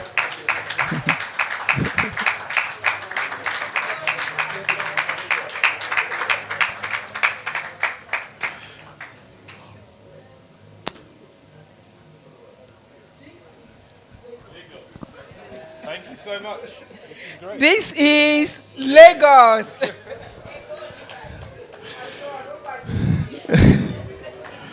Thank you so much. Thank you. Thank you. We would invite the global CEO. We are also giving him not a complete set, but just one of the AO. Because he has, Ben Farrell came to Nigeria, he has said it here. When he arrived, I was at the airport, so I know what he came in with a very small bag. But from here, we are going to go and get a big luggage because we've been giving him gifts upon gifts. So we just want to add a token to what he already has.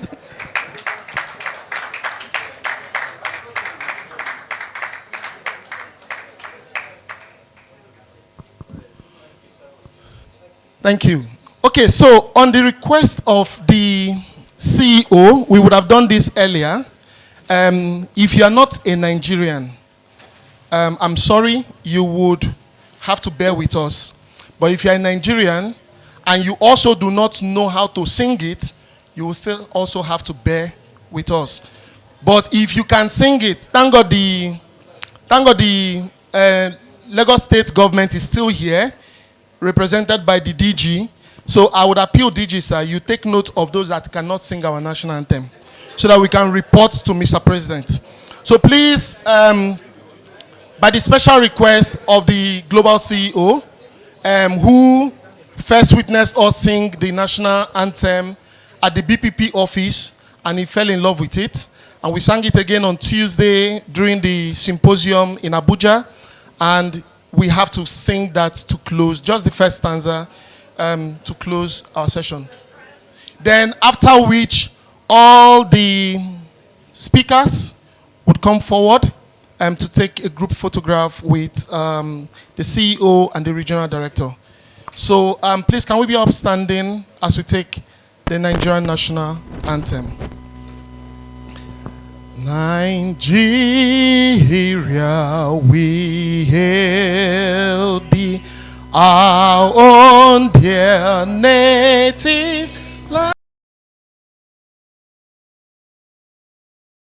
Speakers, please, can you come forward with your awards? Can I please help me?